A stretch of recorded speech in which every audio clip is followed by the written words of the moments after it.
Yes. The Leaf Spring Army sends its regards.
Hello, everyone. I'm the Enforcer, and I'm accompanied by Enforcer Matt. And good evening, folks. It's Enforcer Matt, and welcome back to day 1536 of the War News stream. And tonight we have very big news with Iran and also with Poland as well. We are currently getting word and satellite images showing that U.S. forces attacked 3+ major Iranian ships near Hormuz, and right now it looks like they're currently burning right off the coast of Hormuz. We're also seeing that Iran once again deployed over 130+ fast attack boats for mining operations today, and also Poland has been apparently infiltrated by a Russian drone earlier today and apparently crashed somewhere right off the border of Kaliningrad. But it's good to see you all once again. And of course, we're covering the past 24 hours of the news from around the world, as we have been able to hear of significant developments around the entirety of the globe, particularly from the Middle East and Eastern Europe over the course of this day. We have reported that at this moment in time, the United States Navy has conducted an armed attack against 3 very large crude carriers of the Islamic Republic of Iran, just outside of their moorings at the port of Bandar Abbas. The fires are significant on board all 3 vessels, and it appears that these actions are not at all connected to the ongoing blockade efforts by the United States Navy near to the Gulf of Oman, and appear to be separate armed action against Iranian economic interests. In response, the IRGC has threatened that they are waiting for the order to fire from their government at any minute and may start to strike the United States and allies within the area at large here soon. Additionally, a large swarm of over 150 fast attack boats were outbound today within the area of the Strait of Hormuz, once again attempting to lay more mines within the strait and also exude direct control over the entirety of the area. The Iranians have also threatened many in the Middle East with the end of internet, as they are now threatening that they will take control of and possibly sever the major internet cables that currently run at the bottom of the Strait of Hormuz under the area that is currently in their control. We do not see any major responses yet from any Gulf state nations or the United States of America on that particular threat just yet, but we have seen responses by Gulf states to other developments and situations that have been emerging over this recent period of time, as Bahrain has apparently uncovered a significant spy ring conducted by the Islamic Republic of Iran within their nation of Bahrain. plane. And we have been able to hear that the Iranians are now threatening them if they conduct any actions against that spy ring. Well, I mean, obviously they're going to do something to the spy ring, and what Iran's going to do is largely the question at this point. We've also been able to get reports from a Wall Street Journal breaking news story that apparently the state of Israel set up some sort of an airbase within the area of the nation of Iraq before the strikes began on Iran, and apparently when the Iraqi army found this airbase that was what we generally believe to be set up illegally on Iraq's territory without the Iraqi government's permission, the Israelis actually started to airstrike and kill the Iraqi soldiers which found the airbase that the Israelis had set up in Iraq without Iraqi permission. Additionally, we've also been able to see that U.S. Air Force activity was present over northern Iraq today, and we've also seen that Hezbollah drones are continuing to cause a pretty significant disparity within Israel's defensive abilities against these new threats that they're seeing out of Hezbollah forces. In the meantime, the Iranian government has also stated that they are only inches from war and that they are primed and ready to fire as they continue to receive more drone parts from the Russian Federation through the port of Bandar Anzali. We've also gotten major news today near to the area of the Polish Kaliningrad border that apparently a drone has been found near to the town of Bartoszyce along the area of the Kaliningrad Polish border. Currently, Polish authorities are investigating the incident and trying to find out where the drone came from, but it largely has been confirmed to be a Russian drone without a doubt. A significant major fire also broke out near to the Charles de Gaulle International Airport north of Paris, and additionally, we've also gotten news on the famous and long-awaited Victory Day parade, which truly was victorious in every way. We were able to see that the Russian Victory Day parade this year is the shortest one on record, having lasted for only 40 minutes. Not only that, it did not include any armored vehicles or any vehicles at all for that matter, and only included about 5 aircraft, which were all Su-25s of a Russian aerobatic display team. Man, the parade, it slapped kind of like a bowl of wet noodles. It really slapped. It slapped in a way that I think all of us were expecting. And what is also crazy is that the Ukrainians have not attacked everything but Moscow. So our analysis actually ended up being slightly incorrect on that. For once, it appears that most everything inside of Russia has been quiet over the day, and Ukraine has not conducted their nightly or daily attacks on the Russian Federation. And it appears that this entire deal was just to freak the Russians out before the parade. We also were able to see that Putin had a bit of a mild crash out afterwards and started to literally rant about the Finnish and why they joined NATO when Russia clearly wasn't posing a threat to the Republic of Finland in any capacity whatsoever, and he's just completely flabbergasted and shocked why they would ever join the NATO alliance. And in the midst of all that, we've also been able to hear that they backed out of the prisoner of war exchange with Ukraine and will not be handing over 1,000 Ukrainian prisoners of war, which generally gives us an understanding that the ceasefire, whatever ceasefire existed beforehand outside of the Red Square, is most likely going to be collapsing here within the next couple of hours. We also were able to hear that apparently Putin is saying that they will respond to the Kyiv regime's naughty words that they stated to the Russians before the parade, which was quite literally just President Zelensky's presidential decree cordoning off the Red Square to not be directly attacked in the midst of the ongoing parade. We've also additionally been able to hear that Russia is now building another air defense ring around Moscow, this one even farther out than all of the others that we've seen so far, and we've also been able to hear that there was some other incidents that happened around Moscow over the course of the day. Ukraine has also been inflicting incredibly high casualties onto the Russian Federation's armed forces over the past 24 hours and have stopped any and all advances and are continuing to push the Russians back in limited instances in some areas of the front. And of course, folks, we are going to be making sure to get through all of this news, starting with our largest stories first and then moving our way on down into the smaller stories throughout the night. And we have a humongous amount of news to cover as usual over this day. So, with that in mind, it is time for us to move on and into the area of the Strait of Hormuz. And we have been able to hear of some pretty interesting developments within this area once again today. Over the course of just the past few hours, the United States of America has conducted significant attacks against 3 VLCCs, and I believe that one of them is technically a Suezmax, if I'm not mistaken. But we can actually see all 3 of these vessels right here on satellite photography, and when we zoom in, we can actually see the fires emanating from the stern area of the vessels after they've been attacked by the United States States Navy. We can even see in this satellite picture here what appears to be the wake and also orange color of a small deployable lifeboat, which has apparently been jettisoned off of the back of the ship with the crew inside, and they are using the small motor on board to begin putting away from the VLCC as the stern of the ship continues to remain ablaze from the ongoing fires and strikes that the United States has conducted. From what we're understanding, there was one Suezmax amidst this group and also 2 VLCCs. And if I'm not mistaken, folks, don't take my word on this, but this is what I'm generally understanding. VLCCs are not capable of transiting the Suez Canal or the Panama Canal, and they have to travel all the way around the southern Horn of Africa to be able to make it to Europe or the United States.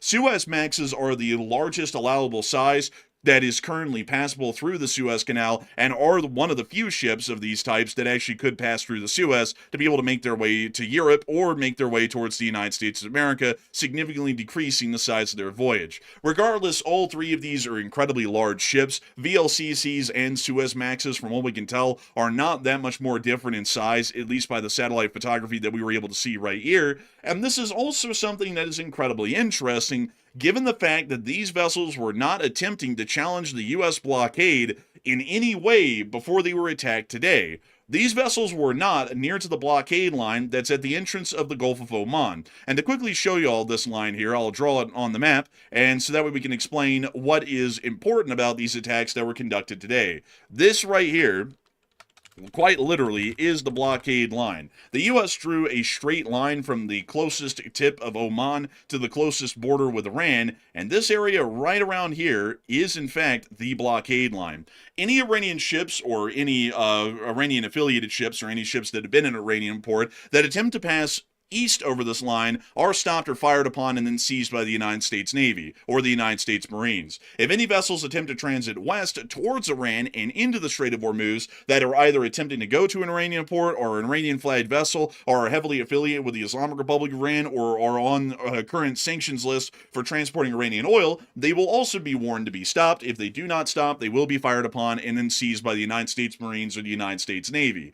That is where the blockade line exists, and every single armed confrontation that we have seen so far against an Iranian merchant ship or an Iranian affiliated merchant ship has happened somewhere within about 100 miles west or 100 miles east of this blockade line. We have seen no such armed engagements occurring against any Iranian merchant ships anywhere outside of this blockade line until the incident today. And this one quite literally happened just outside of Bandar Abbas. To show you all exactly where this satellite photography was taken, we can zoom in right here and you can actually see that this is the broader area where these vessels were directly hit by the United States and appear to have suffered their damage. We are still trying to figure out at the moment, because I don't think we have a lot of significant statements from the U.S. today about why these vessels were hit. I wasn't able to find any before the show, but it does appear that some sort of anti-ship action was taken against these vessels. I'm assuming with some form of an anti-ship missile or some sort of a guided munition that was able to hit at the stern of these vessels and render them inoperable. This is, of course, going to be raising tensions between the United States and Iran, as this is not considered a blockade action. This is something entirely separate, and there are a couple of possible reasons that the United States of America may be conducting these sorts of actions, but there is one that is incredibly pressing at this moment right now. And these vessels being hit and catching on fire will produce millions or tens of millions of dollars of damage to the engine room and the machinery spaces that actually control the vessel and make it navigable on open waters. Hitting these vessels will generally produce a significant amount of economic stress on the Iranians, as these vessels will not be operable until repairs are effected, which will cost a good amount of money, and also it will take a good amount of time, most likely months, to get these ships back in a serviceable condition.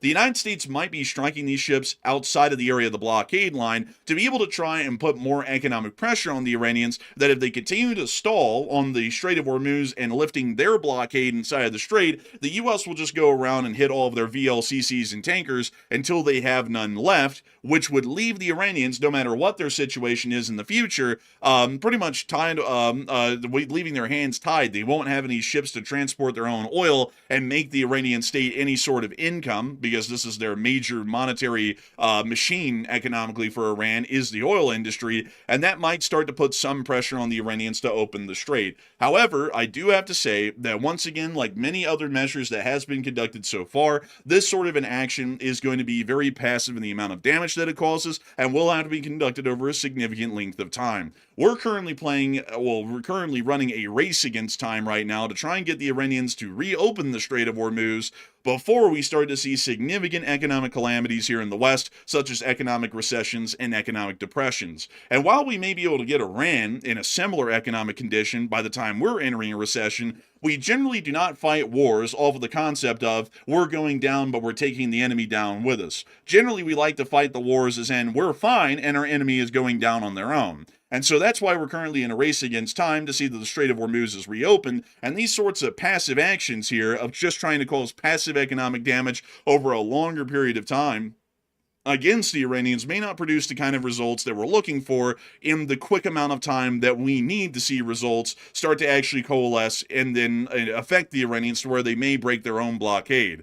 Right now, a lot of people are talking about this at this very moment inside of the chat. And Matthew, what are people thinking about these sorts of attacks, and what are you thinking about them as well?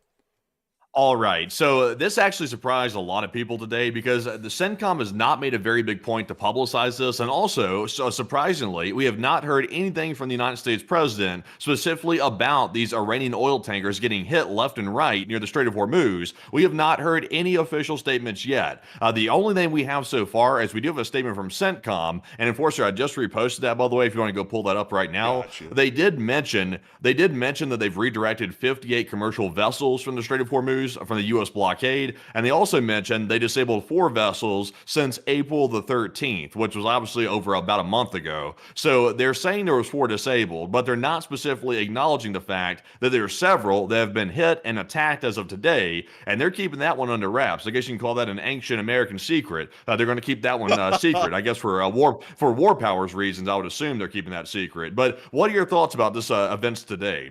48% said this will be effective to hurt Iran and their economy, while 28% said this was largely a pointless effort, and 14% said, Iran might write this one off.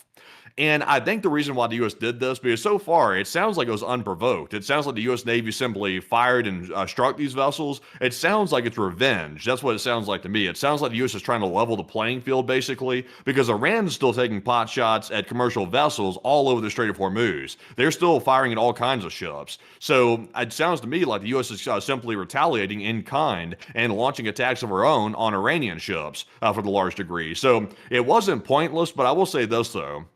Ultimately, this is not strategically what we really need to be focusing on right now. What we need to be focusing on right this second is making sure that the Iranian fast attack boats can't keep mining the strait like they've done once again today. They've apparently laid more mines from the looks of it today.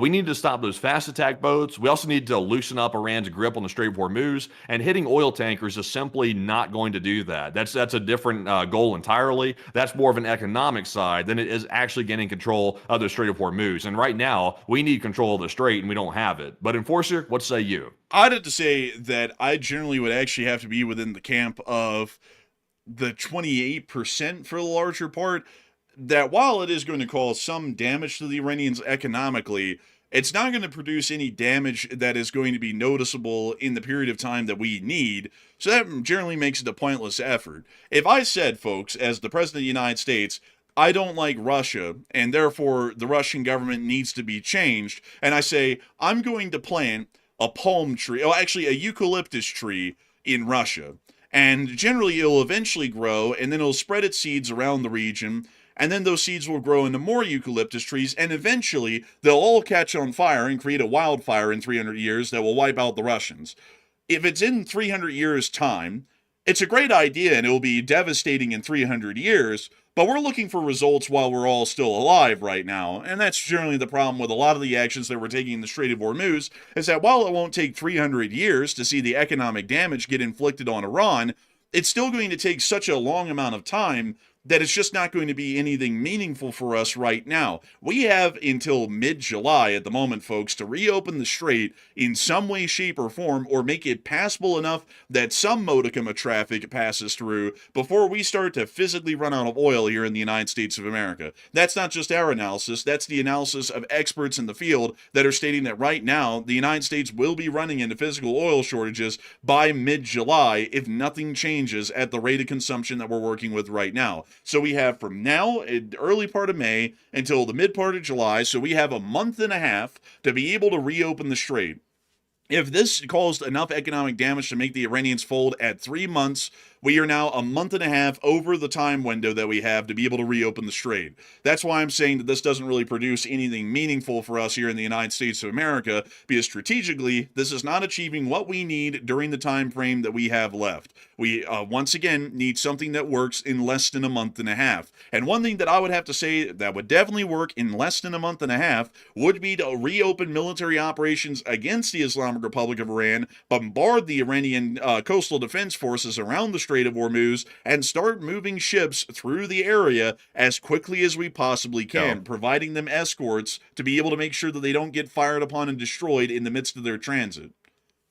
Yeah, one problem though I am noticing, like after today, and we saw this attack by the U.S. forces on these Iranian oil tankers. Now, this does tell me a little bit of something about the U.S. The line of thinking right now. I've been seeing over the past few days, several people in the live chat are alleging that maybe the U.S. does not want to return back to attacking Iran directly because they're trying to avoid a War Powers Act issue. Many people have said that, and I would say today's events kind of lend credence to that theory a little bit, because they're trying to keep this very secret. The U.S. is not making a big deal about striking the Iranian tankers, and they're largely trying to act like it didn't happen to a large degree. So I'm not sure why they would be doing that unless they specifically were trying to avoid it getting in the media and getting headlines, so that way they don't have to acknowledge it and they don't have to deal with the War Powers Act problem. I think that might be part of the reason they're keeping it secret. So it could be maybe they're simply worried that they won't have enough support in Congress possibly to get the War Powers resolution passed to continue the war on Iran. They might actually be worried about that. That might be part of it. It might actually be the reason why they're being incredibly hesitant about this. But then again, the Speaker of the House, the last time this was brought up, said that there doesn't even need to be a vote on it because we're not even in a war. So, since you're the political science major, Matthew, you probably know a lot more about this than me. Is there some way that the actual representatives in the House or the senators in the Senate could just push something forward anyways to force a vote on the War Powers Act, even if the Speaker of the House says that there's no need for a vote? Is that what they're concerned about?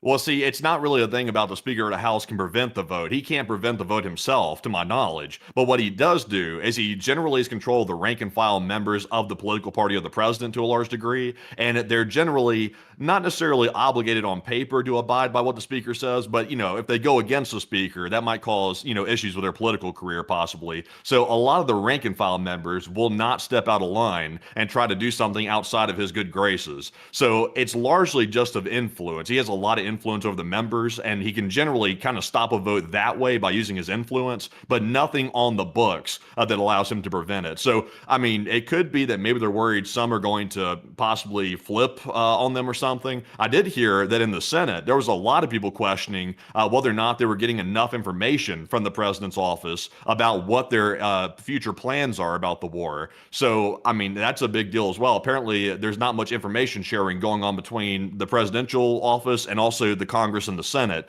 to a large degree. So they might just be, they don't know if they're going to approve it or not. Dang, that's kind of like the running precedent around the world, isn't it? They don't tell the Middle East what they're doing. They don't tell Europe what we're doing. They don't even tell the Congress what we're doing.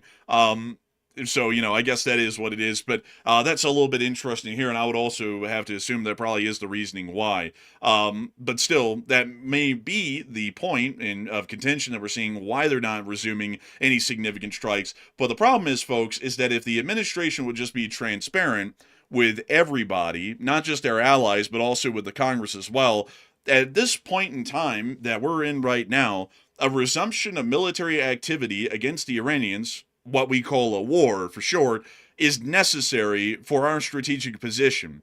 Dropping everything that we went into this war over, which was primarily the regime change in Iran, we're just trying to get the Strait of Hormuz reopened right now. There is no diplomatic solution to this issue, and war is an extension of failed diplomacy, as the famous German statesman Otto von Bismarck once said.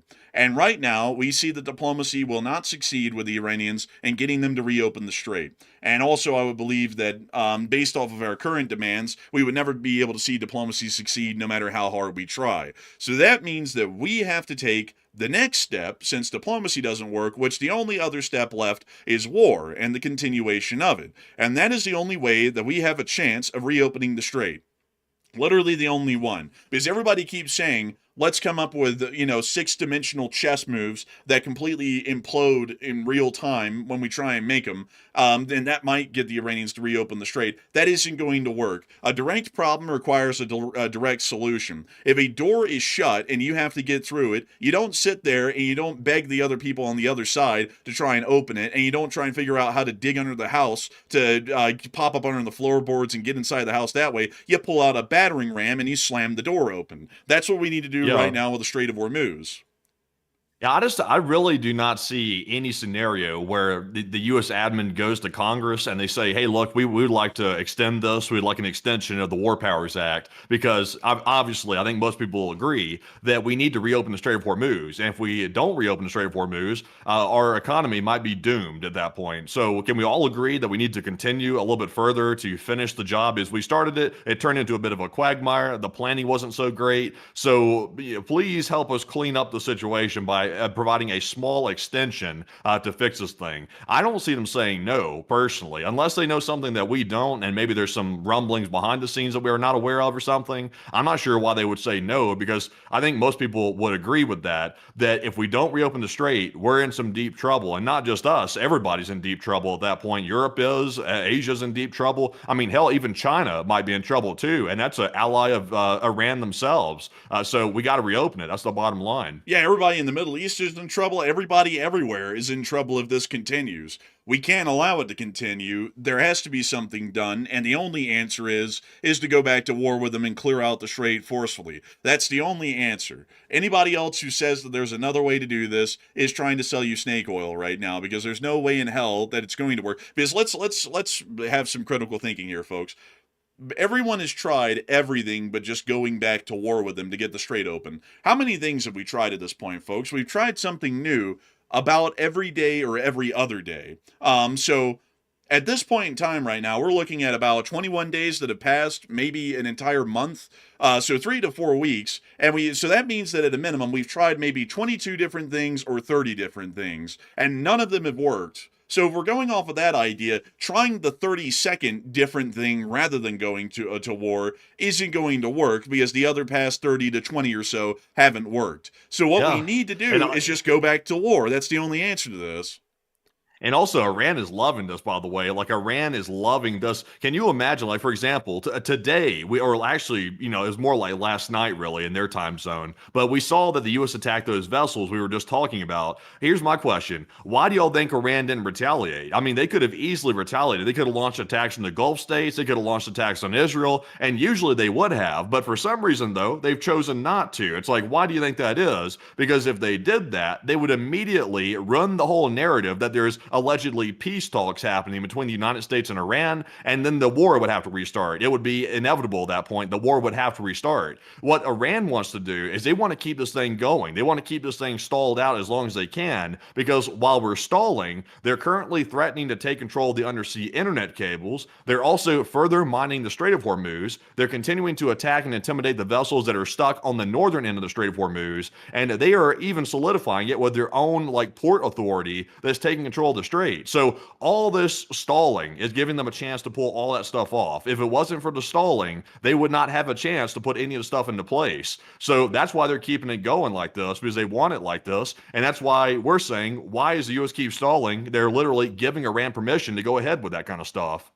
And exactly, that's the thing. They're buying themselves time. And I of course see detractors now coming in as usual, saying, "Oh, well, y'all have no clue of the situation." Well, I would assume that we have a better clue than the office of the president right now, because, I guess y'all have blind faith in him. He's had a whole month to try and reopen the strait after the shooting stopped, and about all 20 and 30 different ideas that he's tried have failed. Project Freedom failed. Everything else has failed. Nothing has succeeded. Threatening to blow up and level the entire nation of Iran has not worked the 9 times that's been threatened. And then every other attempt, including just flat out lying and saying that the strait's open and everything's fine, didn't work either. So what else is there supposed to be done that we're not catching on here? Maybe next time, according to some people, if the United States just announces that we're going to give Iran pallets of cash and let them develop nuclear weapons, maybe they'll reopen the strait. Maybe that's the one y'all are looking for that we haven't tried yet. How about we do this, which would be the common sense approach? We started a war, and now we've had, because of poor planning, we've had a very bad outcome as far as the Strait of Hormuz being blockaded. So now because of that, we are having to deal with a mistake that we made. We broke the strait, we're buying the strait, so now it is our problem, and we have to clear it. And since the Iranians aren't willing to open it on their own, and they've shown that over the past month, how about we go back to war and forcibly reopen the strait? Because I'm not one to sit around on my hands and just sit around and wait for the economy to collapse because everybody's too stupid or too incompetent to just do what's necessary, which is to restart the war, clear out the Strait of Hormuz, and then once the strait is clear and we have a complete control over the strait and the freedom of navigation in the area, then we end the conflict. And we've clearly shown that the Iranians cannot control the strait indefinitely, which is a very important thing for us to prove at this point. And we've also made sure that freedom of navigation resumes. The economic damage will still be there that we're seeing that will be happening at this point, but it won't continue to get worse because it keeps going on for months on end without anything being attempted to stop it or reverse the damage that's being caused at this point. So I would say that clearly is the step forward, and we'll have to see if they eventually take it, because that's the only hope in hell that we have at this point. We've also been able to hear that additionally, in the midst of all this, it appears that the Iranians are now threatening to take over the cables within the Strait of Hormuz. There is actually a significant amount of them, according to what we are able to see by this infographic here, which includes the following: the Asia-Africa Gateway, the Europe-India Gateway, Flag Falcon, MEWE, CMEWE 4, CMEWE 5, CMEWE 6, CMEWE 7, the TGNGIA... CMEWE? What the hell? Yeah, CMEWE, right there. See it on the left Oh, side? well, if that's what it's called, I guess that's what it's called, I guess. Unfortunate naming. Man, I mean, it's the CMEWE. What can I say? The TGNGIA, the AAE-1, and a couple of others as well. But these are all of the undersea cables that travel through the Strait of Hormuz. And these cables carry around 15 to 20% of global internet and financial data traffic between Europe, the Gulf, and Asia. So a fairly significant sort of a threat that the Iranians are leveraging today is that they may try and take control of these cables and may possibly sever them as well, or force people to pay fees to continue to use them. So that appears to be a fairly concerning sort of a development today, and once again showing that the more time we're allowing the Iranians, the more creative they're getting at trying to screw us and everyone else in the Western sphere of influence over right now. And also, to make sure to put this out there, Ibrahim al-Fakar stated that we will impose fees on internet cables. I'd say like hell they are. Fees? What are they going to do? Like put a monthly subscription on it or something? It's like, what do they mean they're going to impose fees on the cables? Also, by the way, I mean, how are they even planning on taking control of the cables? I mean, these things are at the bottom of the strait. It's like, what do they have, like submarines that are going to go down there and they're going to start splicing cables like the utility man or something on the side of your house? It's like, what are they doing? It's like, I don't really understand how they're taking control of that. I saw like there was a telecom expert that reached out to me earlier today on email to kind of talk about that, and he was saying it's largely not an issue for the United States, but it's generally he didn't really explain how they're going to take control of it. I have not heard anybody yet explain how they plan on taking control of it. That's a mystery to me. I know how they're going to take control of it. They're going to say, either you pay us ransom to keep that cable intact, or we're going to sever that thing with an anchor. Your choice. That's how they're going to exercise direct control over it. Maybe so, possibly. You know, the Axis powers these days know a lot about dragging anchors. They do that all the time. Like Russia does it, China does it. So, you know, maybe Iran's going to get on the fun, possibly. Yeah, I think that's probably what they would threaten, is to just drag an anchor over the cable, because it's also like it's not like it would ever be repaired. If you stop paying them the ransom to keep the cable open, and they go out there and sever the cable. It's not like a repair crew can go out in the middle of the strait and try and reconnect the cables. They would blow up the repair ships that try and enter. So once the cable's severed, nobody can reconnect the cable until the entire conflict ends. And so that's probably what the threat would be, is give us money or we're going out there and we're cutting the cable. That's probably how they would try and take direct control over it, is basically by holding it hostage. We also have been able to hear today as well another interesting development that I would say once again shows us we need to be getting back to war soon. The Iranians have thrown another boat parade out there in the Strait of Hormuz today. This satellite picture actually came out somewhere around this eastern area of the coast, around right here. You can actually see that tributary actually lines up almost exactly with the one that we're seeing here on the satellite footage, and we could see that there was over 130 IRGC speedboats in the strait again today. 130 of them. This comes after yesterday's 130 attack boat swarm also entered the strait, and then from what we assume laid more mines because they went straight into the minefield and then went straight back out. So we can now see that another 130 boat swarm is taking off right now from this little opening right here in this waterway. Is that a fast attack boat? No, that's just a fishing boat. But they took off from this waterway around right here, and they're heading back out and into the strait again. They are swarming the strait so heavily that at these kinds of current rates and figures, it would almost be impossible for the U.S. Navy to go into the strait until we blew up enough of these boats that they didn't pose that big of a threat. So currently we're seeing that that is also another major issue at this time, along with the Iranians threatening to take control of the underwater sea cables, and also threatening to open fire on us, which we'll be getting to here in just a little bit, again today. But before we get on into all of that, a lot of people currently are talking about the threat to the 7 undersea internet cables that currently pass through this area of the strait. And Matthew, what are people thinking about that right now, and what are you thinking about it as well? Okay, so somehow Iran is saying they're going to take control of the 7 undersea internet cables in the Hormuz Strait, and apparently they're already moving to do that. So we don't know what that consists of, but they say and claim that they're trying to take control of all 7 of them all at once. So what do you think is going to happen? 51% said this will force the Gulf states to act. They got to have their internet. While 28% said Iran will take control, and that'll be the end of it. 13% said it sounds like an empty threat. And I am with the 51%. The Gulf states are probably shivering their timbers right now, I'd imagine, over this. Because, of course, Dubai and all these other places are home to the Instagram Giga Chad, and they must have their internet in order to upload their brain rot. So they'll need to get access to those undersea cables yet again. But all jokes aside, though, they have to have the internet. This, luckily, is not going to affect the United States directly. It will affect Asia primarily because, of course, a lot of these things are being routed to Asia, and it'll affect that region of the world. So it's not a big deal for us, but it's a big deal for this region, because if these cables get taken and held for ransom by the Iranians, then I would say the Gulf states are basically at the mercy of the Iranians at that point. So between blockading the strait, I mean, you really just can't help it. I mean, Iran's really just great friends with the Gulf states. I'm glad they have a good friendship with those countries right there. You know, all these Gulf states who were scared to death to say anything against Iran because Iran was their good friend. Now it looks like their friend is betraying the hell out of them in every way possible. But Enforcer, what say you? Man, I just wonder how in the hell all those alpha chat influencers are going to be uploading their slop onto the internet without those cables. I mean, all of them are enjoying their, drinks in Dubai, the explosions at the airport, and how they won't have any way to upload the stuff. Really unfortunate for them. But beyond that, though, I'd have to say that I think that Iran will probably just take control of it, and that'll be it, to be entirely honest with y'all.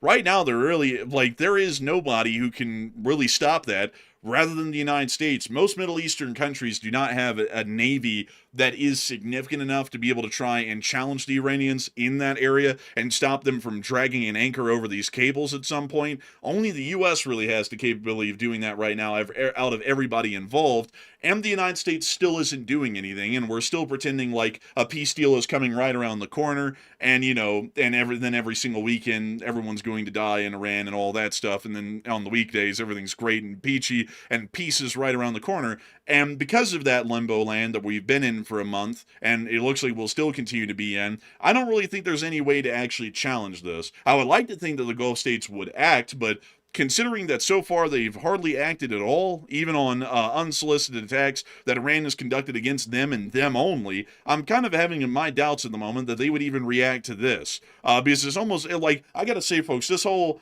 Islamic brotherly nation concept that they have in the Middle East is absolutely stupid and brain dead when you think about it. Because it's like, you're letting Iran screw over your whole country economically, which is really the only thing that matters at the end of the day, because, you can say praise be to Allah all day long, and if you don't have any cash to eat, you're going to be meeting Allah pretty soon. And I have a feeling that a lot of people are not going to be wanting to do that in the Middle East, much like most people over here don't want to meet their own maker either when it comes around to the bell tolling for them. So, in the meantime, though, they're going to let Iran screw them over in every way. They can't ship out their oil. They're going to be completely disconnected from the internet now for the larger part, just letting Iran basically steamroll them every day of the week, and not because Iran can do that easily, because they're not doing anything in response. Like, it's just ridiculousness at this point.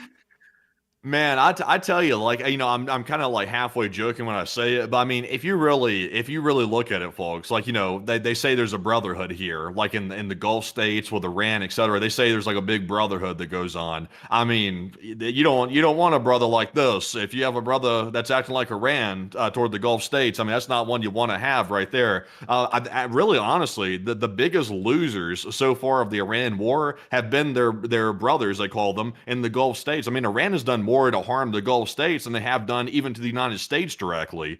They've tried to decimate the United Arab Emirates. They've hit their hotels. They've hit all kinds of targets inside of there. They just launched fresh attacks days ago. So I mean, there's so much for the brotherhood that doesn't really work.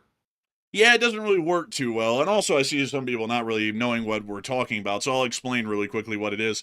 There's a concept in a lot of the Islamic nations, particularly within the area around the Arabian Peninsula, that there's this concept of Islamic brotherly nations. And because they're all believers of the same faith, regardless whether they're Sunni or Shiite, the concept is that they don't really attack each other or do anything against each other's interests, because that would be harming fellow brotherly Islamic nations, because those countries are Islamic. That's the general principle behind that kind of thinking, and we've seen that repeated several times in several different letters that have been issued by the Saudi government, the Qatari government, the UAE government, and others within the region, which stated, shame on Iran, tisk tisk, for attacking a brotherly nation like us, because we're all Islamic countries after all. Why would you try and screw us and our people over, which are followers of the same faith much like you are?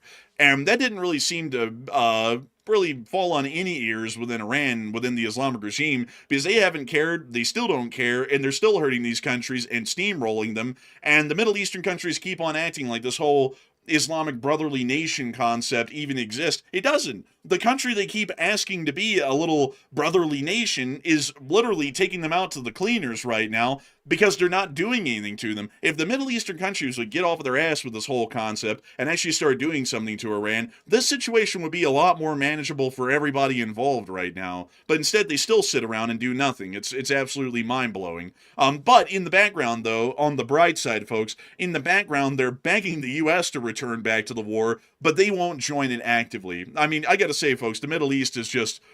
The Middle East is a clown show. It's the Ringling Brothers circus of the foreign policy world. Everybody wants the U.S. to go do everything for them in the region, no matter who they are. But God forbid if they have to lift a finger and do anything. Like, God forbid Israel has to do something for themselves, or Saudi Arabia or the UAE has to. We have to go in and do everything for everyone down there. Which I gotta say, I get it as being the leader of the sphere. That makes some sense to an extent. But having to literally do everything, including wiping their ass, is getting a little bit too out there. But moving on from that, and getting us on into some other news within the Strait, we have also been able to hear that currently, at this moment in time, it also does appear that there is a humongous development that is going on within U.S. foreign policy.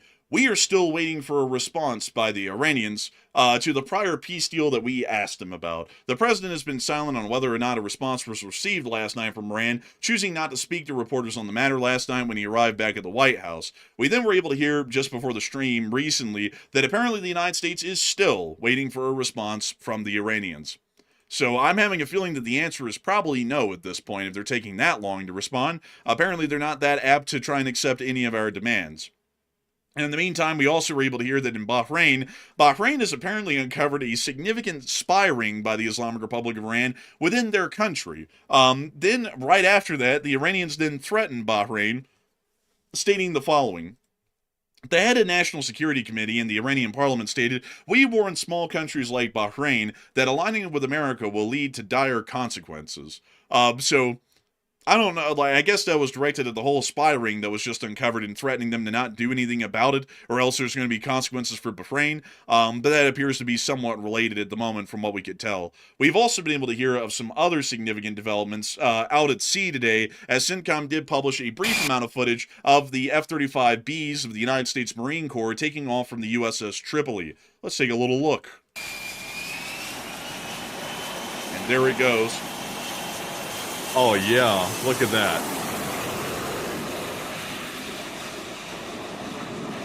Oh, yeah. Look at that thing go. Is it in like semi-VTOL mode or something? Yes, because they don't generally take off in like a direct vertical thing. They kind of land like that when they're really light, but when they're actually laden with armaments, they actually take off in this way. So I think it's something like it's like semi VTOL or it's like a vertical assisted takeoff, I think is what it's called. But they vector the engine nozzle to about 45%, and this allows it to conduct a short conventional takeoff instead of taking off vertically like, say, a helicopter. Honestly, it does look nice, though. Those things are expensive as hell. It costs a lot of money to maintain those things and operate them hourly. But, I mean, they look very nice. I will say it's like the Ferrari of the military. Man, they really do, honestly. They're pretty cool. And there it goes. Sounds pretty good, too. Straight piped. Here goes another.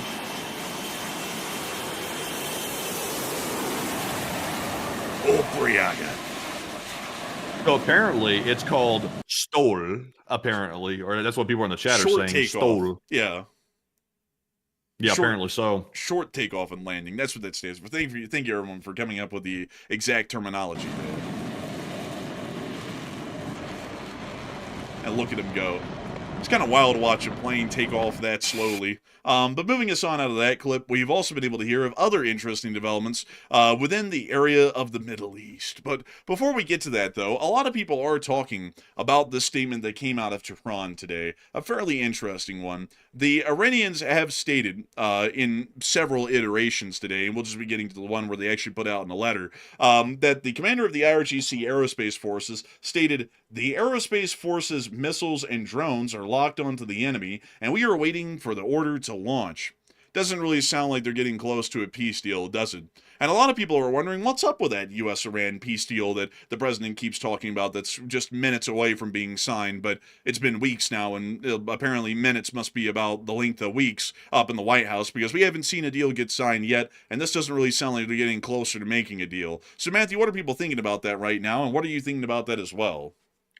Okay, so the U.S. Allegedly in the background is talking with some faction of the Iranian government. But, even at the U.S.'s own admission, there's apparently multiple different factions, and they're not sure which one's in charge. So they're talking with somebody. It could be the janitor inside of Tehran. It could be maybe Mojtaba, the flamboyant leader. It could be anybody. It's like, where's Waldo? We don't know who the hell they're talking with. I'm not sure if the U.S. knows either at this point. But the IRGC is now warning that they've locked missiles and drones onto U.S. forces in the middle of trying to come to a peace deal. So that's not a good gesture. That's what you call a bad gesture of faith right there. That's quite ugly, actually. So what are your thoughts? Are the talks even real at this point? 63% said U.S.-Iran talks are a complete lie, while 25% said Iran probably is secretly talking, and 7% said I'm 50-50 on this one.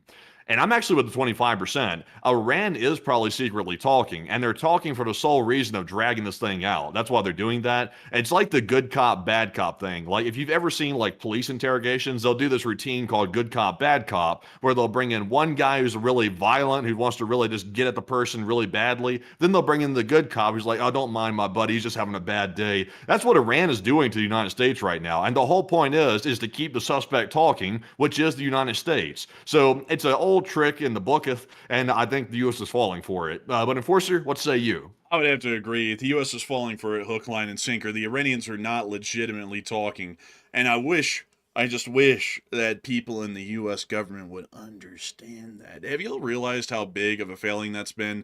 This whole, like, like it is like the ultimate pitfall, and I think we made fun of this about the war in Ukraine, that if you bring up the art of deal making, or the word deal to the current president, it's like a video game glitch where you can keep the president in an endless state of limbo land on not doing anything because there could be a deal coming at some point.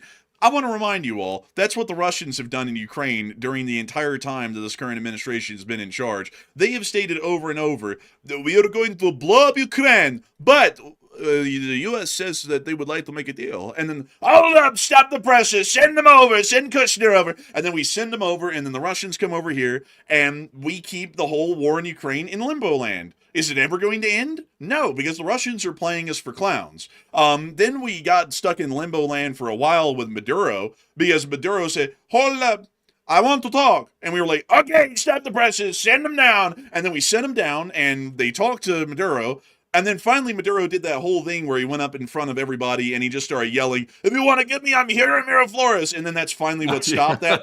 And we went and finally grabbed him just a couple of days later. But Venezuela used that same trick on us for 3.5 months. Now the Iranians are doing it to us as well. And quite literally, folks, we get stuck in limbo land every time anyone utters the word deal. Even when they clearly don't want one, we go in circles for however long they keep that game going, thinking that we're going to get a deal when we never will. Yeah, and Russia's still doing it to this day. Like, Putin is still using that same strategy even to this day, after months and months, even after the Alaska meeting, which was supposed to be the big revelation moment. It was supposed to be like, oh, this is the moment where Putin comes to his senses, the U.S. president's going to make a deal with him, and there's going to be like the dog whisperer, like Cesar Chavez has come up in here. He's going to like talk to Putin and make him come to a deal. He knows how to press the right buttons and stuff like that. Didn't work out. And then after that, clearly Putin made it very clear he was playing the United States left and right, and we still engage with talks with Russia even to this day, like they're operating in good faith. It's really quite something else. So it seems like Iran picked up the same trick. I'm sure the Russians probably coaxed them a little bit with that because they've also learned it's a successful strategy. So it's not a good thing. This has got to be a running joke in between all of these Axis-aligned countries, that if you just float out the idea that there's some deal to be made, no matter how crappy the deal is, no matter how little you mean to actually make a deal, as long as you just float the idea out there that it might happen, the U.S. gets stuck in an infinite limbo of, well, we have to go to war with them, and we're currently collapsing, but there could be a deal on the horizon. It's been 6 months now, and 30 talks have failed, but if we go for the 31st, maybe that one will work. And it's like, maybe it won't. Like generally they say, folks, third time's the charm, and I generally like to follow that rule. The third time around that the Iranians played us like clowns, which was about 3 weeks ago at this point, we should have gone back to war with them. Now we're about around, I think, to like the 9th or 10th attempt to talk to them, and clearly we're still not making any progress. We're literally at square one like we were the first time around. If we have done this 10 times over in a month, and we're still where we were on the first round of talks, clearly this is pointless. We're wasting time, and something else should be done. Would y'all ever sit there in your normal lives, folks, thinking about this for a minute, and say, I have tried to go up this ladder 10 times. I haven't been able to get up it 10 times, but the 11th time I'm going to make it up it, so I'm going to do it again. No, you wouldn't. You would go, maybe there's an elevator nearby that I can ride up to the top or something, because this ladder clearly isn't the way up. And I wish that that's how we would view this sort of a failed attempt at diplomacy. We keep getting dragged around like clowns by the Iranians because they are legitimately not trying to make a deal, and we just keep on being played like a fiddle. Yeah, and also, by the way, this is why you have to be very careful making big bluffs like the U.S. has gotten used to doing recently. You can't go around bluffing unless you tend on backing it up. Like, you just can't do that. We've been saying that even way before the Iran war got started. We were talking about that with Russia. We were saying if you're going to make a threat against Russia and say you're going to do something to them, if they don't do X, Y, and Z, then you have to be willing to follow through with that threat against Russia. You can't just say something, then back off of it later once they call you a threat. I believe that's what a bully is. It's someone going around making threats and then then never follow through with it. We can't operate like that as a country. And I think Iran has realized that. They've realized that, oh, look, the United States makes all these big threats toward everybody, but they haven't really followed through with much of anything. So we'll just test it and see where it goes. And for Iran, that's no big deal. They're extremists. They're willing to push the envelope every single day of the week because that's just who they are. That's why they're lunatics. So they've called the bluffs, and so far it's not gone well. So obviously at some point you got to jump to action. You can't just keep talking. So we're at that point. We're beyond at this point. Maybe they'll jump to it eventually. Oh, man, I got a gem. So I got to get this one, folks. This was great. This person here said, "You're Erno Tim. Talking is always better than killing. They have been making deals and reducing the effects of these disputes. You guys are always warmongering and honestly not listening to what is happening." I thought you were, I'm pretty sure that I've seen your name in the chat before, and I'm fairly certain that you were a huge proponent and supporter of this war when it first started. Because, like the Secretary of War says, we gotta go to war! And now that it's ended, and now that we're saying this is kind of goofy how it ended, it needs to be restarted for a successful conclusion to be reached, now you're all a fan of just holding the brakes. That's come on, you got to do better than that one, man. Like, you got to have a brain. Like you can't just listen to everything everyone tells you and take it at face value, right? You got to think critically for a moment here, because you were all for. I'm sure you were all for the war when it started, because the guy in charge can never do anything wrong, and we were in support of it as well. But then sitting here and watching the war end in limbo land, now you want to say that we should be in limbo land and getting the country screwed over, because clearly that's better than restarting the war against an enemy of the United States and concluding it in a way that makes the United States look good and also achieves what we need at this point, which is reopening the strait. Something else right there. But anyways, with that, we've also been able to get some more news out of the area of the Iranian coastline. As near to the area of Bandar Anzali, news has come out that the Russian Federation appears to be providing parts to the Islamic Republic of Iran for drone production and critical components to be able to make these drones operate in long-range strikes, according to the New York Times, cited by a U.S. official. So it does appear that the Russian Federation, even in the midst of what's going on in Ukraine right now, is still trying to find a way to supply the Iranians just a little, to give them a little bit of additional weaponry to be able to strike at the United States once the war restarts. So the Russians are clearly still involved as an active supporter of the Islamic Republic of Iran and still posing themselves as a supporter of enemies of the United States of America while being a direct enemy themselves of the United States. Once again showing us that there is no reason to trust the Russians and think that they're a country that actually cares about us or respects us as a nation, because when we go to war with Iran for clear reasons of national security and to stop a government that has conducted crimes against humanity, they will more than willingly support that government by giving them more equipment and tech to be able to try and bomb U.S. soldiers with. So a little bit clear there who the Russians are, and they're not our friends. We also were able to hear of some other interesting developments within the Middle East as well, particularly out of Iraq, from a story that came out today from the Wall Street Journal, that Israel set up a clandestine military outpost in the Iraqi desert to support its air campaign against Iran and launched airstrikes against Iraqi troops who almost discovered it early in the war. People familiar with the matter, including U.S. officials, stated, according to the Wall Street Journal. Israel built the installation, which housed special forces and served as a logistical hub for the Israeli Air Force just before the war started, with the knowledge of the U.S., the people said. Man, that's crazy. Really, it's wild because, the U.S. set up a base literally inside of Iran when we had to recover our pilot or the weapons systems officer from the fighter jet. We set up literally an airstrip right in the enemy country, which is insanity, by the way. That's crazy they were able to get away with that and largely come out of it unscathed to a large degree. And the Israelis are doing the same thing inside of Iraq, literally just setting up a whole base in a foreign country. It's really wild how these countries have no idea what's going on in some regions of their territory. They have no clue. It is interesting, but I would have to say on this one, this is fairly questionable, because unlike us setting up a temporary base to recover a weapons systems officer in Iran, Israel wasn't actively at war with Iraq to where their sovereignty could be violated like this and it'd be considered par for the course. Iraq was a neutral nation during this time that this base was set up and operating. And the Israelis apparently set it up, I'm guessing, without the Iraqi government's permission, because then they bombed the Iraqi army forces that were nearby that were possibly about to stumble on the base, and the Israelis then bombed the Iraqi military to stop them from finding out about the base, if this story is correct. I gotta say, folks, this one is fairly questionable, because you can't like, and people are about to say, oh yeah, but you can't do this kind of stuff and then expect people to take that idly and be okay with it, because this could start turning Iraq internally into a non-American aligned country, because we basically just let Oh Israel. man. Mhm. Iraq's not American aligned anyway. I mean, they're right. They literally had the dude, the terrorist leader, show up to the government meeting the other day. Like they had the dude that was like supporting Iran show up, and he wasn't told to leave. He was there representing his people, like this terrorist faction. I don't think Iraq's on our side by any means. Like they may make it seem that way, but I mean, I don't think so. I mean, Iraq is festering with all these horrible groups. It's festering with it, and the Iraqi government doesn't really make an effort to get control of it. It's kind of like Lebanon to a large degree. Like they have Hezbollah operating all over the place. Hezbollah used to have seats in their government. I don't know if they have them anymore, but they're still lurking around everywhere. And Lebanon generally just lets them exist without a problem. So it's like that plausible deniability stuff. I just don't think I wouldn't. For me personally, I'm not too worried about it. If Israel set up a base there or something like that temporarily to launch forces, then it's not going to hurt relations enough to worry about. Well, Iraq is a neutral country, however, officially, and they also allow our forces to base inside of their country, like that large air base that we have up in Erbil. Maybe we don't want the Israelis kind of screwing us over in every country to where they piss that country off enough to where Iraq says, we're now expelling all U.S. forces out of Iraq.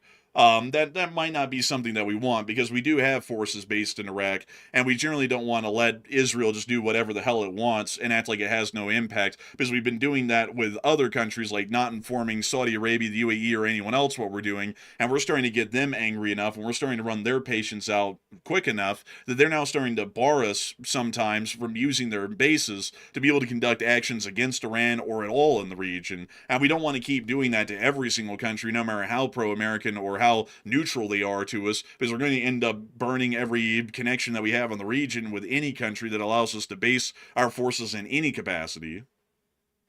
I don't think Iraq has the ability to tell anybody to get out. Like, I don't think they do. They can't tell the terrorists to get out. They can't tell the U.S. to really get out, and they can't tell Israel to get out either. They generally just have to sit there and sort of shut up for the most part. And honestly, if Iraq's not able to keep their country under control, like, for example, keep the terrorists under control, stuff like that, then I don't personally have a problem with it. If Israel needs to temporarily set up a base there, as long as it's temporary, by the way, we don't need Israel going there and then annexing parts of Iraq or something like that, like, just unilaterally like that. But as long as it's just temporary, then I don't think it's a big deal.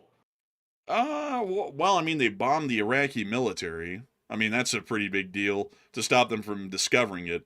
That whole occurrence there is a pretty big deal, because that'd be like saying, like let me think of a group. Um, like for example, an extremist group in the United States, y'all can fill in the blank, exists in the U.S. Southeast, and every once in a while they do a little intimidation to some people in the public in the Southeast. So that gives a right to, say, China to secretly set up a base of operations in Alabama to be able to go and fight this group that they don't like there. It's like, where in the world does that end? You can't let another nation violate the sovereignty of another just because, there's some terrorists there or some questionable people, because there's questionable people in every country everywhere. And that could end up causing us to have some pretty big strategic issues, like for example our relation with the Kurds, our ability to base there, and everything else, if we let our diplomatic relations deteriorate with a nation even like Iraq. I don't know. Like, I'm not a proponent of Israel going around just, like taking land and stuff like that. Like, I'm not one of those folks. It's just generally like a free for all. Like, Israel can do whatever they want because they're like whatever. I'm not that type of person. But with Iraq, though, I'm on this one. I'm a little bit on the fence. Now, obviously, if it was a country that had control of their territory and was actually properly governing the land, that would be a lot different. But Iraq, to me, like the way I view Iraq, it's like a free for all. It's like the Thunderdome inside of Iraq. It's super dangerous. The government's very loosely organized, and the United States operates from there. But it's like, really, who is even in charge of Iraq? I'm not even really sure who the hell is really in charge of Iraq. I mean, technically they have a government, but it's like, does that government really govern? Not really, I would say. I just don't see a big deal out of it. I don't want Israel to make a habit out of doing stuff like this, but it's not that big of a deal because it's Iraq. Maybe. I think I'd have to disagree on that, because I generally think that this could produce some pretty bad results. And also, what does this say to other countries in the region? With all that Islamic brotherhood concept, like those in Kuwait and Saudi Arabia, Israel can violate their sovereignty. Like, they're going to ask the question, Israel can violate our sovereignty too, and you're not going to have a problem with it? You'd even let them bomb our own forces to try and conceal the fact that they have a base somewhere in a desolate part of our country? and then that starts to ruffle feathers amongst that group of people region-wide, which might not be the best thing to see, especially if that report is accurate from the U.S. official that's told that to the Wall Street Journal. We did get to hear, however, that inside of northern Iraq, there was some U.S. Air Force activity, which could be seen today. That appears to be a tanker and two fighter aircraft that may have been attempting to refuel during that period of time, but suggesting that there is an ongoing air cover by the United States in northern Iraq, most likely to prepare to shoot down any Iranian drones that are fired at Kurdish forces within the area, as they have been under attack pretty significantly over the past few days by Iranian-aligned forces. We've also seen that inside of northern Israel, Hezbollah drones seem to be getting a lot more common, including this what appears to be fiber optic drone, which flew into a northern Israeli, I guess, construction site. I'm not really sure what this was, but it flew around and it was seen on security camera here.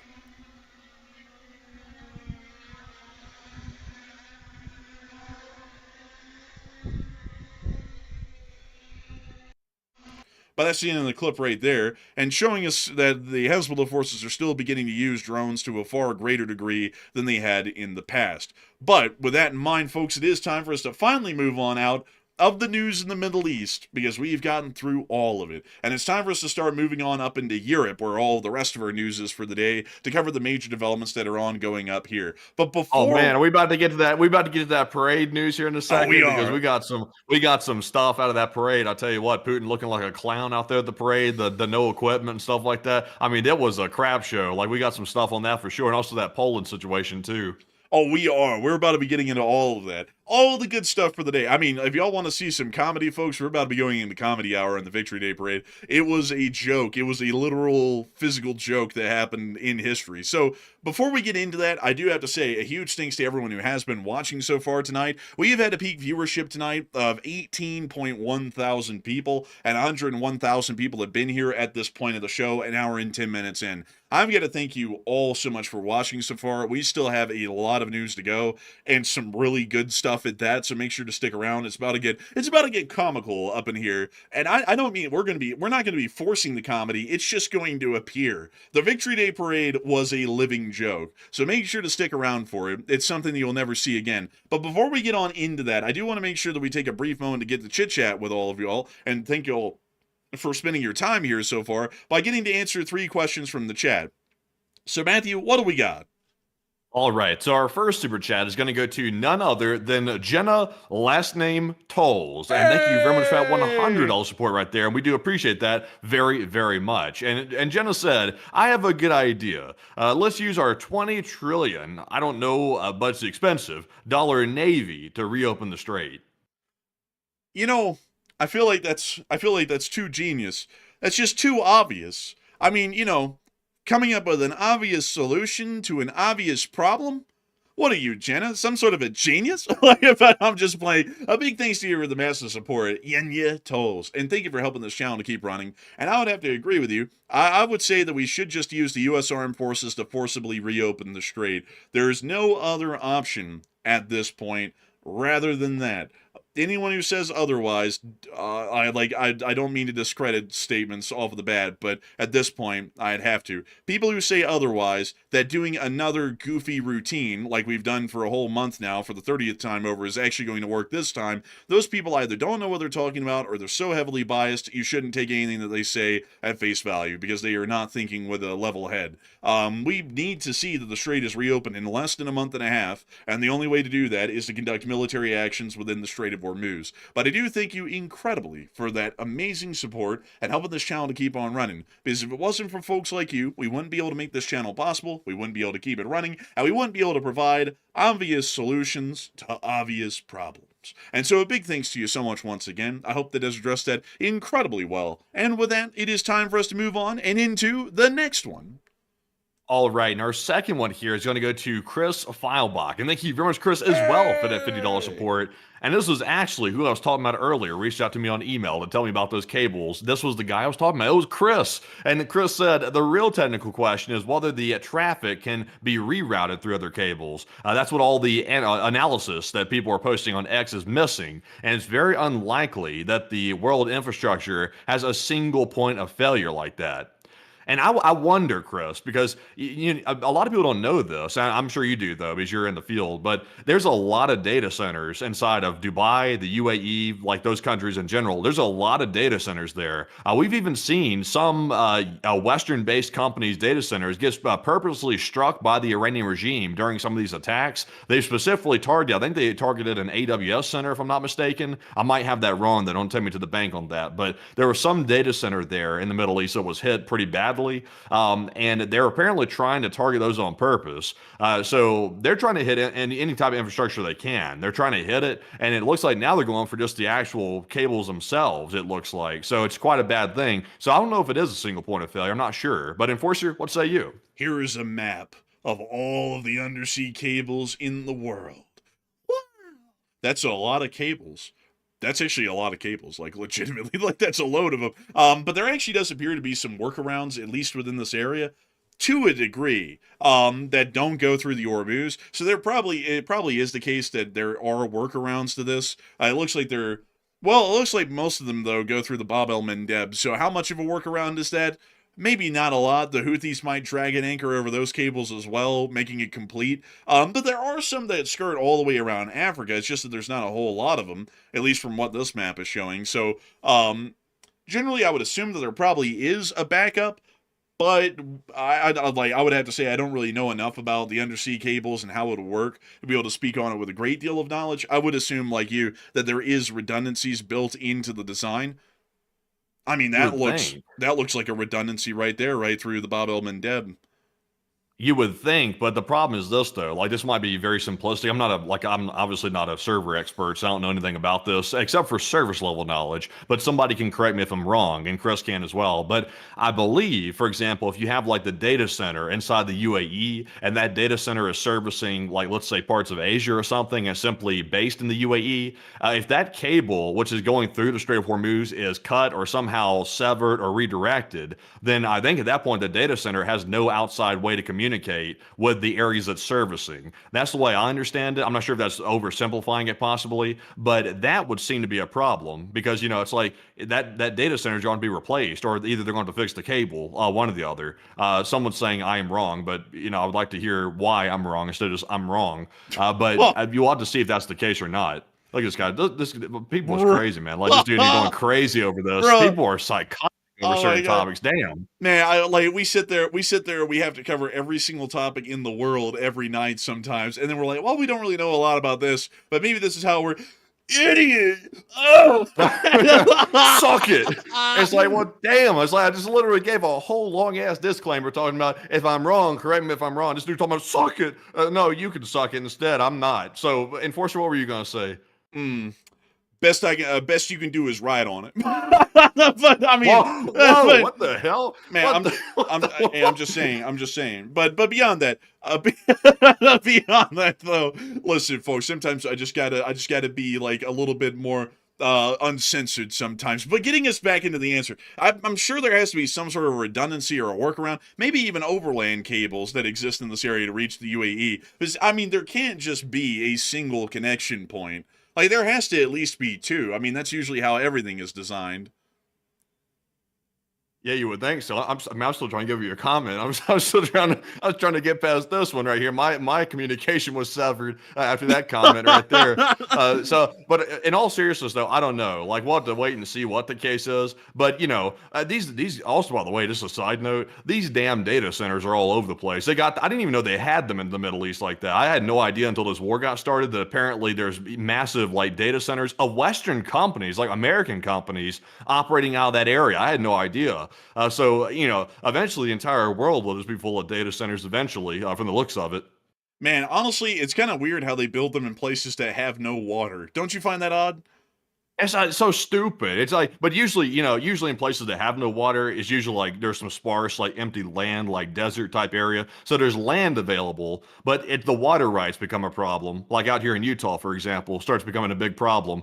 So it just is what it is. But I don't like the data centers personally. I'm not a huge fan of them. They're an eyesore. They make too much racket and they use all the resources. And they're hot. They're like, do y'all know how hot those things are? They are able to create a heat island effect like major cities do because of how hot they are when they're running. And that's insane. Like, think about how that changes the ecology of a location. Like, see here in Utah, say, we're already in a drought, so that thing creates a heat island effect in Box Elder County, the new one that's going to be built. It will, like, some people are going to be like, well, there hasn't been a study. It will. All data centers produce heat. Everything that runs produces heat. Cars produce heat. And so that thing's going to create a heat island effect, and then it's going to start increasing the evaporation rates within the northern part of the Great Salt Lake, which is already under significant strain. You know, and people never think about that kind of stuff, but that's why you can't be building things like this in a place like Utah. Like, why in the world, here's my question, why in the world didn't they not build it in a place with tons of water, like Alabama or Tennessee or something? You know, it's like, those places have tons of water and plenty of usable land. Why didn't they build it there? I mean, that's literally a great place for it, because it won't run out of water. It's already hot and humid, so the environment's kind of, you know, familiarized with that sort of a thing. They got land in Alabama. They needed 40,000 acres for this one, though. So there's not 40,000 acres available, at least anywhere they need to put it in Alabama. So that's probably why they didn't put it there. I got an idea. Build it out here in the Bankhead National Forest. I mean, it's just a national that's forest. Nice. Yeah, just deforest the damn thing. Who needs the trees? Chop them down, Loraxing bastards. Man, that damn thing. Man, he talking for the trees. Bruh, like, he was on some hardcore drugs. That's what he was. He wasn't talking no trees. Yeah, I don't even know, man. Man, I don't even know. Man, I don't even know. But anyways, with that, a big thanks to your support and helping this channel to keep it running, Chris. And I hope that does address that incredibly well. And a big thanks to you so much once again for the support. And we're actually on to the last one, which is also from Chris. So, Matthew, what do we got? All right, so the last one here goes to none other than Chris Feilbach yet again, and thank you very much, Chris, for that 50 once more. He said, the one thing that does change if other cables are used is higher bandwidth. And I was also going to mention that earlier, by the way. He said, often, but not always, increased bandwidth results in increased latency, time to complete transfer, which we gamers call lag. But he said, an increased latency is what people tend to notice most often. And yeah, I don't like latency. I don't like that right there. Latency is no good. That means lag, possibly. Hopefully, it's not noticeable if they have to start transferring the load to other cables and, you know, obviously start using up more bandwidth doing that. Hopefully it's not noticeable. Thankfully, and not to sound selfish, but thankfully it won't affect us here in the United States. I'm sorry for you Europeans and those Asian countries out there. I think it's going to affect them way more than it's going to affect us. But Enforcer, what say you? And I have to thank you so much for the support and sharing more information with us on that, Chris. And hopefully we won't be affected by this too heavily in the United States. But once again, much like with the oil issue, this is one that we can't allow the Iranians to threaten and then damage, because most of the modern post-industrial world runs almost all of its economic activity, if not a large part of it, over the internet, which would then be causing another layer of significant economic damage if that actually started to produce some major fallout or results from those cables being severed. But a huge thanks to you so much once again for that incredible support and helping this channel to keep on running. And with that in mind, folks, it is time for us to move on and into the rest of the news for the night, which is going to be moving us on up into Eastern Europe, as we have been able to hear of some significant news within this area over the course of the day. And what we mean is the Victory Day Parade, as many of you all will know. And moving us on down into Moscow, where do we even start? You know what? We'll start somewhere. We'll start here. Putin showed up at the parade, which was a shock. Now, this is one of the only clips that we're going to be able to show because it doesn't have a watermark on it, and we're generally believing that this was provided by Russian state media. So we will be showing this because this is one of the only times that we're really going to get to have a good look at Putin, and more importantly, the security that was provided for Putin at this parade, which was greatly increased from what it normally is. Also, by the way, notice Fat Donut Man from Belarus is also present here as well. So he shows up. There's some Russian officers, people from the Air Force, the Army, the Navy.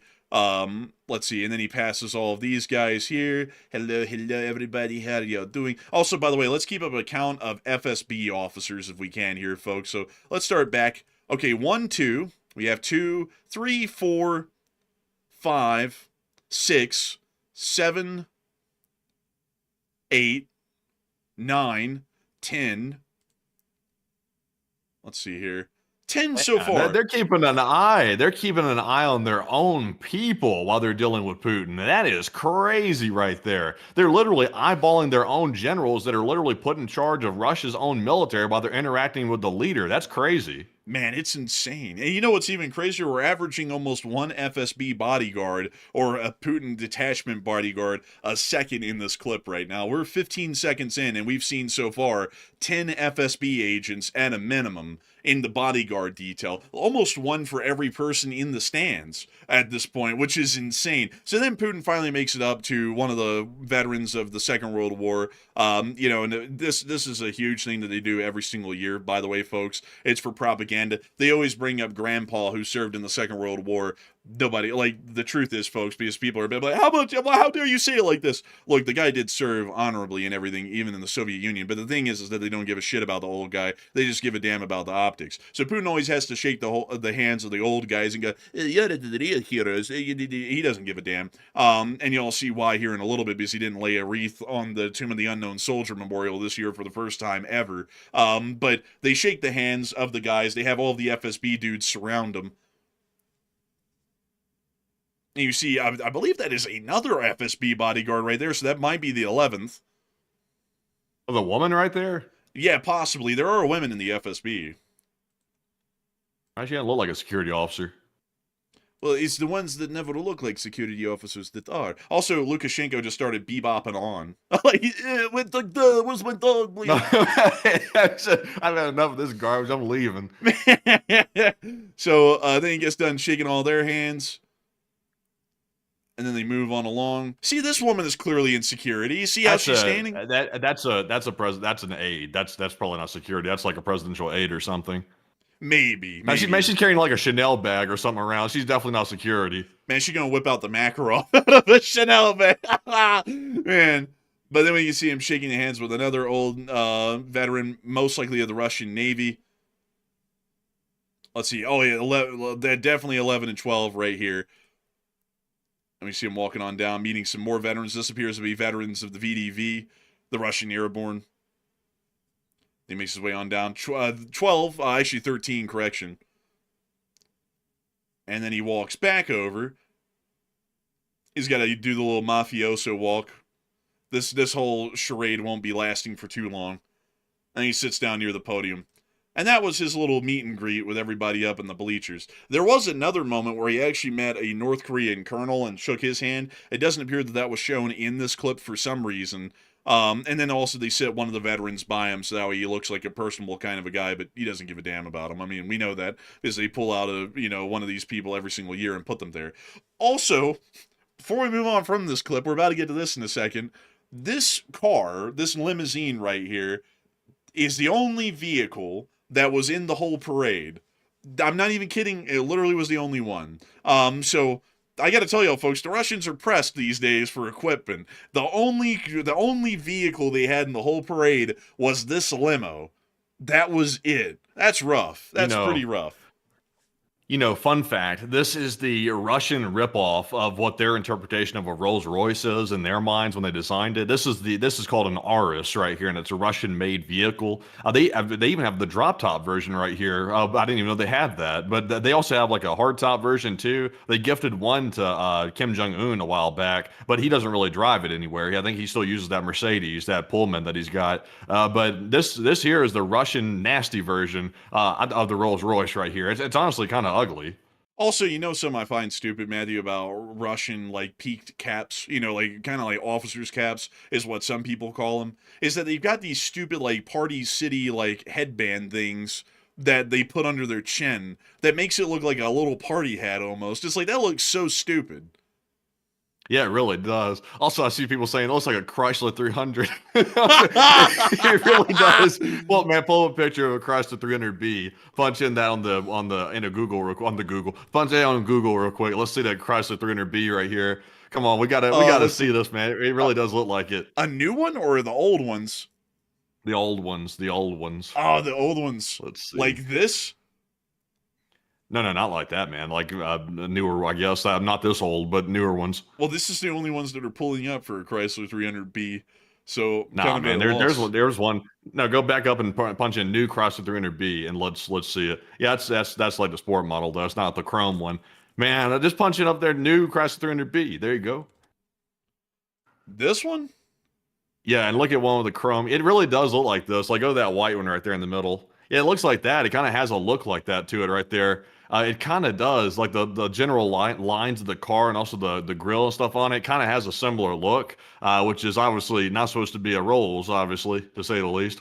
Yeah, I mean, like, doesn't really look that good, for that to be a luxury Russian car. But moving us on from that, we also got to see that that truly was, I kid you not, the only vehicle in the whole parade. This is something that's quite interesting to note, folks, because if we were to go back to 2022, I believe that during 2022, which was the first Victory Day parade held during the war, I think there was something like 90 vehicles that were a part of the parade during that year. We are now down to just the two Arises, this being one of them, that are a part of the parade. Also, I got to say, I mean, it's a real deduction in drip that they don't have Shoigu as the Minister of Defense anymore, because the banker guy doesn't wear a uniform, he wears a suit because he never served in the military before. So you don't have a uniformed Minister of Defense doing it anymore. It's literally just some dude in a business suit. He's going out there, okay, everybody, good morning, shareholders. Good morning, Minister of Defense. We are here to make sure the benefit plan we are putting at the bottom line. All of you are going to the meat grinder. Hoorah! Hoorah! Bum, bum, bum, bum, bum, bum, bum. And then they do like the little parade march as he drives to the next unit. It's kind of lame looking. Then we also were able to see that in the midst of the parade, somebody from Russian state television whipped out what we can only describe as the ugliest angle of Putin we've seen. And we can tell that this guy is cooked from how he was looking in the middle of that parade. Man, what's up with his cheek? It's like he's got something in his cheek. Like you see that like outline? Like it's like that's weird. It's like I've never seen a cheek muscle look like that. I've been looks-maxing bleed. I've been thinking like the cheek and acid dissolver bleed. But man, he's looking rough. And also, man, he looks like he's depressed. Yeah, real. Oh, I mean, I would assume he is. I mean, he's having to live like a hermit because he's scared to death to come out. He's scared his own general's going to get him. Apparently, he's got the security standing behind him like the mob. Man, he's saying there, bro. He's looking at that phrase, going, "I'm very tired, boss. I'm really tired." It's like, damn, I'd be tired too if I was losing a war this badly. Then after that, we also were able to see that after the parade concluded, by the way, there was literally nothing worthwhile in seeing in the parade. The parade only lasted 40 minutes. But Russia has now backed out of the 1,000 for 1,000 exchange that the president had lauded here in the United States as being a major achievement. And Putin stated today that Kyiv made it clear on the eve of Victory Day that it's not ready to exchange prisoners of war. So there will now not be a prisoner of exchange between Russia and Ukraine. And I think this is kind of a little bit stupid because this is kind of like shooting themselves in the foot. If they don't give over 1,000 prisoners to Ukraine, then Ukraine doesn't give back 1,000 Russian prisoners. So Putin's basically saying we don't really care enough about our own guys to get them back, so we're not giving back the 1,000 Ukrainians.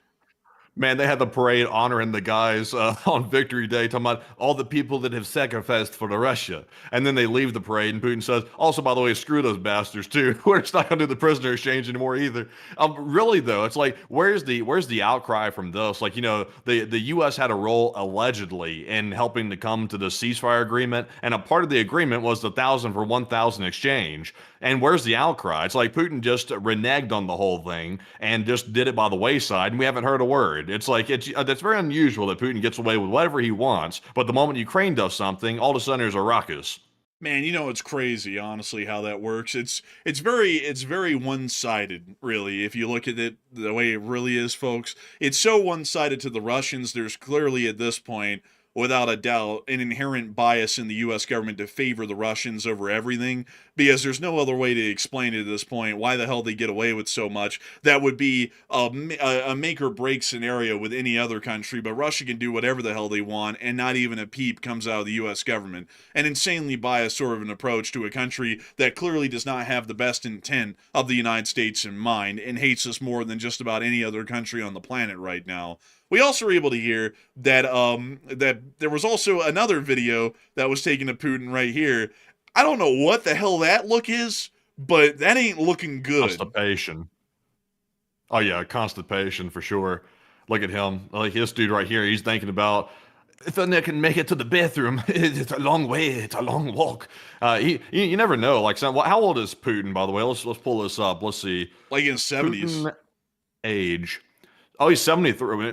Yeah, this might be a rough 73 a little bit right here. Everybody alleges that he has like Botox like in the face and stuff like that. I'm not so sure if that is the case or not, but 73 years old and looking like this. I mean, he's not looking in good shape to say the least. Man, I gotta say, man, I think that's why he's all heavy into that immortality stuff these days. Because I think he's realizing that the pits of hell are waiting for him, and they're not that far around the corner at this point. Especially looking like that. I mean, damn, Yeah. that's rough. I tell you what, I thought, I've always known it's true. But I mean, some people always like, well, why do you guys say Putin's full of shit? Look at the picture. I mean, have you seen this? Have you seen this picture? I mean, this looks like somebody who's in urgent need of a toilet service. Hold on, let me make sure to get the picture. It's looking a lot like that these days. Yeah, yeah, really, he's looking like that. That's rough. That's real rough. That's very rough. He looks just like it, hair and everything. Moving us on from that. Man, moving us on out of that whole deal. We also got to see that down in the suburbs of Moscow, apparently the people held their own parade. And I got to say, folks, this is actually more accurate of what the Russian army looks like these days. I'm not going to say anything else. I'm just going to let you all see what it is. Oh, bro. Yo. Bro, what is this? Is that one of these old, like, I don't know the brand name of this. It's one of these things that I saw in like the documentaries from the USSR. I can't think of the name of the car though. Y'all, somebody in the chat will know what this car is right here. Very historic USSR, like commie times. That grill, I recognize it. Also, what did they do? Like paint like a mock armor like on the window or something? Like the armor, like the little viewpoints? Yep. That's lame as hell. Look at that. Where's the Sarmat car? You know, the one that was like, Washington. It's like, where's that one at? Bro, that one got totaled down in Sevastopol years ago. Remember? Like that bus T-boned it and literally destroyed it, and they never got another one. So it just disappeared. Like they never got a replacement for it. So that one's been gone. Man, this is something else. So let's see this thing right here. They even put a mock turret on the top of it. And then they wrote on the side in bold T-34, just in case you were missing the artistic ingenuity going on behind this. This thing is supposed... Let me go pull up what this actually supposed to be. Let me go pull this up really quickly. So this car is actually supposed to, according to the designer or the artist or the bullshit artist, whatever you want to call him, that painted this thing up, this is supposed to invoke the image of this. I feel like it's a pretty far cry, even with how bad off this thing was. I think there are a few colors, shades of green off cue. This is like a dark forest green. This is like a bright green. Yeah, this is real bright right here. So yeah, pretty bad job. Man, good lord! And then there's an IS-7 over there. One. Look at that busted over there. They slammed the hell out of that suspension. Look at that. Oh, they got a whole lineup. Look at this. It's a Lada! It's a real Lada! They got a lot of pulling in. Man, they got the car show. This is the jankiest looking stuff ever. Why do they love to spray paint the cars up like this? Like the Russians have a thing with like making their cars look like they're straight out of the junk heap. Like they love this kind of stuff. I don't even know why. It's so crap.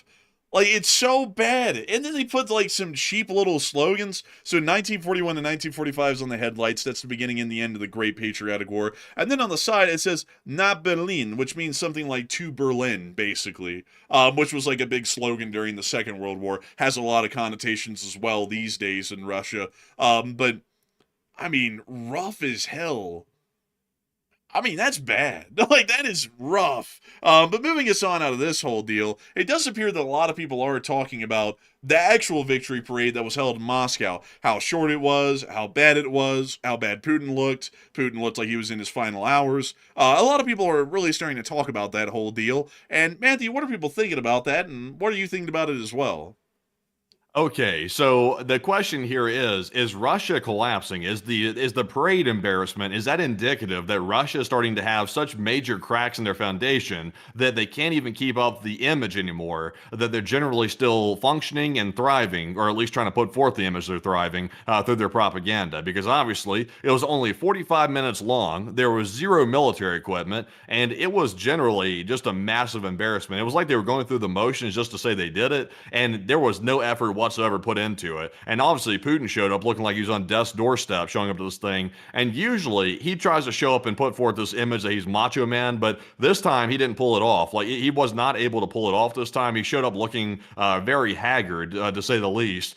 So, what do you think? Is Russia collapsing? 46% said yes. This is now visible signs of collapse. They can't even put on this fake image anymore. 29% said no, it's simply an embarrassing moment. And 19% said it could be, but time will tell. And I would say this is pretty bad because the one thing that Russia has tried to maintain the entire time the war is going on is this fake propaganda image that everything's fine. And they will still, like the last Victory Day parade, they pulled a whole bunch of equipment away from the front lines to simply make it look like they were doing well. They couldn't even pull that off this time, which is a pretty bad sign. So I would say now that they're showing signs that their leadership generally can't even pull it together, they're certainly not doing well. So I would say it is a sign of possible collapse in the future. But Enforcer, what say you? I would say it's certainly a sign of collapse. This is looking horrifically for the Russian government today. They look like a joke in Russia and outside of Russia. And this is starting to give an idea that they're extremely weak militarily, extremely weak economically, and extremely weak in terms of the central apparatus of the government, which in Russia is a death sentence for the larger part. So I have a feeling that things are about to be getting a lot tougher for the Putin government inside of Russia because of how this looked today on the Victory Day parade. Also, additionally, they also have extended the air defense ring to a whole new one around Moscow. Now it's literally stretching almost to the extremities of whole other surrounding oblasts to try and have a little bit of extra protection for Moscow during the parade. Now that is rough. But moving us on out of that, we've also gotten other interesting developments over the course of this D.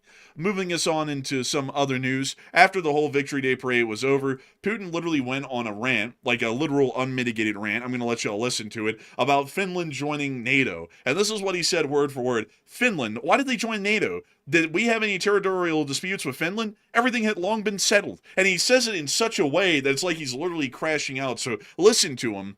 Oh, well, apparently we can't listen to him. We can't listen to him? Yeah, I'm not so sure about the source of that video right there, so I'm not sure if we can play that, sadly, because I'm not sure who filmed it. Oh, well, could I put it on the side screen and play the audio play? I mean, is he speaking in Russian or something? I mean, we can not even be able to understand him. Well, it's just about his tone, see? That's why I'm trying to get everyone to listen to. If you can play like a small clip of it, I would, but it's risky not knowing where it came from. Oh, well, we don't know where this thing came from, folks. It might have germs on it. But moving us on out of that, we also were able to hear that Putin said this today. They expected a crushing defeat for Russia and the collapse of its statehood within a few months. This is speaking about the ongoing war in Ukraine. It hasn't happened, and then they got stuck with this rut they now can't get out of it. Does this guy not realize He's literally talking about his own country. Like, it's literally, he's talking about Russia. He's not talking about Ukraine. That's crazy. Does this guy realize that he's the one who ordered the invasion of Ukraine and started the war 4 years ago?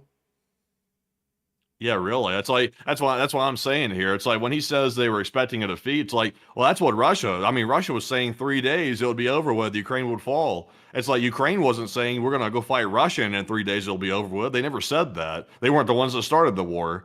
Bro, I've never seen an offensive war go so badly that 4 years later, the guy who started the war is now making Russia sound like the victim of an invasion itself from us. It's like, we didn't invade Ukraine. Ukraine didn't invade Russia. Russia invaded Ukraine, and now they've gotten their ass beat for 4 straight years. And instead of being the glorious, proud, mighty Russia, now they are apparently a weak bitch, even according to Putin, that's just scrapping to survive at this point. This is sad, really. I mean, this is incredibly sad. And also, folks, this is showing you how badly it's going. The mighty Russians have gone from being the mighty Russians to the victim of their own war, even according to Putin. And that we have survived. That's literally the whole point now of the war, is that we have somehow managed to survive 4 years of this crap that I started. It's like, wow, good job on you, man. It really shows how much of a chess master you are, I suppose. But we also were able to see, additionally, that apparently Putin also stated that we will respond to the provocative statements of the Kyiv regime. the provocative statement was the presidential declaration by Zelensky yesterday, where he stated that they weren't going to blow up the Victory Day parade, and he listed out the exact coordinates of the Red Square as the place that couldn't get hit. So apparently that was provocative, according to Putin, and now they're going to respond to the provocative statements. It's like this guy should be blessed that the Ukrainians didn't make him look like even worse of a joke on the 9th of May. They could have launched a drone attack on Moscow, and all of those soldiers could have been running off of Red Square in the thousands, like a whole bunch of scared little clowns, while he was also having to be loaded in a motorcade and carted away. And it's like, the Ukrainians could have made the guy look like a real fool today, and then they didn't. And so now he's going to say that he's going to respond to the harsh words, which was the declaration that they weren't going to blow up the parade.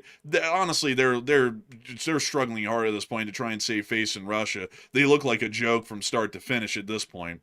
But that is all of the news, folks, that we had on the Victory Day parade. There wasn't anything interesting of it to actually watch of substance. It was just the infantry column, and then the parade ended, and the infantry column wasn't even that good. It was mostly cadets from the local military academies around Moscow this year, so it was basically like JROTC kids in the parade, and then maybe some actual frontline units, and there was a North Korean contingent there, but they looked rough. Let me go pull them up, actually.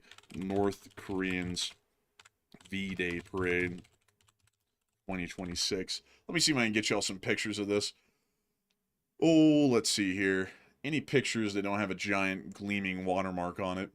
No. So sadly, I won't be able to show that to y'all. Unfortunately, that's quite annoying. But I can show this picture though. This one comes from a Russian media source. They had these silvered out AKs, and they absolutely looked the gaudiest you could imagine. I mean, they were literally gleaming off the guns. It was like blinding people in the audience. It looked stupid as hell because you can't use these actually. Well, you can, but you would very much blemish the silver that this thing is coated in, and it wouldn't look too good then. But moving us on out of that whole deal, it is time for us to move on and into Poland, as we did get some very interesting news today of the small Polish town of Bydgoszcz. We were able to hear that a drone has been found today near to the town of Bydgoszcz, near to the border with Kaliningrad. It appears to be a Russian military drone by all preliminary reports, and currently Polish authorities are investigating the situation and trying to discern whether or not this truly is a Russian drone. The drone appears to have most likely come from Kaliningrad, because the town that it landed near to is only a few miles away, 6 miles, from the border with the Russian Oblast of Kaliningrad, which is the remains of East Prussia that was cut up after the end of the Second World War. That's what we're generally believing at the moment. We don't know why it went that shallow of a path into Poland, or why it's in Poland at all, and there is also the possibility it may have flown from Belarus through Poland and then just landed near Bydgoszcz, which is very close to the southern border with Kaliningrad. Matthew, what are people thinking about that right now, and what are you thinking about it as well? Okay, so this one's got people a little bit worried today because this is coming right on the heels of Latvia having 2 drone incursions into their territory for the first time ever, apparently from Russian territory from the looks of it. So now we're hearing that Poland is now reporting that a drone has suddenly crashed on their territory right near Kaliningrad, which is, of course, a Russian enclave right there in Kaliningrad. So what do you think is happening? 33% said it's just a drone that happened to go off course and it was just an accident. 28% said it seems ominous, but I need some more details. And 31% said it's Russia attacking NATO directly. And one thing that's a common theme amongst these recent drone incursions into NATO airspace is that the NATO countries are being very, very secretive about the details about it. Latvia was being very secretive, and now Poland is being very secretive. They're saying that it was a Russian military drone, but they really won't elaborate too much deeper into that. So they're not saying where it came from. They're not really saying anything with it. They're saying it's a Russian drone, but they're not saying exactly where it came from. So I'm left presuming that it probably came from Kaliningrad, since it apparently crashed very close to the border. But there is no business that Russia has flying any type of military drone inside of Kaliningrad. They have no business doing that. So I would tend to think it sounds probably intentional to me, but it's not an attack per se, because of course there's no warhead, but it is of course an incursion. And I think that's the point in itself, is to make a point. But Enforcer, what say you? And I didn't say that I would believe that it's most likely some sort of a ominous attack or a direct attack against NATO again. That would be my general opinion. Because we are seeing that the Russian Federation has conducted what we would only believe at this point to be a deliberate attack against the Romanian city of Galati. And when the ambassador was summoned to explain the situation in Romania, the Russian ambassador stated that Romania is in a state of war with Russia, and therefore they should expect such things. So I would generally believe that any drone incursions at this point that are being conducted are falling under a similar framework, that Russia is considering these countries to be hostile nations, and therefore these drones may be either ominous threats or deliberately flown into NATO airspace to try and instigate a situation, or to be able to try and keep pushing the envelope as far as they can. We're not really sure I'm not really sure which one of those answers it would be at the moment, but I believe it'd be one of those two. But I hope that does address it the best I can, at least in my opinion. And moving us on over and into Paris, we were able to hear of a fairly large fire that happened near to the Charles de Gaulle airport up there today in the area of northern Paris. And we were able to see the clip of that right here. I don't know if we can show that. Just show a picture of it. Well, there it is. Fairly large. I heard you were going to start a fire in Paris tomorrow. Tell us how you're going to put out the fire in Paris. Well, like a very radical voice you have there, translator, man. Like, man. And I tell you, it's really, but in all seriousness, though, like, of course, everybody's mind is first going to jump to, it seems like sabotage. It could be. I mean, we can't rule that out. But one thing I do want to point out as well, in addition to the massive fire, by the way, that's a huge fire right next to the Charles de Gaulle airport inside of Paris, France. We've also seen, we haven't been reporting this because it kind of flies under the radar a little bit, but just to mention it, we saw a massive fire break out in another pretty large American oil refinery yesterday. We saw that happen, and it was a very big fire. I'm not sure if the facility actually got taken offline or not, but it is notable, though, that apparently there are increased instances like that, fires and explosions happening across Western countries. Of course, we have heard multiple times over the past few years that Russia is conducting a shadow war on NATO for a large part, and it could be an extension of it. It could be, but it's really hard to prove it because, of course, it's covert, and it's not like blatant. Russia's not coming out and taking responsibility for it. So maybe so, but it's hard to tell. And it may be hard to tell, but it certainly is something to see. Maybe it is hard to tell. Yeah, and it may be hard to tell. I'm just trying to confirm that, man. I'm trying to agree with you here. But we can confirm that there was a fire near to the Charles de Gaulle airport today that was fairly large. And if y'all haven't seen the Charles de Gaulle airport, take a look. Wow. It's actually pretty nice. That's a nice airport right there. Look, it says Paul. Paul. Man, like it's just like, Paul. It's just it's Paul. like, all right. Oh, look, a big sleeping cat statue. That kind of beats that one in Denver that's like the horse of Satan. Have y'all ever seen that, folks? Like the horse out front of the Denver International Airport? Let me go show y'all that. This, also, by the way, the runway arrangement at the Denver International Airport leaves more to be desired. Really, it's like, damn, it's like, I don't know who in the world designed the runway layout at Denver, but they weren't really thinking that deep about it. But let me show y'all. It's got to be in these images somewhere. Oh, come on. It's here. It's here. I know it has to be because everybody takes a picture of this, like, apocalypto horse that's out front of this thing. Lucifer. That's what people are calling it. Punch that in to see what pops up. They're calling it Lucifer. Oh, here it is. This whack-ass thing. Oh. Yeah, I don't know what possessed him. Literally what possessed him to put that thing out here, but that's really something else, like the devil horse outside. Somebody thought, let's put that out there. Watch it actually be like a devil worshiper. They put that out there or something. Bro, somebody put an image of a raw chicken on this thing on Google. What the hell? Bro, weird stuff. Man, honestly, man, it's probably some sort of deep internet conspiracy thing with the chicken, but like you get to the Paris airport, it's like, oh, the sleeping kitten on the pillow. Meanwhile, in Denver, welcome to hell. It's like, what is the point of that? Like, I don't get it. It's a really bizarre sort of a statue. And then on top, like, the other thing is that, like, Denver and Salt Lake are kind of like in a similar category as mountain cities, sort of. Although I'd say Salt Lake is much more of a mountain city than Denver.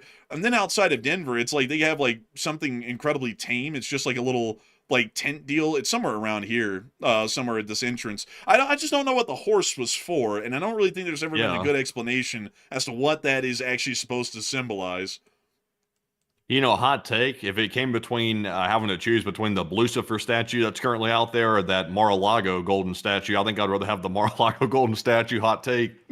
Man, what about that golden statue, that big golden statue, while we're slowly working towards a recession? Let's see. Man, they said no false idols. Don't do that. That's called what is it? Idolatry. And they said gold statue to go. It's like, okay. Oh my God, dude. Did you know this about the statue? I just pulled up. It is notable for its striking appearance and for having killed its sculptor, Luis Jimenez, when a section of it fell on him at his studio and crushed him to death. This is a real deal? Like, you're not real. lying? That's real. Like, that's not a joke. Damn, bro. Well, this is a haunted statue after all. I don't want that statue anywhere near my place. They can keep it. I always knew there was something wrong with Denver. The sculpture was meant to welcome Colorado residents as they entered and exited the gateway to the U.S. West. Well, it's less than welcoming. Like, it's less than welcoming. Let's see. So it's a blue Mustang, and then people call it Demon Mustang, Lucifer, and Satan's Stallion. Honestly, fairly appropriate names. Let's see. And then apparently the sculptor suffered complications during the whole time he was trying to make it. Consistent migraines, several corrective surgeries on his vision, resulting in a glass eye, and a back injury from a car accident in his youth. Hell no! Like this ain't sounding right, man. This isn't sounding right at all. And then during the midst of working on this thing, Jimenez suffered a heart attack and required surgery on his hands during the years of production for the sculpture. This thing is cursed. This thing is cursed as hell. What was he, a devil worshiper or something? What was he? What was his deal? Like, was he like? What was inspiring him to come up with this? I don't know, but then apparently he got sued because he actually missed all the deadlines to deliver it. So he got sued by the city of Denver for the $165,000 they had paid him up front for his $300,000 commission, and then he countersued, and mediation decided that Jimenez would just complete the sculpture. And then, give it to the city. And then he got crushed in 2006 in a studio in Hondo, New Mexico, when one of the sculpture's 3 sections came loose from a hoist, pinning him against a steel support beam and severing an artery in his leg. He bled to death in the studio before being declared dead at arrival at the Lincoln County Medical Center in southern New Mexico, 28 miles away from his home. Yeah, I don't like the sound of this story at all, and also I don't really understand why they put that out there. To be honest, I'm like, that's really odd to put that out there, like something like that. I don't like it. I definitely don't like the story behind it. I'm not gonna lie, that thing needs to be ripped down. Like, this thing is cursed. Like, it looks freaky. It's scary looking. It's not at all nice. Like, it's not pleasant. And the story of the guy who made this thing sounds like a horror story. Like, he just created a demon. Like, honestly, that needs to be ripped down. I just don't like it. But anyways, moving us on out of that whole rabbit hole, which just came in the middle of a Ukraine war segment, it's now time for us to finally make it to the front lines in Ukraine, because we do have a lot of news coming out of Ukraine over the course of this day. Moving us on into our location unknowns, we were able to see that a Ukrainian soldier was fighting off an attack from an FPV drone. Let's take a little gander at it. You see them going 100 miles an hour, and this guy's got a silenced MP5. Oh my God.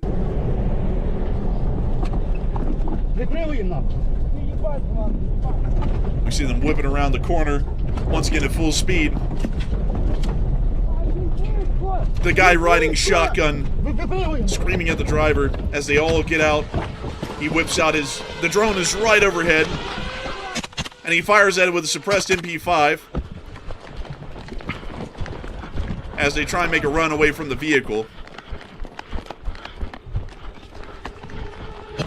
We hear the drone getting closer and hitting the van. Dang. Okay, dude, you missed it, man. You missed it at the start. Let me rewind here really quickly to the beginning.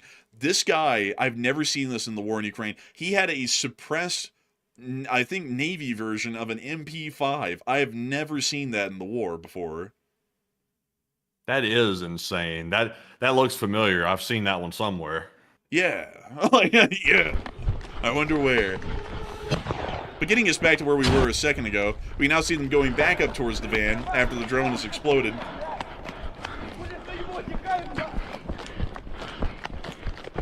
And we can see that it appears to have been a pretty damaging hit, but now they're grabbing their equipment out of the back.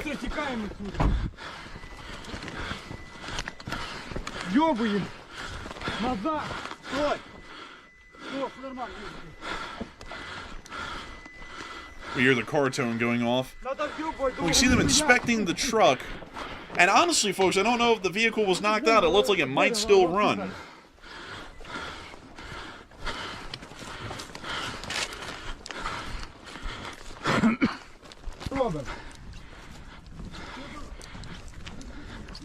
See him walking back to the truck now.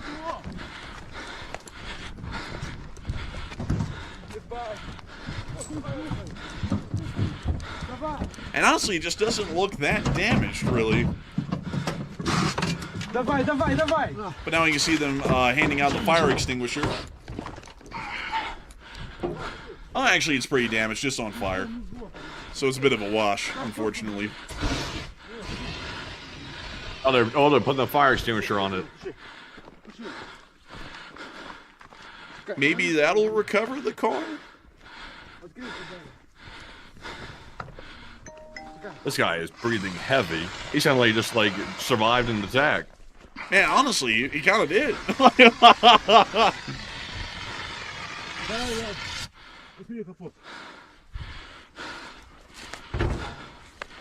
As Bruce Lee's just said in the chat, looks like the heater works. Certainly does, maybe a little too well.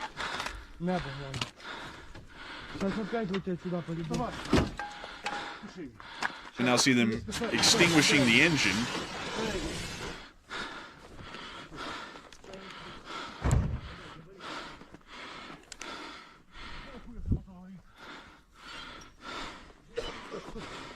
We now hear them choking on the fire extinguisher retardant.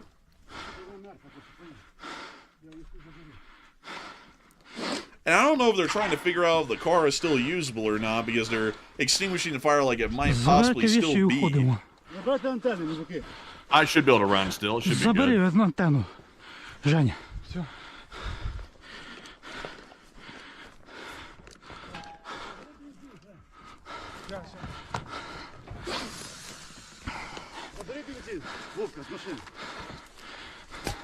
Now I see him tossing the fire extinguisher.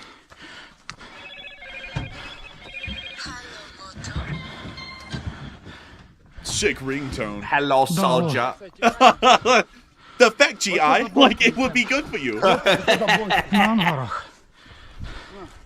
It is best to jump from a sinking ship, GI. But anyway, They've abandoned you. You were left behind. There's nobody coming for you. Also, by the way, real quick, I'm sorry to jump back to this rabbit hole real quick, very quickly. You know something I just realized? You heard about that story. Apparently today, some trespasser ran onto a runway here in the United States, and they got sucked into the engine and chewed up in it. But today, did you hear about that? Yeah, of that Frontier flight, and it like created like that little engine explosion and whatnot out the window on the video.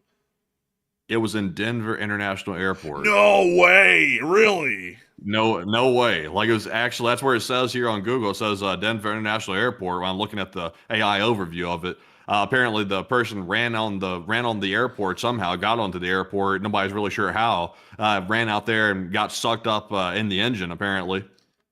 Oh my god, that's crazy. Aren't there like a whole bunch of crazy like murals and paintings and stuff in this airport? Aren't there? Like, I remember someone saying something about that. Now I have to look. I don't know.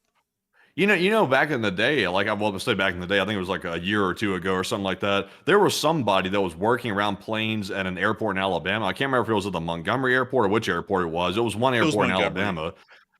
Yeah, they were working around the engine, and somehow they got sucked into the engine. Somehow, like that's really awful. By the way, that's an awful way to go. Like I'm like that's an awful way to go right there. There was images out from that, and it was oh jeez, I've never seen images from an event like that, but it was exactly how you'd expect it. You know, I think I remember that one right. Wasn't the story is that they had like their AirPods in or something, and they were just kind of like bebopping in their own world and didn't pay attention. They literally walked right in front of the intake for the engine and just got sucked straight in immediately. Something like that. I think so. Yeah, something like that. The crazy part was apparently the aircraft was taking off. Like it was actually doing like its takeoff sequence, like on the runway. It was picking up speed when the person just ran down the runway and the plane got them, and they got sucked into the engine apparently. So nobody knows what the hell the person was doing out there or anything. It's just an odd circumstance.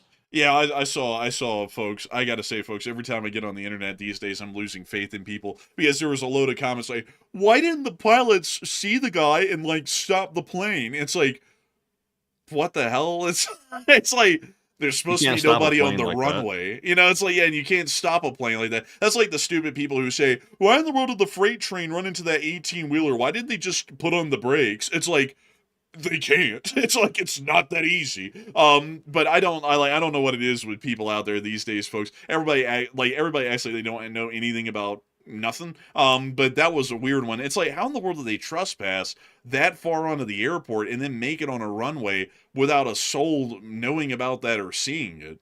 Don't they have security systems to prevent that? Yeah, also, usually airports have like security trucks and stuff running around. So, somebody's lurking around a fence or something like that. They usually send somebody out to go check on it. So who knows how the hell they got there? But, of course, it's a big airport. So, I mean, somebody could have snuck onto it or something like that. But just wild stuff, by the way. Some nut running out there. They could have caused a disaster with the plane if that had really gone badly. That could have been a disaster. Thankfully, it wasn't. Yeah, definitely. But I see some people saying it sounds like a guy who was trying to take the extreme way, out. But the thing about that, though, is that that's one hell of a way to do it. I mean, that's an extreme, We like, can't get into those. well, I Can't mean, get into those. like getting into an airport's pretty tough. I mean, like, I doubt that. I think I would bet y'all money that I won't bet money on it, but I'll tell y'all, I think it was probably somebody who was trying to like make some sort of a viral video of like, oh, I got onto the Denver airport, and then they probably went on a runway, which is a dumb idea, and then they got splatted by the plane. That's probably what happened, honestly, because I just don't see anything else being the case with that. That's just a freak weird thing. But anyways, moving us on out of that, near Denver, it is time for us to get on into the other bits of location unknown news that we have, where we were able to see this Ukrainian armored MRAP, an armored car, survive the very same drone attack that the last truck didn't. Let's take a look. Listen to that engine purr. Listen to that chop. That sounds really nice. And what is this? What vehicle is this? I don't know, but it's one of the larger armored cars, like a Cossack or something like that. Sounds like a Duramax. It sounds pretty good. It sounds great. And now they're on the way. Oh, look, an FPV. Nah, that was nothing, really. No. Well, on the way. No effect. Look at a B. Bam. Okay, keep going. Man, bro, he said, oh, FPV. Bro, he said it so calmly, too, and it just slowly, like, floated towards the truck, blew up on it, and then they went, and then they just kept driving. Look at that. Bro, look at that. Bro, that drone was moving at 1 mile an hour. Bro, then someone in the Honestly, back went, that was weak. That was a weak explosive on that thing too. Like that was not a big yield off of that. Man. No. Bro, then they just roll on through. Little peewee drone coming up trying to take out an armored car. It's like, I don't think this is gonna work. Bro, it sounded like a rock hit the windshield. and then, bro, they just go driving through. You see like streamers of debris from the drone like skittering around in the air, and they just drive up. They're like, well, whatever.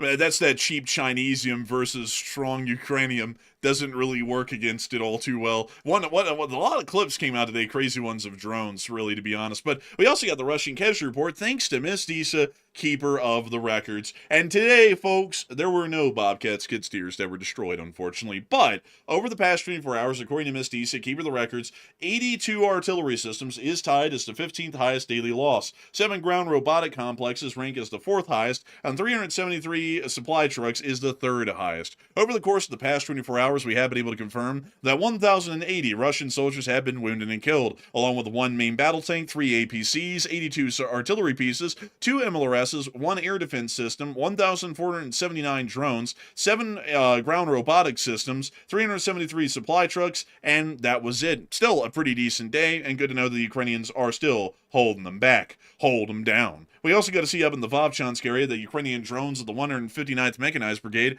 were hitting the Russians in a little bit too spicy of a way. Meanwhile, the Ukrainians were also using their Baba Yagas to conduct resupplies of their frontline positions. That sounded like that, like copyright-free corporate propaganda music. Here at Synergy, we're trying to make the world move fast. Here at Synergy, we come up with new innovative solutions with think groups to make sure that you, the customer, are able to enjoy life. Like that kind of music, like it's that kind. But here at the Ukrainian Armed Forces, Bliat, we have a new synergizing method of sending down the FPV to go and say hello to the customer here in the field. Here we can see the Ukrainian resupplies going well. And before you know it, the Ukrainian soldiers have their goods. That's the end. We even have a spokesman, the president himself. As you can see, we have a great company. We have all the cards, Every day we have cards. They say, sir, send them a card, sir. We sent them a calling card. We are into all kinds of cards. Yu-Gi-Oh!, Pokemon, Magic the Gathering, any cards you would like, even normal Poker cards, any cards. We have all of the cards. Come by. We don't treat you like a family when you work here in Ukraine. We treat you like a soldier. And it works a lot better. Putin treats his soldiers like family, and they all get blown up, so that doesn't really work too well, does it? Opa. But anyways, moving on up and into the Kupiansk area, we also get to see that the Ukrainians were able to find one of the few surviving T-90s, and they blew it up today. There it is, a T-90. These things are actually quite rare now. We believe there's only a few dozen left in the whole country. And there it goes. It's on fire. Look at it go. No, my baby. It can't. Please, save it, baby. Save it. Look, it's not. Oh my God, man. They turned the whole forest down. Bro, they're going to flatten the whole destruction. Bro, look at it. It's still flattening everything. Bro, they are determined as hell to save those, and they didn't succeed. Goodbye to this. Man, bro, the Russian commander in that tank. No! Turu! Yeah, really. Oh my God. Turu. Look, now they're showing it. Turu. There he is flying around. Oh man. A vulture, I believe. Oh no, that's actually some sort of a hawk or an eagle, I believe. But moving aside, that dude was flattening the entire. He was deforesting the entirety of the entire tree line to try to save that thing. Like, man, that shows you how bad. That was probably like a huge thing for this commander right here. He's probably like, I have a T-90. Look, and now it's like, there it goes. Bye bye. I'll be honest with you, man. I think at this point in the clip, the commander wasn't really around to even think anymore because that fire right there is coming right out of the commander's cupola. Yeah, so I think that thing had turned into an oven. It might be tough. Yeah, I think at this point, I think it might have been on autopilot. Man, that guy was in there going, man, I'm really on the hot seat today. But anyways, moving us on out of that clip, once again showing us one of the few T-90s left being destroyed. We also got to see down on the Konstantinivka front, the 18th Brigade also gave a little bit of a slamming to the Russians, which was apparently too spicy to show. So now we'll be showing y'all an element of the Ukrainian National Police's drone forces taking out some Russians around Konstantinivka. Also, Chef Danny B just got here. Chef Danny B is based in Denver. So I asked him if he knew about that Lucifer, a devil horse outside the airport. And he said, yeah, he knows about that thing. I think everybody who lives in Denver probably knows about that. It's kind of hard to miss it. It's like you can't miss that demon-looking thing when you're flying into the airport or, driving into it either. Man, on the other hand, you get out of Salt Lake City, and they just have, like, the iron teepee-looking things that they built for the statue up front. Honestly, those are pretty chill. Like, I think those are pretty cool. The Lucifer thing, not so much. Like, that thing gives me the heebie-jeebies. Yeah, I prefer my airports not to have demonic symbols outside. Man, like, bruh. Go outside and there's like in Birmingham, they had like this devil goat, like in the downtown area where all the shootings would happen. Like it was really fitting, actually. The devil was like sitting in the middle of the square. There's like, Yeah, it was like a devil goat. Now, every time I drive past, I'd be like, what the hell's up with this devil goat, like sitting up here, like creepy devil goat. And then there was always like gang shootings and stuff happening, like in downtown, like all over the place. So yeah, the devil was sitting there, I guess, watching the shootings. Man, there it is. I don't even understand what this was. Oh, why they blur out his face like that? Like it's a person. Because The devil requested censorship of his face. Man, the devil down in hell writing a letter. Dear Google, I do not like how you showed my likeness in Birmingham. Please remove this. Thank you. The devil's opposing privacy, invasions of privacy, a devilish creature, but wants its privacy. Man, bruh, the devil's like, damn, I really need to get this sent to Google high priority. Oh, I know. And then in some random senator's office, look, calm down. You already made a deal with me like 5 years ago. Look, I need you to send this letter to Google and have this blurred out. All right, peace. Like he disappears again. But man, that thing is creepy as hell. Like, by the way, that's the statue that we're talking about.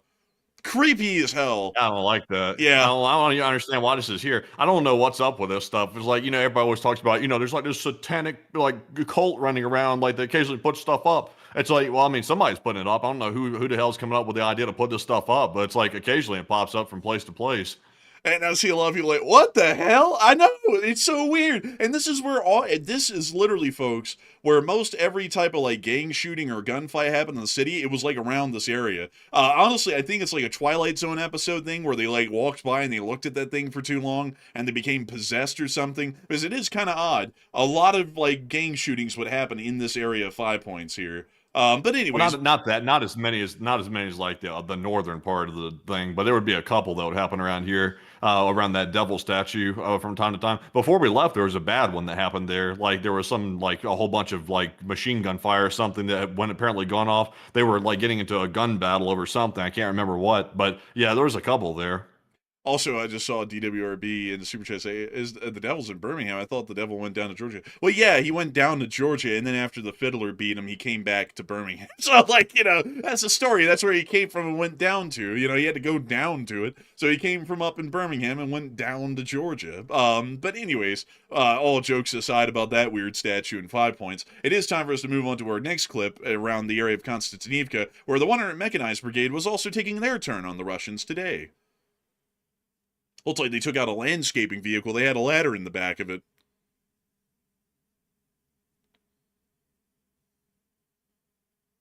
Opa. Bleed. Opa. Bleed. Damn. Opa. Damn, son, where'd you find this? Trapaholics. We make it look easy. Walk with your boys. Damn, son, where'd you find this? Man, they found that in the back lot in China. We also got to see down near the Dobropilia front. Apparently, the Ukrainians were getting a little too busy with the Russians there. We also got to see that down on the southern flank, they were apparently getting too busy there. I'm telling you, folks, when I watch these clips, I don't see anything wrong with them, but apparently later, some people do. We also were able to see that a mobile gas station was hit by the Luftwaffe unit. Get ready for some really jank-looking image. Oh, God, there it all is. Oh, no. Oh, no. They're literally writing in German. They're not meeting the allocations anymore, folks. Oh my god. Well, the Russians aren't either. They have the drone alert symbol that has a red, white, and black color scheme, which looks very, very sketchy to say the least. And that's the Russians with their drone symbol. Let me go grab that real quick because we got to show people this because we meant to show you all this yesterday, but we didn't have a chance to bring it to the news segment. I'll go grab it and I'll let you know when I have it up under the likes tab. At the header show. Oh man. Well, the Luftwaffe is I got it. I got it right now. Show them real quick. Just take a pause. So I'd say hot on everybody's minds right now. Show them a picture of the Russians' drone symbol here, looking kind of sketchy. Geschickt verlangt in die deutschen Wald. Yeah, I don't know, like that. This should be a banned color scheme right here. This is not a good color scheme whatsoever. So yeah, this is the Russians putting this out. So I don't know what's up with the imagery here, but it's definitely not good. Yeah, like definitely not. I gotta say, but getting us back to the Luftwaffe unit. We can see them now targeting the mobile gas station. I heard that they called in a Messerschmitt on this position. And here it comes. It's about to do the strafing run. We see it hitting right about here. Yeah, there goes the Messerschmitt. Oh, there goes the Stuka. Okay. Oh! Oppabliet.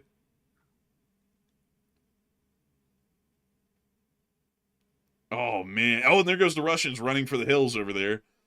Oh, Bliet!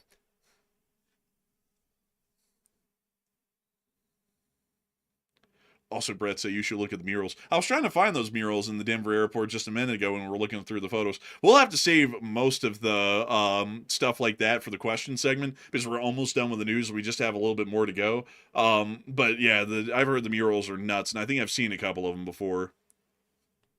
But yeah, that mobile gas station is burning to the ground. Well, in Russia, it's probably like $10 a gallon. Oh, boy. Man. You know, I heard folks that, you know, you're supposed to treat your girlfriend to something nice. You're supposed to bring her someplace expensive every once in a while. So I brought mine down to the gas station. But moving on from that, we also were able to see that the Russian forces were also getting hit by GBU-62 airstrikes. Man, if they're real good, you can get them a roller dog. Maybe possibly one of those taquito things out of the 7-Eleven, roller bin or whatever they call that thing that keeps the stuff hot. Man, in the future, that's probably gonna be like $5 a taquito. I bet you money. like it's or you get might get lucky and get a fruit cup. Oh, dead on the hit, bleed. And you know you could maybe, but I think that's pushing it way too hard, like way too far, way too hard, just too much there. That's too needy. Or if you're really lucky, you could get the mozzarella salami pack over there from the fridge section. You could get that, maybe. Dude, that's really opulent. You'd have to be like one of those multi-millionaires to be able to afford that these days. But moving us on out of the Southern Front, that is all of the news that we had for the day. Unfortunately, there was not a speech from President Volodymyr Zelensky today. He was apparently busy and was not, unfortunately, able to make a speech. So we are going to be moving directly on into the question segment without any buffer zone, meaning that we're starting the question segment right now. From this point on, folks, there is most likely not going to be any more news. It's going to be questions. It's going to be talking to y'all, communicating with our most valued viewers. And we greatly appreciate all of y'all so much for enjoying the show tonight. We have had a peak viewership, once again, of 18.2 thousand people. Looks like YouTube actually updated that. That's more than last time. And also 136,000 people have watched the stream in 2 hours and 20 minutes. I've got to say that we are greatly appreciative of each and every single one of y'all watching, and I wish we were able to thank y'all outside of just seeing numbers on the screen and fresh brisket on the board. I was going to say numbers on the board, and it reminded me, folks, of the Buc-ee's thing, fresh brisket on the board. I had to say it, but outside of that, I got to thank you all so much for watching so far, and I hope that you'll stick around because we got a lot to talk about, many things to talk about in this question segment. We can talk about anything and everything, folks, except for religion, politics, climate change, and whether the A-10 is relevant in modern warfare or not. And Matthew, what do we got? All right, so with that, folks, it's now time to move into our super chat questions, live chat questions, and Morse code decoders of the night. And right now, like the Enforcer said, we're really not looking at a breaking news night tonight. It's really not that type of night. Today was kind of a bit of it was an intriguing day. Of course, we had big news to cover during the stream, but it's not like an active day where there's stuff happening hour by hour. So it'll probably get back to it soon, but today is not that day. So you're not that guy, pal. You're not that guy. But moving into our first super chat, this one goes to none other than Jeremy Vahill, who puts in a $50 support. And thank you very much, Jeremy, for that 50, and we do appreciate that very, very much. And Jeremy said, hey there, Enforcers. I don't think you know a lot about trains. Prove me wrong. Oh, no, you're wrong. Yeah, you're wrong. He knows a lot about trains. He knows about every type of train possibly. Some say he knows so much about trains they kicked him out of the trains. That's what they say. But Enforcer, what say you? Jeremy, you test me. Like, I'm just playing with you, Jeremy. I know you're kidding around with that. But, I do know a good bit about trains. I like trains. I appreciate them. I think they're cool. I think they're really neat. I think they're worth study. But you know something, folks? Trains are my most my most important fascination, I'd say, in transportation. But I know a little bit about most types of transportation, you know? Like, I always talk about, like, trains, but, you know, something else that I don't talk about is planes. And I am interested in aircraft. I do research them and learn about them from time to time, a lot like trains. And Oh, Matthew, really? yeah, do you know what the first, without Googling it, commercial jet airliner was in the world? Do you know the name of it? Uh, n- uh, it was a prop aircraft, obviously, but I don't know which one it is. Jet airliner? Are you saying a jet, or you're saying like a commercial airliner of some sort? First commercial jet airliner in the world. Oh, a jet airliner. Sadly, I wouldn't know off the bat. Yeah, wouldn't. Airbus. No. Well, Airbus only existed in the 80s. We're talking way back in the day, Matthew. Yeah, go ahead and give it to me. What is it? The de Havilland Comet. Oh, de Havilland. Okay. This was the first commercially used jet airliner in the whole world. And you know, something that's actually interesting about the de Havilland Comet, folks, is that there was an important lesson we learned from it that changed airline design for the rest of history. And Matthew, what do you think it was? Just take a random guess looking at this thing. What was the lesson that was learned from the first comets that changed how we design jet airliners? Uh, is it the contour of the wings? Maybe because these wings are very flat. They don't have any leading, or well, they have a leading edge, but they don't have any like real contour to them, really. No, it was the windows. When the first de Havilland comets were made, and let me see if I can show you all a picture of this. Maybe one of the first ones that we have as a picture. Maybe, yeah. Notice the windows, they're square. And it turns out that square angles, or, you know, perfect 90-degree angles like that on a square window, aren't really good for a pressure vessel like the cabin of a jet airliner. And so it turns out that these were actually failure points on some of the earlier de Havilland comets, and a decent amount of them actually just broke up in midair, killing everyone on board when these windows would eventually fail. So then they went back to the drawing board, because this happened very early on in its history, the comet's history. They went back to the drawing board and went, well, clearly that we can't have square windows, so we need something that can deal with the pressure equally. So then that's when they came up with the rounded windows, and the rounded windows with angled corners, like modern windows on jet airliners, or generally rounder ones like these porthole designs, have stuck in jet aviation design all the way up until this day because of the lesson learned on the comets. That is interesting.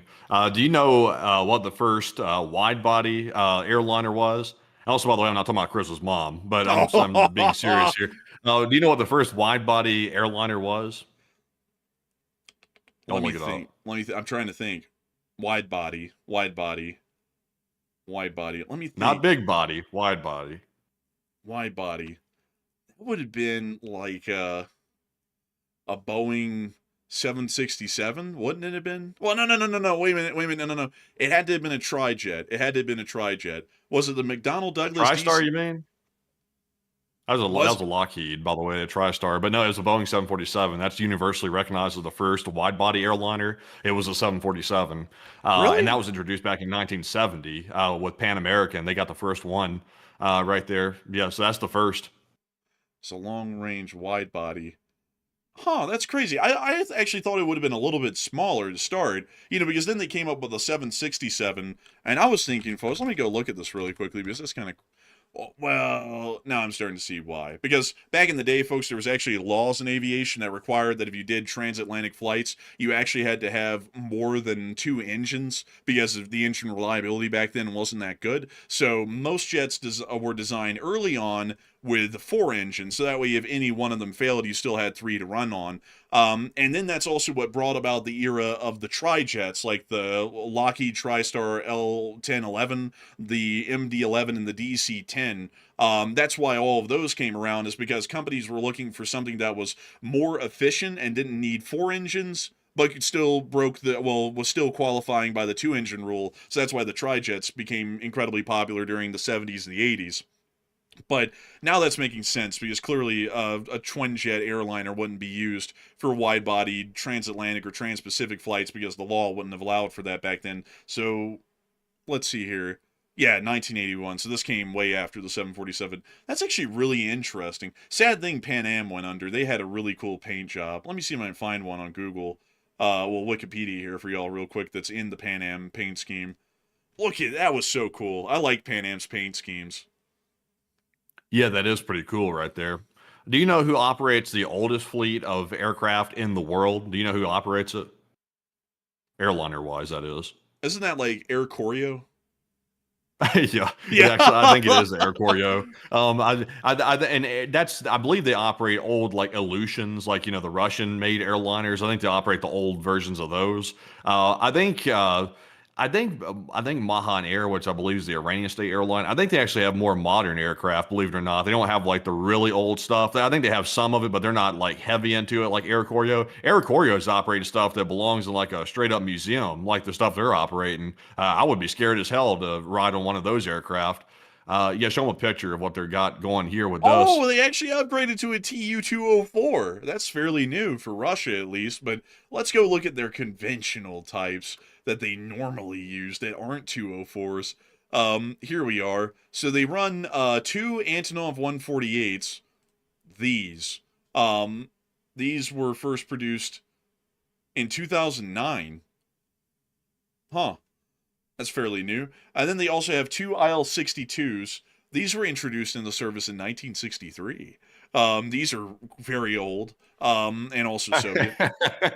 Yeah, very Soviet, as you can tell by the engine layout in the back. They also have one Tu-154, which also was put into service in 1968, so fairly old. And then they also have a Tu-204, one Tu-204, and then they also have, well, that's it, actually. That's their entire fleet of 6 aircraft that they run in Air Koryo, and it looks like the oldest airframe they have are the IL-62s. Now here's the last question on this, and we'll have to wrap this rabbit hole up because it's getting deep. But with the Air Koryo, with these old aircraft here, and obviously, North Korea is kind of broke, so they don't have a whole bunch of money for maintenance, I'd imagine. But how many fatal crashes do you think Air Koryo has had in its entire history?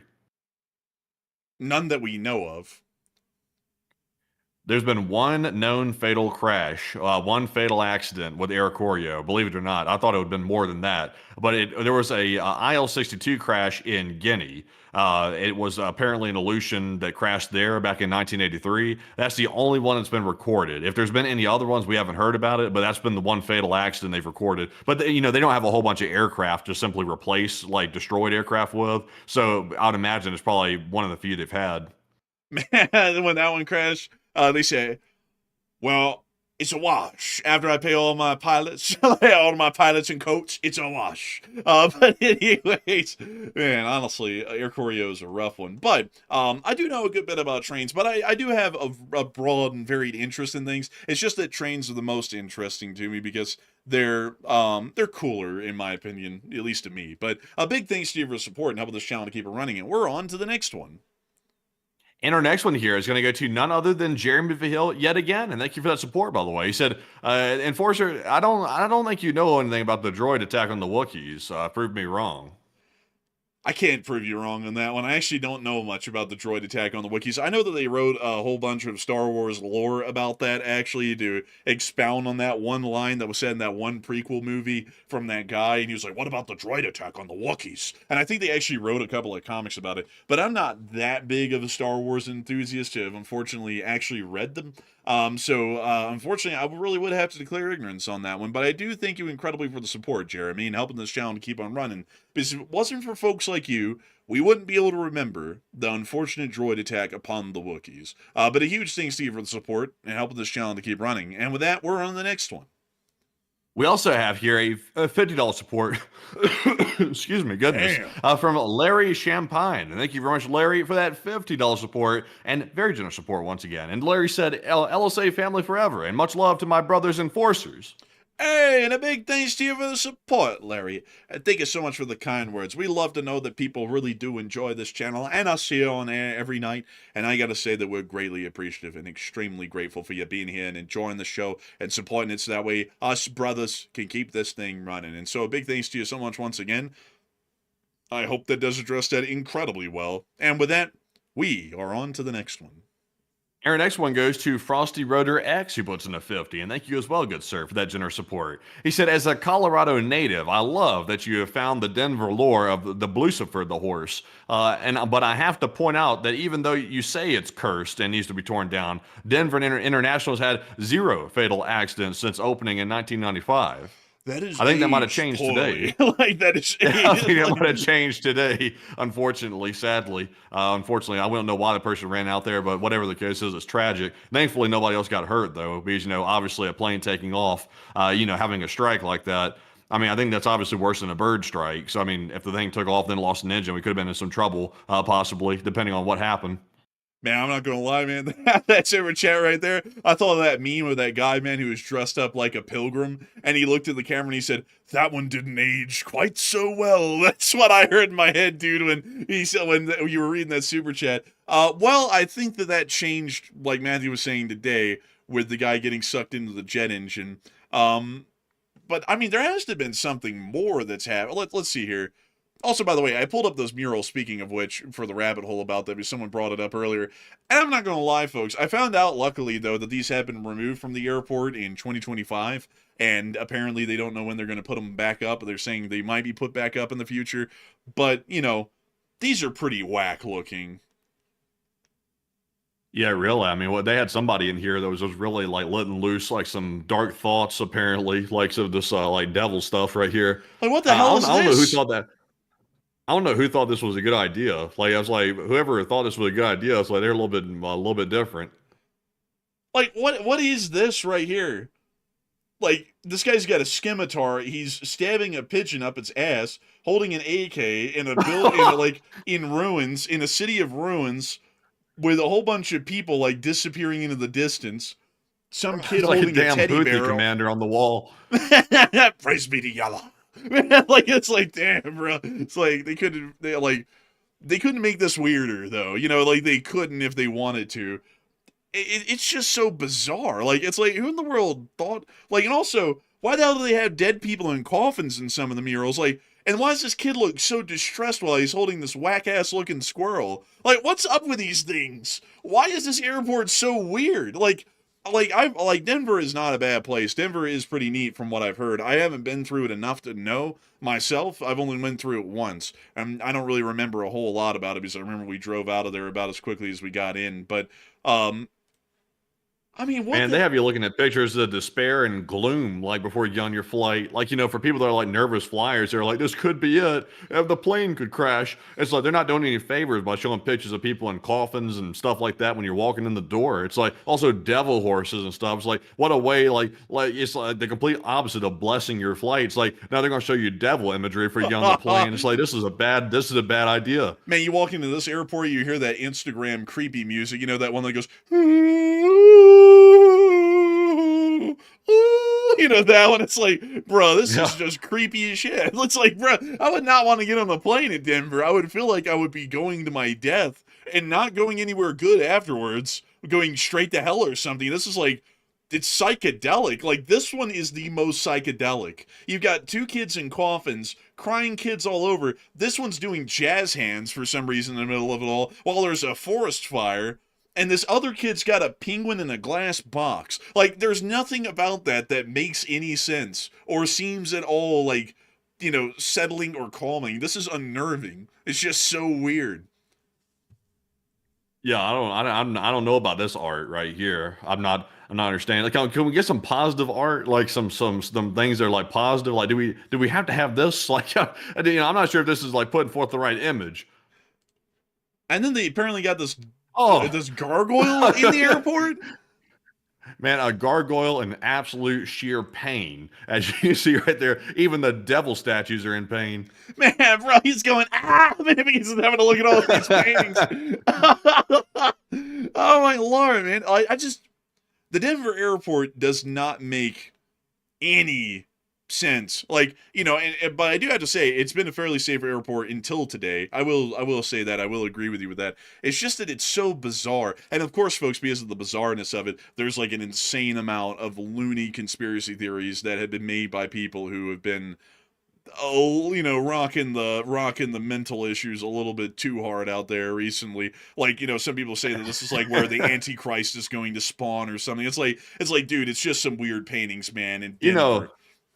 you know what this statue right here, this gargoyle thing reminds me of? You remember that Johnny Quest episode where they had the gargoyles on the wall? Like punch in Johnny Yeah. Quest gargoyle. Punch in that real quick and show the people the picture of this thing right here. This might bring back memories for some people if you ever watch this cartoon. But let's see here. There it is. Look at that. It's like this right here. It's like they're putting this type of stuff up on the wall, like sort of like haunting stuff. Like this isn't exactly positive. This is like stuff that's creepy and stuff. Look at that. Bro, This is some crook hiding on the wall. I'm not gonna lie, man. That doesn't look like horns. That looks like a beanie with some weird like things sticking out of the top. Bro, chill out. Don't Bro, go who there. designed that though? I mean, you're seeing it too. That's why you're laughing at it. Like that looks ridiculous. Look, man, he's choking somebody out. Bro's gargoyle's thug right here. He's from the street. He's choking him out. Bro, he's about to run someone's fade. He was like shaping up for this one, man. Oh my god, dude, I'm not gonna. Oh, apparently it was a guy, like, in that thing. I forgot about that, but apparently it was a dude. Yeah, they were doing some crook theme. You know how it was those old, like, Scooby-Doo cartoons and Johnny Quest, stuff like that. There was always some crook, like, hiding in the mask or something like that. It was trying to, like, get some money or something like that. It was always like something like that. Bro, wearing the weird beanie the whole time doing it. It's like, bro, what a weirdo. But beyond that, though, I do thank you for the support and bringing up the Denver International Airport. Let me go pull up, like, just the Denver International Airport, because maybe there's a couple of interesting things that we're missing here that we could bring up. Let's see, here we are. Let me go to the Wikipedia on it, because I'm sure they're going to mention something about it. So, here it is, folks, the Denver International Airport. There's the views of the mountains in the background. Weirdly enough, they're very far away from Denver compared to what they look like in this picture. They're like 40 miles away or so. But outside of that, let's see here. Do they have anything including the weirds, the art and the aesthetics? Let's see. They built the roof to look like Native American teepees. Honestly, that was pretty cool. I think that's pretty neat. But let's see here.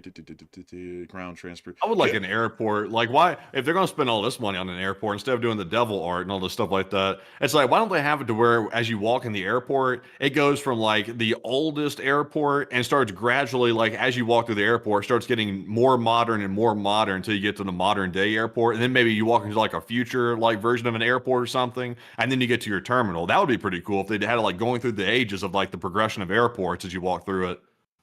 Man, honestly, that would be pretty cool, really. Like, that'd be really neat, honestly. But that probably might cost a bit. That might be why they build it all the same, because of the economy of scale kind of an idea. But that is a neat idea. I would like that. Also, man, look, we've got to the conspiracy theories. Yeah, we got to read off a couple of these, folks, because they're insane. Conspiracies concerning the airport, yada, yada. Television shows such as Conspiracy Theory with Jesse Ventura and annual media reporting of these theories, they continued to grow. And apparently in 2019, an animatronic gargoyle named Gregoridan, or Greg for short, that randomly makes statements such as, "Welcome to Illuminati headquarters," was installed. Some took offense. The Illuminati lives out the airport, bro. What's the Illuminati broke? Bro, the Illuminati, due to budget cuts, we had to get rid of the Swiss Alpine hideout, and we had to move to Denver. I know. Many people complain. We're going to be working. Man, that's the most brain dead conspiracy I've ever heard in my life. I thought the Illuminati was supposed to control everything and be rich. What are they doing living out the airport? Bro, they like that damn movie that Tom Hanks was in where he was stuck in the airport, bro. Like they're pushing carts into the pay meters to get like their like ketchup and mustard packets to eat. But apparently some people took offense to the animatronic gargoyle, claiming it was satanic. So the gargoyle, unlike everything else at the airport that is also quite unnerving, apparently this was too much. So they removed it and they replaced it with a more muted version. Other gargoyle statues sitting on open suitcases are in the baggage claim area. Some also view these statues as malevolent, despite their intended purpose as playful artistic creations that are claimed to safeguard luggage. Well, moving on from Oh yeah, now. I love it when demons protect my luggage from the thieves. I love it. Like it's fantastic when those that's what demons are always associated with, is doing kind deeds. Apparently, in the views of the person who wrote that, apparently. Man, somewhere down there, like someone tried to steal some luggage from the gargoyle and went, "Hey, hey, put that back. I might be a demon, but common theft is not my thing." Like, Man, I tell you, the devil's always had a thing against property crime. I tell you, he's never been a fan of that. Violence, though, that's different. But property crime, might let that slide. man, man, like the devil's like, "Yes, yes, my son," and then they're like, "Oh man, I'm gonna do heinous stuff. I'm gonna commit mail fraud. Yes, my son, more. I'm gonna shed the blood of millions. Yes, I'm gonna steal someone's luggage. Hey, hold up. Like, what are you thinking here? Like, And the line's got to be drawn somewhere. listen, we run an honest profession here. Like, man, like we're Satan's goons. All right, we're not running petty theft schemes. All right, so you got to think a little bit higher than that. But also moving into the theories themselves, there's a theory, folks, that there are tunnels under the airport. This one is also hilarious. The delay in opening the airport and the large budget overrun led to a variety of rumors about the tunnels that were built under the airport. The scope has been exaggerated, and there is lore that the tunnels lead to underground survival bunkers for the rich and elite, military bases, homes for aliens, homes for the lizard people, or for the North American Aerospace Defense Command. The actual use for the tunnels is to move luggage between check-in counters, airplanes, and baggage claim areas. I was about to say that. Yeah, that's the lizard people. They're living in the baggage transportation tunnels. Then there's also conspiracy theories about the New World Order. Because of the isolated location, there are rumors that the airport will be used by the New World Order as a prison or a camp. It's like, do people like think about this stuff when they like how? Like, it's like, how does that even work? And then also, the time capsule of the airport showcases an inscribed plaque that has the Freemason symbol and the words New World Airport Commission, which is a group that has never existed, prompting a conspiracy theory that the airport is controlled by Freemasons and linked to the New World Order or other secret societies. A spokesperson for the Denver International Airport, Alex Renteria, has said that the Freemasons had created the cover and thus had included their symbol, but there is no evidence that they had any influence in running the airport. Obviously. Why would they just want to run one airport? It's like, if it's like some secret society, it's like, well, why wouldn't they run them all? Why are they just picking one airport? They're like, we don't care about every single other of the 100 airports or hundreds of airports in America. We just want the Denver one. Yeah, it's like wouldn't you think they pick one like close to like Washington D.C. or an actual seat of power? No, they pick Denver, like out in the middle of nowhere in the plains, basically right next to the Rockies. And then we can't cover this one at all. But moving on past that one, alien languages. People have noted the apparent markings that are supposed to represent alien or secret languages. The markings are actually Navajo language characters and identifiers for the airport artists. Man, they got like the ding dongs walking up in here talking about it's an alien language, and it's just like Navajo. It's like, man. I guess if you're uneducated, maybe it might look alien. Possibly, it could just be a different language than your own. Possibly, maybe. Bro, some guy wearing a stained up like white meter came in here and went, "Oh, look, huh? Damn aliens." Like, bro, it's like, what the hell do they think when they see like a Navajo Indian? Oh my god, it's a damn alien. It's oh my god. Also, the blue Mustang eyes, the red glowing eyes have led some to call the horse statue demonic. Well, I mean, that's not really a stretch. Thinking that the glowing eyes are referencing the four horsemen of the apocalypse. The eyes are actually a tribute to the artist's father, who owned a neon light shop in Mexico. And then Flat Earth, That's which very is unique. yeah, kind of unique. Why red, though? Like, that's my question. They could have picked any other color. Why red? But then the last one, the most recent one, folks, is the Flat Earth one. On TikTok in April of 2023, a video went viral claiming that an artistic 30-year-old world map art installation was new and confirmed the Flat Earth theory. So basically, there's just a whole bunch of ignorant people who wander through the Denver International Airport, and they come up with the craziest stuff about the most mundane things. Yeah, that conspiracy theory pretty much died when you said it started on TikTok. That's pretty much where that one went to the graveyard on that one note right there. But anyway, so this is a deep rabbit hole right here. We got to move on. Yeah, we do. But a big thanks to your support, Frosty Rotor, and I hope you enjoyed our very deep rabbit hole on the Denver International Airport, which was a hilarious one. But with that, we're on to the next one.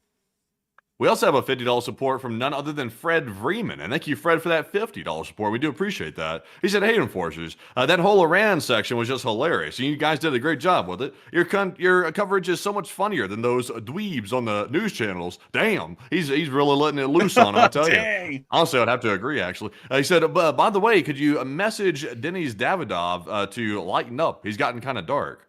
I hope Denny's is doing well over there. He occasionally pops in the chat from time to time. He's really cool. Puts in well wishes and stuff over here. So hopefully he's doing well over there. Sadly, I don't really have time to keep up with other YouTubers out there. I hope he's doing well. But we are very busy just trying to simply, keep up with our own channel at this point. We're swamped just with that. But Enforcer, what say you? I have to thank you for the support, Fred. And I also had to say thank you for enjoying our kind of comedic approach tonight. Hopefully it's been a bit of a blast for folks and people have been able to get some laughs. But as far as Dennis goes, I hope he's doing well over there. Unfortunately, folks, I hate to say it, but when I get off of doing this from the live stream or our short order videos, I very rarely ever watch anything on YouTube. I get straight off and I just take it easy and try and find something else to do. But Dennis is really cool. He comes over here from time to time and he checks on our show and he wishes as well. He even supports the channel from time to time too, which is really nice of him. But I hope he's doing well over there. And as far as his content and videos, I mean, he does great at it. He's one of the biggest, he is the biggest name actually out there in Ukraine war only coverage. So I would say that as long as he's doing what he's always been doing, he's doing great. And also I'm not one to ever tell people anything because our show's our show. We run it how we want, and however Dennis wants to run his show, that's how he runs it. I mean, he does great at it. So, don't mess with anything that's great. Also, by the way, what's funny? Denny's never say anything nasty to us. By the way, when there was that whole spat going on and the whole pro-Ukraine YouTuber segment or whatever, and people were dogpiling on us nonstop. Denny's never said anything. Kudos for him for saying that, by the way, because he could have, but he didn't, and he stayed neutral. So shout out to Denny's for being fair and generally fair with that. So we appreciate it. But what's funny is everybody else in the pro-Ukraine category generally fell off that was harassing us. I would challenge anybody to name one of those people that was harassing us that's still around today. They went by the wayside, pretty much every single one of them. So we're the only ones left standing. Denny's is left standing. We're left standing, and of course there's some other more breaking news people that's left standing too. But that category got kind of thinned out. Yeah, it really did. But Dennis was one of the best channels out there during that time, still is, because I mean, the viewership speaks for it. He makes pretty good videos. They're very interesting to listen to. And I gotta say, folks, I'm not really one for ever trying to get into other folks' business. However they want to make their videos, they make them, because much like our channel, his channel is his channel. If he wants to make a video where he's really serious like we do these days on the Iran war, if he wants to make one really light, that's their discretion. And as far as they're doing great for their own channel, I say have at it and best of luck to them. But a big thanks to you for the support and help with the channel to keep on running. And with that, we're on to the next one. And our next one goes to Marion Deemer, who puts in the 50. And thank you, Marion, as well, for being a longtime channel legend and throwing in that generous $50 support. I said, moving to Germany and try to catch you guys from there. And also, good luck, by the way. Without saying exactly where you're moving, I'd be curious to know just the general city, if you were comfortable with it, of course, where you were moving to in Germany. I used to study German, the language, a little bit in high school. Never, sadly, retained it, so I don't really know much German stuff. I just know a couple of phrases. But I generally studied Germany and also Austria as well. I was very fascinated with it back in the day, just because of the beautiful mountains and stuff they have in Austria, for the most part. So, very cool. But Enforcer, what say you? I would have to say Germany is a really cool place. I hope you have a great time over there once you get to Germany. The time zone, though, that you'll be watching the show, it's going to be very different. But I will have to say Germany is a really cool place, really pretty one from what I've seen. A lot of it is actually one place they don't talk about a lot is up here in the northern part of Germany. And if you look at that, I mean, that looks pretty nice, But honestly, it looks a lot like England, really. Not Wales, but England itself, very similar in a way. So, Germany is a really cool spot, a really neat place to be, and I hope that you enjoy moving over there and living there. And, let me think, folks. Where would be a cool place to look in Germany really quickly? What would be a cool city to look at, Matthew? Stuttgart's pretty cool because that's where some of the cars are made down there. So I kind of like that place. I'm not so sure about the downtown anymore, though. You can check it out and see what it looks like. Oh wow, very nice historic architecture, opera houses, um, very nice castles. Unfortunate. Unfortunately, so, a decent amount of the German like major cities, like the downtowns of major cities, unfortunately, have kind of gone downhill a little bit. That's not just a myth, by the way. It looks like they've had a little bit of an urban problem inside of Germany. But there's still some nice like country spots and stuff like that inside of Germany, and also some nice places in some of the downtowns. But unfortunately, it's not just unique to Germany. Like generally, major cities pretty much around the world are having problems with like crime, dilapidation, decay, and stuff like that. So it's not unique to there. But I mean, for example, like Munich and places like that, they're having some real problems downtown, to say the least. Munich. Yes, Munich. Munich. Munchen? I would doubt it. I mean, Munich is one of the nicest cities in Germany, like GDP per capita wise and everything. I mean, that's a really let's go take a look. Let's take a look because I have a feeling that Munich couldn't be rough. This is from 2022, so this is 4 years ago. But I mean, this place looked nice then, like very nice. Yeah, I mean, there's nice parts of it, but it's like there's a lot of dilapidation happening. Like there's nice parts to every downtown. Like that's just the way it works. There's good parts and bad parts. It just seems like the bad parts are kind of growing bigger and bigger in like major cities, even in Germany too. So you would find them if you kept looking. You'd find them. I think like is that like from YouTube videos and stuff? No, I've actually heard from people that live there that say it's like that. Oh, I was And about to say, that's not just Germany, by the way. That's also the UK and other places. I'm not trying to pick on Germany, by the way. because I mean, there's a lot of people who would be like, oh, Portland, Oregon's a shithole, which like downtown definitely is. But then if you go to the suburbs, it's very nice. Or like for example, L.A. They're gonna be, oh, L.A. is like a rundown shithole, and then it's just like, like West Hollywood and all that, and it's like, well, actually, I think it would be, what is it? Actually, it'd be like Central LA, really. That's kind of like the crapper out here in this area. Oh. But Marion said Bonn, Bonn. Bonn. That used to be the former capital of West Germany, I think, if I'm not mistaken. I might be wrong on that, but let's take a look. Bonn. Oh, wow, this is really nice. Tagging, though. It reminds me of like a street in DC a little bit. Yeah, it kind of does. There's a lot of tagging for some reason in a lot of European cities. Rome is exceptionally bad. Huh? They got gangs everywhere. Really? Yeah, I mean that's who does tagging. That's a gang thing. They put their tag on the wall to let the other gangs know it's their territory. Huh. Man, I wonder what a European gang's like. All right, bruv, you stepped up on my land. Whip out your scabbard. Like, man, like, But in the UK it is like that. Like they have those packs of folks that roam around and stuff like that, and they'll protect their territory and stuff. They don't really mess with civilians though. They're more concerned with like other rival gang members and stuff like that. They of course they engage in crime, so occasionally they rob people and stuff like that. But they're mainly like fighting amongst themselves for the most part. man, I mean, that's interesting. But Germany doesn't look bad at all. I mean, Germany is a very nice place. Not bad at all. I also saw someone say, no part of Hollywood has ever appealed to me. I'd agree. Like, no, we went to Hollywood before, and it's definitely not a place you would want to be around all the time. It's pretty run down looking. Like, that's one part of LA that I did not like at all. And it smelled like urine and feces, like, everywhere in Hollywood. And I guess that's just because people piss on the streets or something, but it was rough. It was just, like, very nasty looking all over. And also where those stars are at, like on the Hollywood Walk of Fame, this is what Hollywood kind of looks like, by the way. It didn't look like this when we were there. It actually looked a lot dingier, but the whole thing where the stars are at, it's like a gimmick. The whole thing's covered in like this film of gunk, and it's very gross looking. And also the sidewalks like busted up in a whole bunch of places too.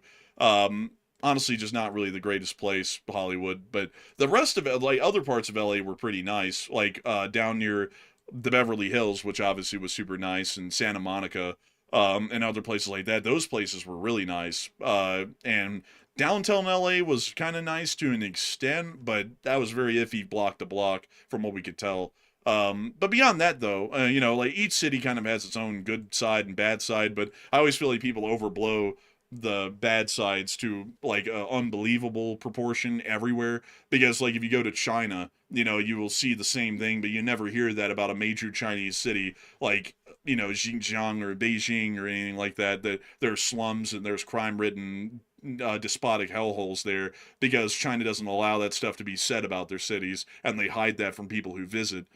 So China's so desperate for like a better living environment in a lot of their places. They built like a replica. I think it was of Jackson Hole, like up here in yeah, they Wyoming, did. like for the super rich people to live in China because they wanted to get out of the nasty congestion of the other places. So they built like this massive gated like place that's like a replica of Jackson Hole out here in America.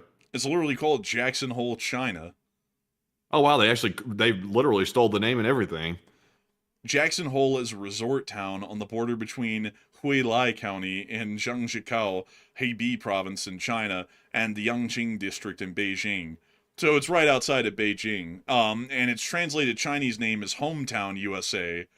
Wow, that's very original. Like, They won't let foreigners in here, by the way. Like if you try to go in here as like an American or something, or like somebody's like from like a Western country, they will not let you in. yeah, it's really crazy. And also, here's some pictures of it, by the way, to let y'all see that's what it looks like inside of it. Oh, it looks like a timeshare program. It looks like something that you like, those timeshare things that were here in America for a while, like that. This kind of looks like that. Yeah, man, bro, it looks so fake. Like, it is so extremely fake. It's like, this is not Jackson Hole. Jackson Hole, by the way, folks, is like Yuppie Land of Wyoming. Like, I've never seen a place that is that Disneyified in my life that's in the middle of nowhere. But that's where a lot of celebrities go and hang out to pretend like they're in the country when they're really not because they have every creature comfort of like LA right there in Jackson. I'll show it to y'all here really quickly. I'm not dissing on people from Jackson, by the way, but I am kind of like taking some shots at people who do visit Jackson because they're not the kind of people that I like associate with because they're very judgy. It seemed to me when we went here, but this is what Jackson Hole actually looks like in Wyoming. Yeah, it is expensive and also kind of overrated. But also, by the way, a fun fact: do you know what China's largest revenue generator is in their country? Do you know what generates the most revenue right off the bat? Oh, gee, I wouldn't know actually. You have no. Just take a guess. Electronics? No, it's actually not electronics. Take one more guess, and I'm going to tell you. Resource extraction? No, it's actually cigarettes. That's their biggest revenue generator inside of China. 500 cigarettes.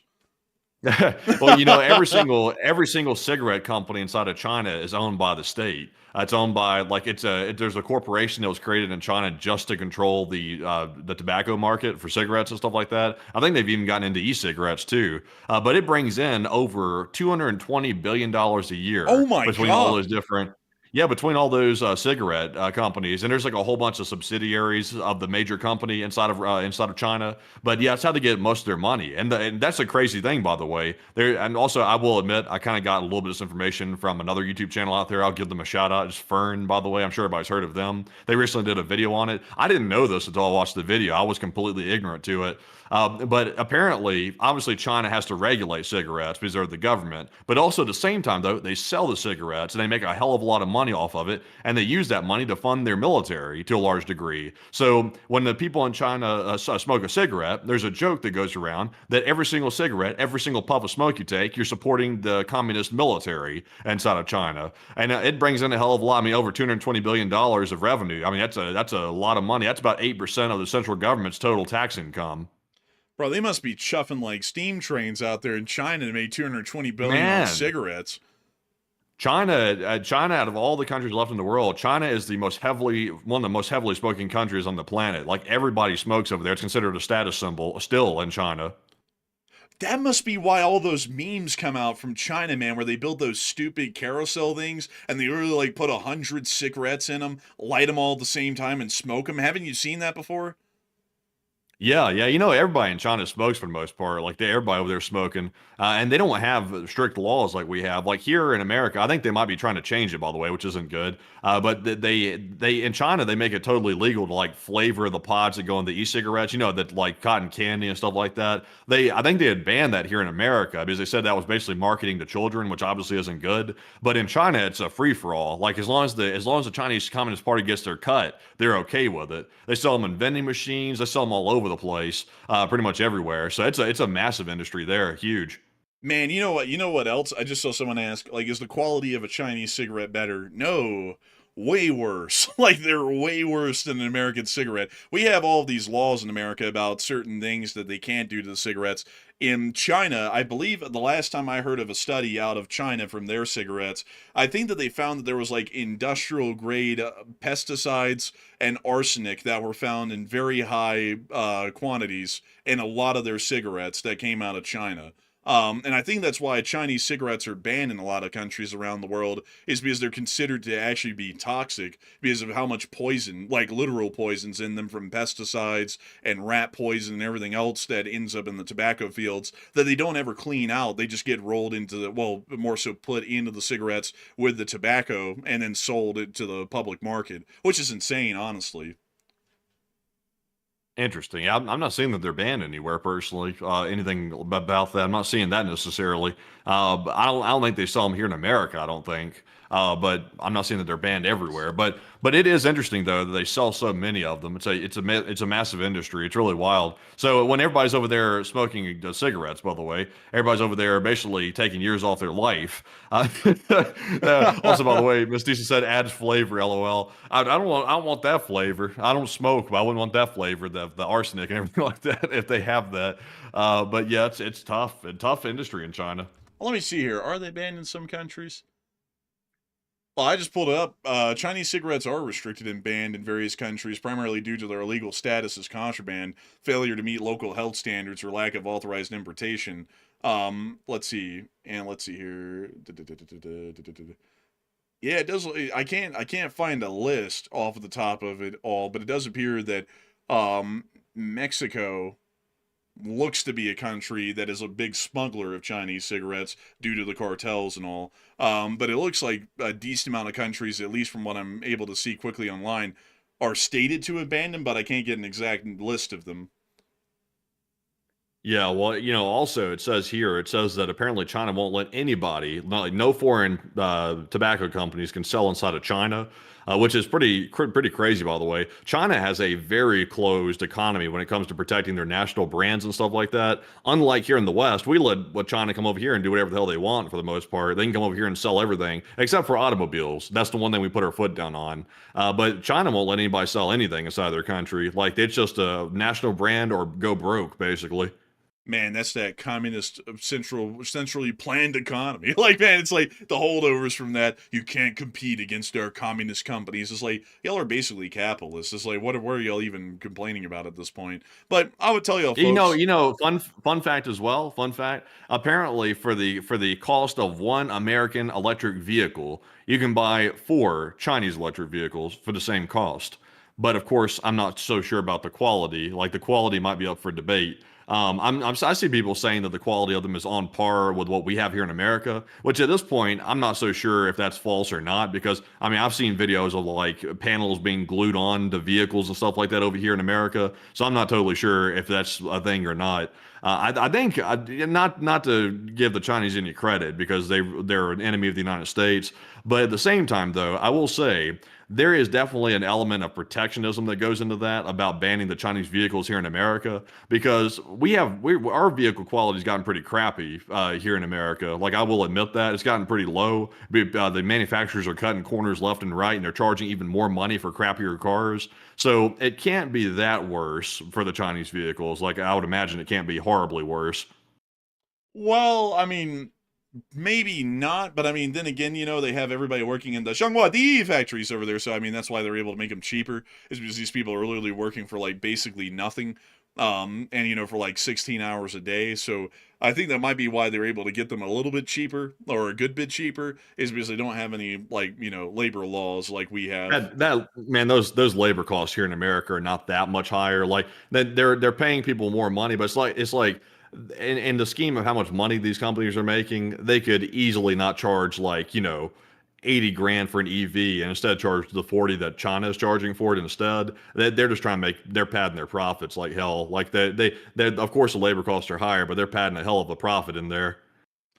Yeah, but generally I would assume the Chinese quality is always going to be a little bit less than ours. And also on top of that, their workers get paid like quite literally nothing compared to what a U.S. worker makes. I mean, like it's literally like pennies on the dollar to hire a Chinese worker in a factory compared to over here.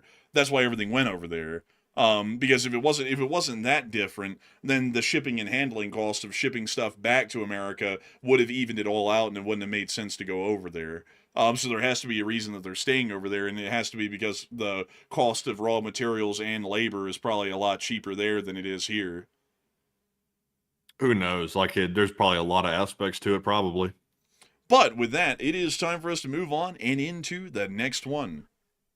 And we also have a $50 support from Chef Danny B. And thank you very much, Chef Danny, for that support. He said, "Good evening, Enforcers. Chef Danny here. I just ordered food after 12 hours of being on my feet all day. I didn't want to cook for myself, but when the president comes here to go to NORAD, does he land at the Air Force Base in the Springs or at Buckley Air Force Base?" Oh, that's a good question. If he goes to NORAD, I believe he's going to be landing in Colorado Springs, down at the Peterson Space Force Base, probably. So that's probably where he'll end up being, I would assume. But I do thank you incredibly for the support and helping this channel to keep on running. And a big thanks to you, by the way, for being here tonight after a 12-hour shift. Dang! On your feet all day. That's got to be tiresome. And I would definitely have to agree. After working that long on your feet all day, I wouldn't want to cook either. But a huge thanks to you for support, Chef Danny B. And I hope that does address that well. And with that, we're on to the next one. We also have here a support from none other than Duncan VR, who put in a 28 Australian. And thank you, Duncan, as well, for that support. He said, "Quack, oink, sir, we're talking to someone. We don't know who, sir. We don't know who. Could be anybody. Could be aliens for all we know. It could be, those files, those alien files. They call them the X-Files. They also call them something else, too, but we won't get into that. They want a meal deal. They want a meal deal. They said, sir. I said 2 Big Macs, and Iran said they wanted a junior burger. They just wanted a regular burger with the basic onions and no pickle. Yar, pirates. Matey. Seal noise, enforcer. Bye-bye."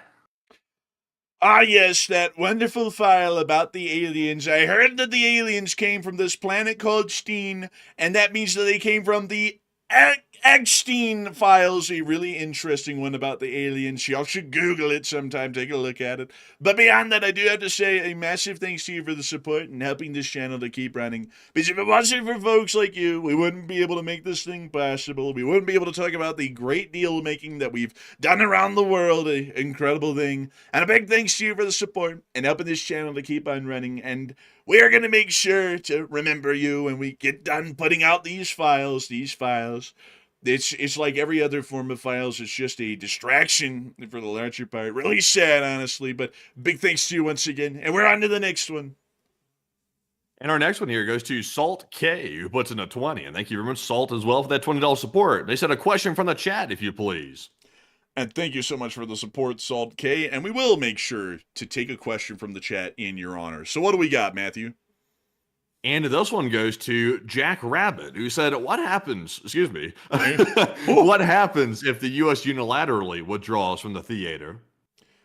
Well, the Iranians continue their blockade, and we economically get screwed over permanently. Basically, that's what would happen. It's almost the same thing as just sitting around like we are right now and doing nothing, except for just no longer physically there. So I hope that does address that live chat well, and a big thanks to you for support and help this channel to keep it running and sponsoring that live chat. And we're on to the next one. We also have here a $20 support from Jason B. And thank you, Jason, for that 20. He said, CIA and Mossad are mapping out missile tunnels and hidden launchers to assist Gulf states from being hit, plus our bases. Also, U.S. recon's watching fast attack boat entrances to the Gulf to take them out. Well, I hope so, and I hope they act soon because, you can gather intelligence for so long and then you can't really learn anything else about them. So hopefully they start to act really soon. But a big thanks to you for support and helping this channel to keep it running. And with that, we're on to the next one. We also have a 20 from Scoob, and thank you, Scoob, for that $20 support. Roro Reggie, he said, supporting the stream tonight and keep up the great content in LSA. And a big thanks to you for support, Scoops, and thank you for supporting the stream so that we can keep up this work each and every single day. So a huge thanks to you so much for the support. I hope that does address that well. And with that, we're on to the next one. And also a big shout out to Crispy, who also put in a 20. Did not leave a comment, though, but Crispy always leaves a crispy support and does not leave the comment. So we appreciate that very much. And Enforcer, what say you? I got to thank you so much for the support, Crispy. You didn't throw in a comment, but we're massively appreciative of it. And with that, we're on to the next one. And also a big shout out to Wrath of Kath, who put in a 20. And thank you for that support. They said, you guys have cracked me up tonight going through those wacky murals. And it reminds me of sitting with a former boyfriend and his brothers going down goofy rabbit holes about interesting things and making me LOL. And I thank you so much for the support, Wrath of Cats. And we like people to have a little bit of a familiarity here, like they're talking to a friend or listening to a group of friends. I hope that we get that through on the show because I don't like the shows that are always like super serious to where they never can crack a joke. And so I hope that it's been very enjoyable tonight. That's actually really cool to hear. And I got to thank you so much for the support and helping this channel to keep it running. I hope that does address that incredibly well. And with that, we're on to the next one. You know, there's actually studies out there, by the way. I'm not trying to like self-glaze or something like that. I'm just stating facts. You know, I always state facts. Y'all know I always state facts. But, research out there suggests that people that have a high sense of humor and can mix in humor with very complex subjects is generally a sign of pretty decent intelligence for the most part. Oh. I'm not saying my jokes aren't funny, but my jokes are funny, so I don't qualify for that, by the way. But, some people say that Matt could be qualifying for that Mensa, possibly. But that's just what people tell me. And of course, when people tell you something, it's usually false. But Enforcer, what do you think? Man, I don't know. I don't know about that study, man. That study was done by smart people that wanted to have a sense of humor. Dude, I hate studies like that, man. They'll be like, listen, if you've got a big forehead, you're intelligent. Studies show. It's like, what study was that? It's like, how in the world did they come to results of that study? Honestly, I would say, I don't know on that one. And also, I mean, we're not like, I would have to say, folks, we're not like geniuses or anything. Honestly, we're folks, stupid. Honestly, the truth of it is that we are. But the thing is that we just stick to facts, which a lot of people don't do, because a lot of people think to be smart, you have to come up with these absolutely insano abstract things which make no sense. And we're just two like bozos basically, but we just know the facts and just basically work off of the manual to get the answers. And, a lot of people don't do that, and then that makes you look really smart. But, I just say, honestly, folks, we're not that smart. We're not geniuses or anything, but we're also not, absolutely stupid. I would say we're more so middle of the road, really. At least I'd say for myself, more middle of the road. There's another study out there that says this, and this one I actually believe it. They say the people out there that have no personality and are very robotic, those are the smartest. But the problem is, though, they're not truly human. They're not really human. They're more alien than human. And I'm looking at Mark Zuckerberg. Pull up a picture of the man before you had the transition to the Alpha Chad, Giga Chad type deal. Man, let me get it real quick. Oh, wait, I'm trying to. There we go. There he is. Look at him. There he is. He's looking at it. Oh man, I'll tell you, there's just something when Mark Zuckerberg looks somebody in the eyes, there's something unsettling about it. Before he had the transition to the Giga Chad thing, of course, he completely remodeled himself. Show the picture of the Giga Chad over there on the right. Let's see here. This is when he got the emotions chip. That one that Laura was holding back from Data. He got the emotions chip, and he turned into this. He got a gold chain because that was what AI said made you look like a Chad. He got the a form-fitting T-shirt, of course in black, and got the whole tanning thing going on here. So yeah, honestly, the makeover from what he was to this is really astonishing. I didn't even know that was possible. He must have hired somebody. Man, I remember that one woman that like pulled that whole scam about the blood thing, who like modeled her whole appearance off of this guy. You remember her? Oh yeah, oh yeah. I think I know who you're talking about. What was that company called? What was it called? There's Um, that blood test thing, Theranos, something like that. something like that. I think. Did she go to prison over that? Yeah, she did. Yeah, like she did. Like it was a whole deal. Like, but she was that girl who would do that deep voice, like make her eyes really wide. You know who I'm talking about? The Yeah, she medicine was. works because it works, and she would talk like that. It was really weird. She was trying to imitate Steve Jobs though. She wasn't trying to imitate Zuckerberg. She was trying to imitate Steve Jobs with his style and stuff like that. She's trying to wear like a similar shirt and everything and stuff. That didn't really work out. I'm like, also, by the way, it's like, Steve Jobs was a dude. It's like, I'm not so sure about imitating Steve Jobs. And also, by the way, he was working in Apple. He wasn't working at a medical company. I'm pretty sure that at some point she was trying to imitate him as well. Like it was kind of like a blend of Steve I Jobs don't think and you can Zuckerberg. imitate Zuckerberg. I think this is impossible to imitate. I'm not sure if you could try. I'm not sure if you could successfully imitate this if you tried. Yeah, that'd be a tough one. Like I was having to look at the picture, I was like, yeah, that'd be tough. That would be impossible, really. But yeah, honestly, what's kind of crazy, folks, is that in like the whole tech world sort of a thing, there's like a scam that comes around like every 10 years or so. Because I think before the whole Theranos thing, it was like 10 years before that. Wasn't it like the Enron thing? Where they made oil into like almost like this digital thing for like the Silicon Valley, and then it collapsed in on itself and Enron imploded, and it was the Theranos thing. And then after that, it was like NFTs, like 10 years later. Like there's always something that comes around in that whole circle that literally you just see it from a mile away, like there's something amiss with it. And then for some reason nobody catches it and a whole bunch of people get caught in like a scam. It's really interesting. But anyways, with that, we are on to the next one. We also have a $20 support from Alan P. Matthews, and thank you very much for the support. They said, tell us about Telegraph Island. And I'd have to say Telegraph Island. Pleasure Island! Pleasure Island, but the law. Oh, man, that was based on real events way before its time. Somebody knew something, even way back then.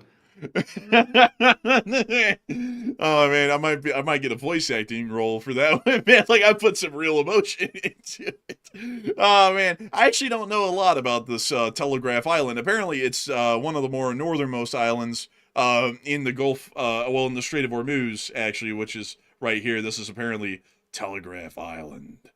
So that's very interesting, but I wouldn't really be able to tell you a lot more about it rather than that's the geographical location of it. But I do thank you so much for the support and helping this channel to keep on running, and I hope that does address that well. And with that, it is time for us to move on into the next one. But before we do, I saw someone make a comment earlier, and I asked them what they wanted me to do about their comment. They still haven't really answered that, because like a lot of people come in here, folks, like this one person, and they always like have like a complaint.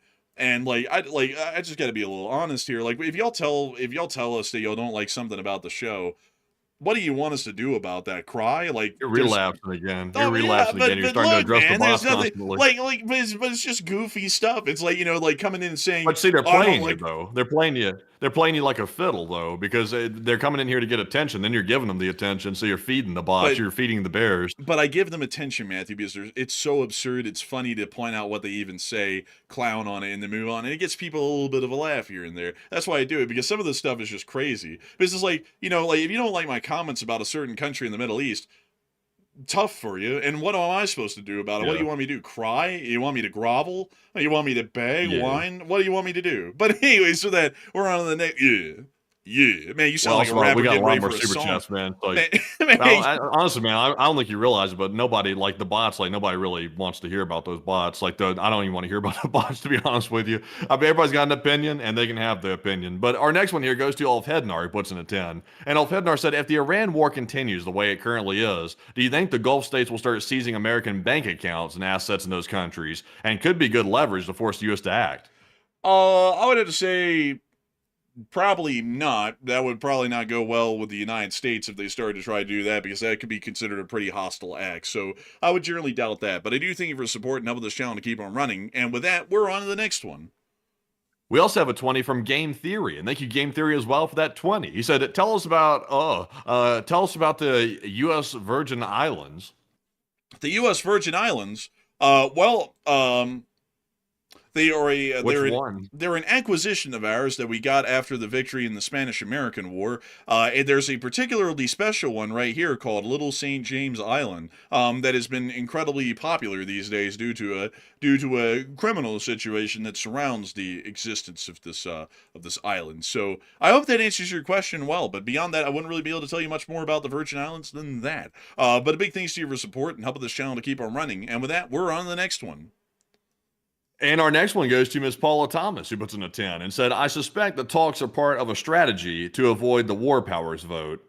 And it could be at this point, honestly. That could be it. I was mentioning that earlier. So maybe so, possibly. But, the U.S. is very unwise to wait around just because of an issue in Congress like that. But Enforcer, what say you? And I had to say a big thanks to you for support and helping this channel to keep on running. And I got to say that that's probably a pretty decent idea right there. But a huge thanks to you so much once again. I hope that does address that well. And with that, we're on to the next one. We also have a 10 from Rad Doctor, and thank you, Rad Doctor, for the 10. He said, has Ukrainian drone technology made the invasion of Taiwan nearly impossible?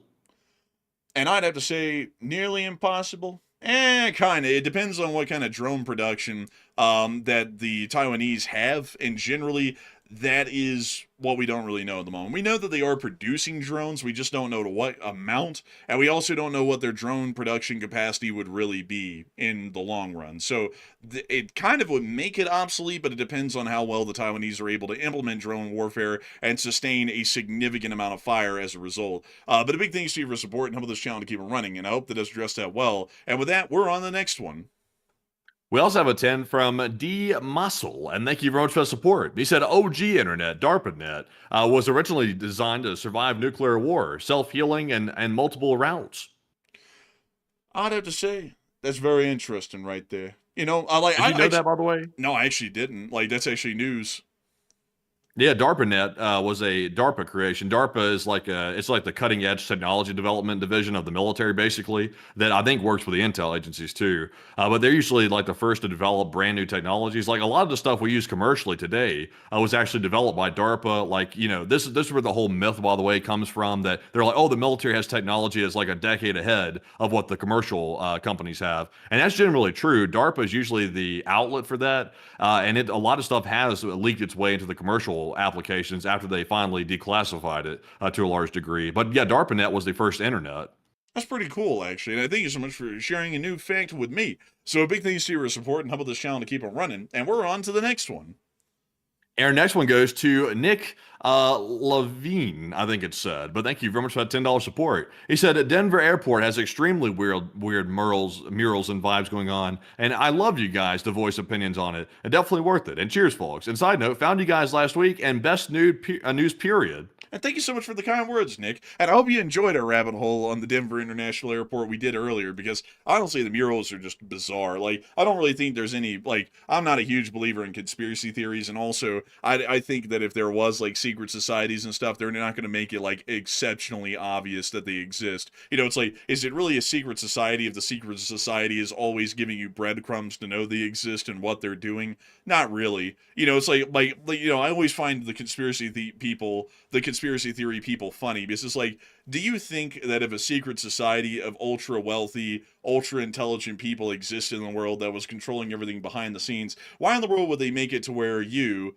Billy, in Alabama, working as a lineman for an electrical company, would be able to put together all the dots and figure it out entirely? It's like that's not really a good secret society at that point. That's the least secret society that exists. It's weird stuff, I will say that, and whoever commissioned these artists to make this stuff was clearly had some bad taste in my personal opinion. But outside of that, I don't really put much more into it. It's just a really weird airport. But a big thanks to you for support and helping this. What about the public societies, not just the secret ones, like the Epstein class?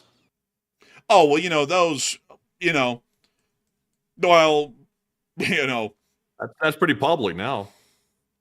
Well, we can't talk about it any further because, we get sued. So, it is what it is, I guess.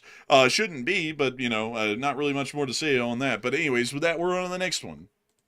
And our next one goes to Game Theory, who puts in a 10 once again. And thank you very much, Game Theory, for that support. They said, tell us about HARP. Oh, no. The High Frequency Active Auroral Research Program. Oh, well, I actually wouldn't know a great deal about HARP, to be entirely honest. But I do thank you for the support and help with this channel to keep on running Game Theory. And Matthew, do you know anything about HARP?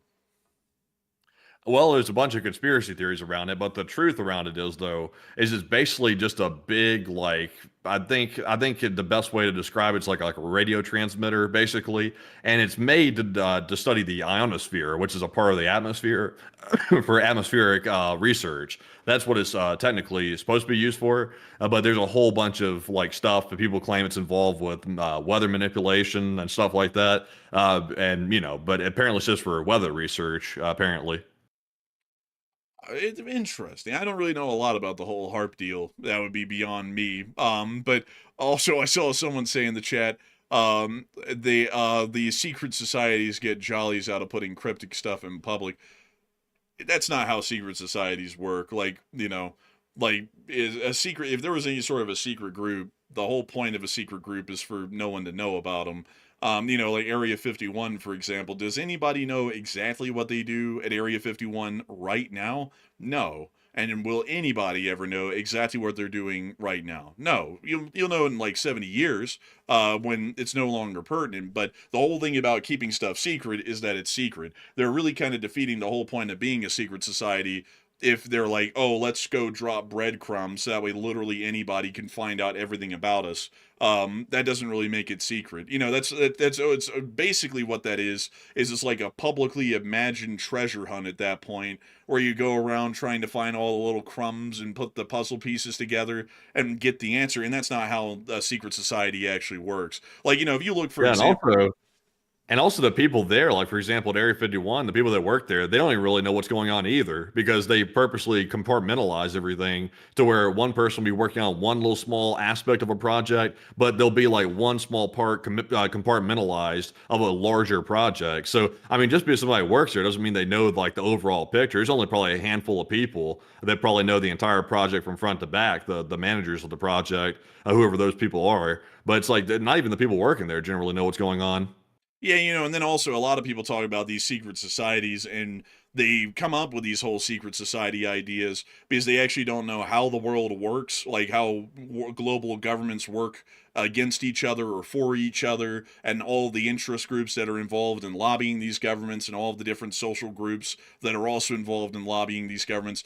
They don't understand that stuff, and because of generally their ignorance about that, they imagine up this very fanciful notion about how that actually is working, because they don't really research enough about how all of the visual moving elements of a government work. So then they just come up with this imagined thing of it's some secret government. Like, the reason why a lot of governments are very interconnected these days and they work together is because of the globalization of the economy, which is just a natural evolution, because we went from regional economies to nationalized economies, and now we're moving on to globalized economic structures. So that's why you see that a lot of Western governments operate over the past few decades generally lock in step, because it's within all of their economic interests to do so. And because some people don't know that, then they come up with this whole magical conjured notion that there's like some secret cabal where they go to a room and they like poke a pig with a sword and it bleeds or something. They have this weird ritual and then they all do this together.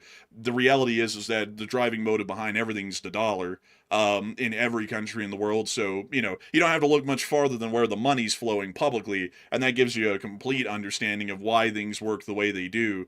And there's really no secret societies involved. Literally everything's overt. Like, everything's done right in front of everyone's faces. You can see all of the super PACs, all of the lobbyists. You can see how the Congress people vote based off of the lobbies that support them. I mean, that stuff is all basically public record if you just look around a little bit. There's no secret society explanation needed.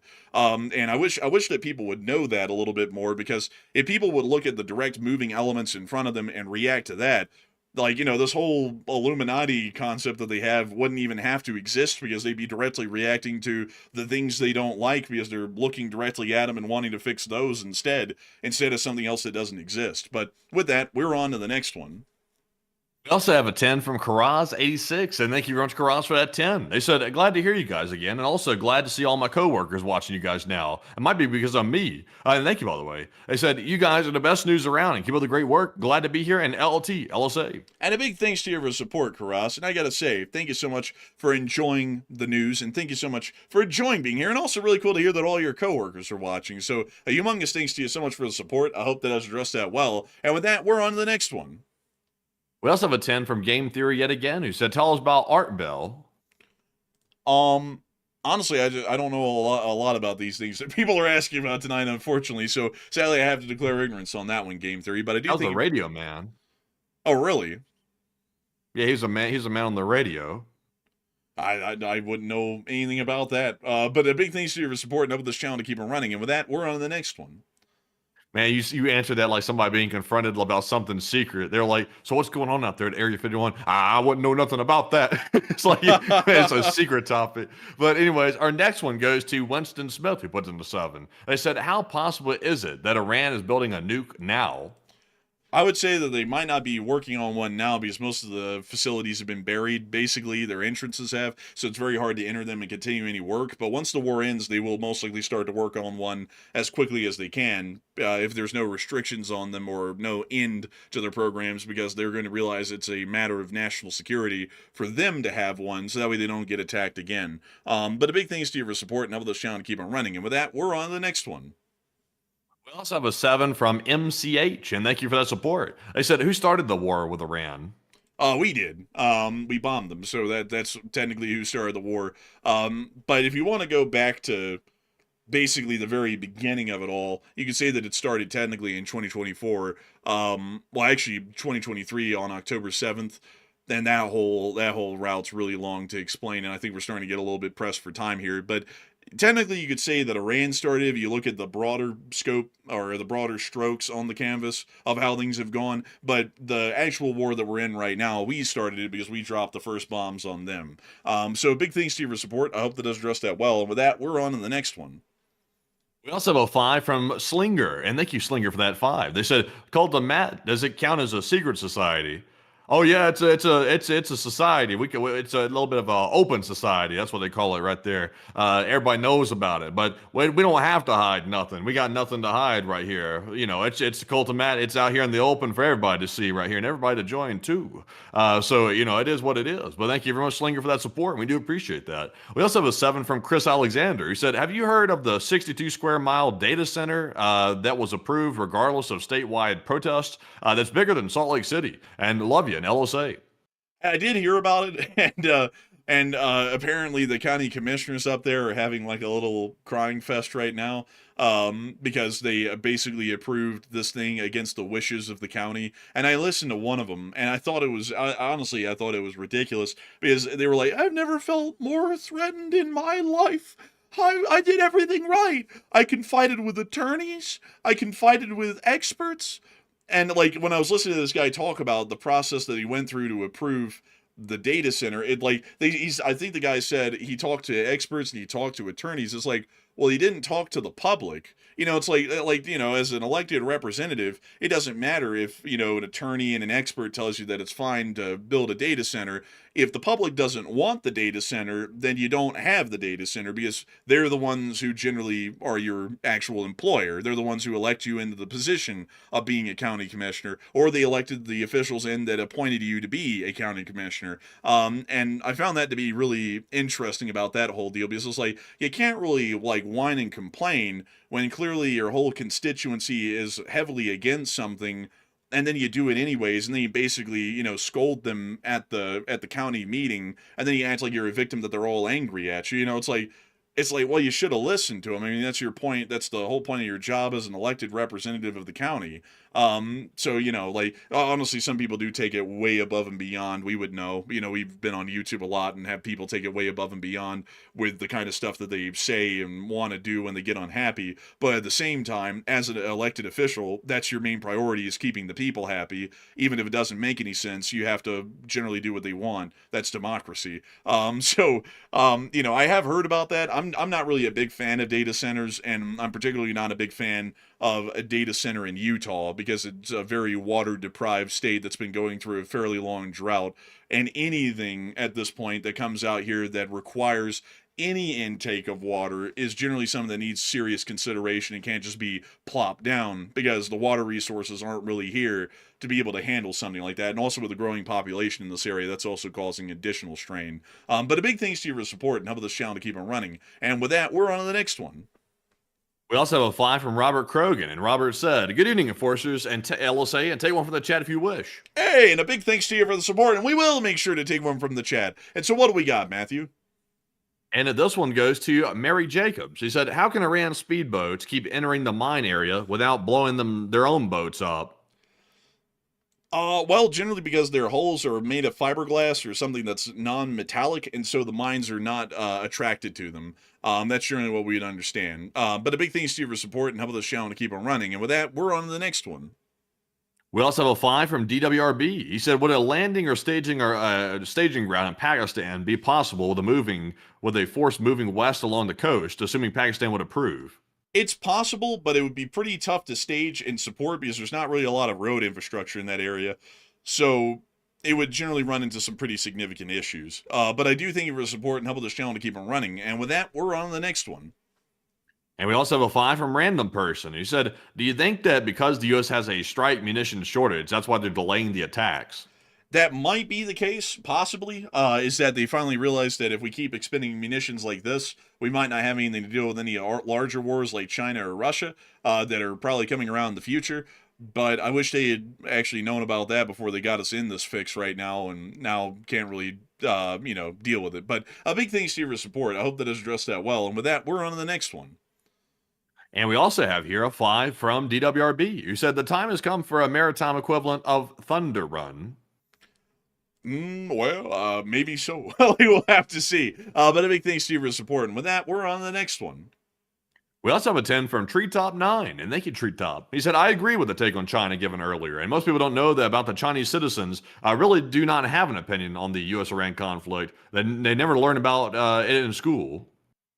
And I would thank you for the support. And I would also have to say that generally China is not like a lot of people these days like to exalt China as like this example of what modern living should be. China is a dystopian hellhole, in my opinion. It's a rough place to be, like in every single way. And people don't realize that because they have a shiny building here and there, but it's not a place you would want to be at all.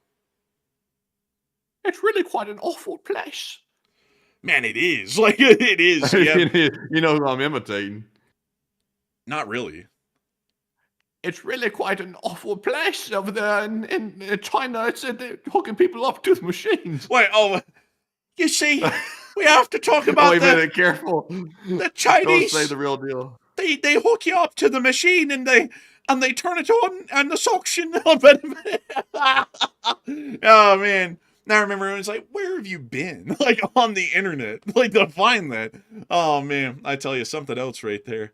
Oh, the Chinese and their ancient Chinese secret. Man, I wish I could say the whole thing because we get a kick making that joke off of air. But it's nothing bad. It's just that it uses a word that YouTube might not like a whole lot about a certain like part of the anatomy. But and it's a very deep inside joke between Matthew B about the certain political commentator guy and all. But anyways, beyond that though. I would have to say China is definitely not a place I'd want to live. There's a lot of messed up stuff about China that people don't know because they don't pay a lot of attention to China. They more so listen to propaganda. It's certainly not a place to be or live. But a big thanks to you for support and helping this channel to keep it running. And with that, we're on to the next one. We also have another 5 from DWRB, and thank you once again. He said, "The list of people, groups, and movements the U.S. has militarily abandoned in the Middle East is getting too long to keep track of." Sadly, it is. I wish we would stop doing that, like with the SDF and the Kurds and everybody else. Really, it's just an endless list of Kurdish groups. But I wish we would stop doing that because we're eventually going to run out the welcome of the Kurds, and they're no longer going to be our ally. But a big thanks to you for support. I hope that does address that well. And with that, we're on to the next one. We also have a $5 support from Jesusium, and thank you very much. He said, "IRGC are true believers. They really do believe that we are of Satan. And would you make a deal with Satan? And we don't have to think any further than that." And yet they think we're the infidel. That's what they think. So we're the enemy, and we'll forever be the enemy, and that'll never change. But Enforcer, what say you? Yeah, I would agree with you, Jesus. That's exactly how they think. But a big thanks to you for supporting. With that, we're on to the next one. We also have another 10 from Slinger, and thank you once again. He said, without trying to break the no politics rule, would it be possible for you two to give any thoughts on the, oh, no, Lord, no. Oh. We can definitely not touch this right here. Sadly, Slinger, we won't be able to touch this one. This one right here is highly controversial, to say the least.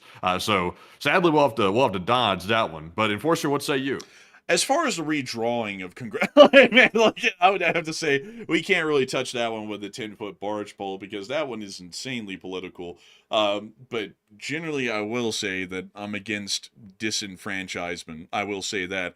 And a lot of how the modern political world works is that whenever one party gets in charge, they try and find every single way to politically disenfranchise the supporters of the other party. And I'm generally not a fan of that, no matter who's doing that, how, and where. I'll say that as a broader statement, but getting into the exact details of that and breaking that down, that would start to get very political for a lot of people quick, because, a lot of people don't really, get how destructive something like that could be if everybody starts doing that as a norm. But anyways, with that, we're on the next one. We also have a $5 support from Tabitha Silvers, and thank you, Tabitha, for the support. They said, hi, Enforcers. I hope your night's great, and thanks for the real news. And thank you so much for the support, Tabitha Silvers, and thank you so much for enjoying our news and helping this channel to keep on running, because it's folks like you who make it possible. And before we move on to the next one, Andy, have you heard about that whole thing about the phone situation that's been going on recently? Have you heard about that? The phone situation, like, give me a little bit more detail on that. So it's a certain thing that the guy with the gold statue did about phones, and apparently a whole bunch of people put down deposits and they haven't gotten them. It's been like 7 months since they were supposed to be delivered. Yeah, I heard people talking about that. I don't know what to say. I don't know what to say about that. Did you hear about the terms and conditions to that? No. Dude, after the stream, I can't talk about it a lot on air, but after the stream, dude, you need to go pull up the terms and conditions on that. There was actually a video made that I watched the other day by Penguin Zero, or Moist Critical, as some people call him. He made a video on it, and he apparently he actually put down a down deposit for one of these things to see if it would ever come through. And he went and read the terms and conditions on air, and dude, the terms and conditions were so insane. I was like, oh my god. I was like, basically, to sum it up, the terms and conditions kind of say that they might not ever give you the phone, and that is whatever, basically, and it might not ever get around to you. That's literally what it says, basically. Well, that's kind of wild right there. It's like a hope and wish type deal. I think like the exact wordage was like the deposit isn't a binding contract of sale, and it is only like it basically said the down deposit of $100 basically means nothing. It's just money for us, and then when we get the phone, we'll give you an offer to buy it then at a different price that could fluctuate higher than it was before, and a whole bunch of other things. And we might not ever get you a phone, and that's just what it is. That's basically what it said. And so basically the whole terms and conditions, from what I was seeing, basically said we might not ever get your phone. You might not ever get one, and you're probably not ever going to get the 100 back either. And I was like, oh my god. I was like, that is insane. But that's at least how I was reading it. I would encourage you to read it as well, because it was very interesting. But anyways, with that, we're on to the next one. And our next one here goes to none other than C146, who puts in a 5 and said Chrysler 300C. And sadly, I don't know a whole bunch about Chrysler, to be honest. I really don't like Chrysler. As a car company, they really just don't do anything interesting for the most part. So I've never really cared for Chrysler. I've never really looked into them. The cars are kind of hideous. But unfortunately, what say you? Yeah, actually, it does look like a Chrysler 300C. The RS, like, that actually is what I think we were looking for. Man, these things are hideously ugly. Have you seen is it the Dodge Magnum or the Chrysler Magnum? Have you seen that one? No, I haven't. See if it's a Chrysler. I can't remember if it's a Dodge or a Chrysler. They all kind of blur together. Oh, yeah, it is a Chrysler. My God, that is ugly as hell. This is the thing. This is the thing. Oh, my God. And then, wait a minute, this is a Dodge Magnum, actually. Oh, my God, so it has that's a Chrysler terrible. on it. Yeah, it does. Ugly. I remember seeing one of these in real life right here. A Dodge or Chrysler, whatever. It kind of blurs together, like I was saying. But, yeah, this thing's like a hearse. Dude.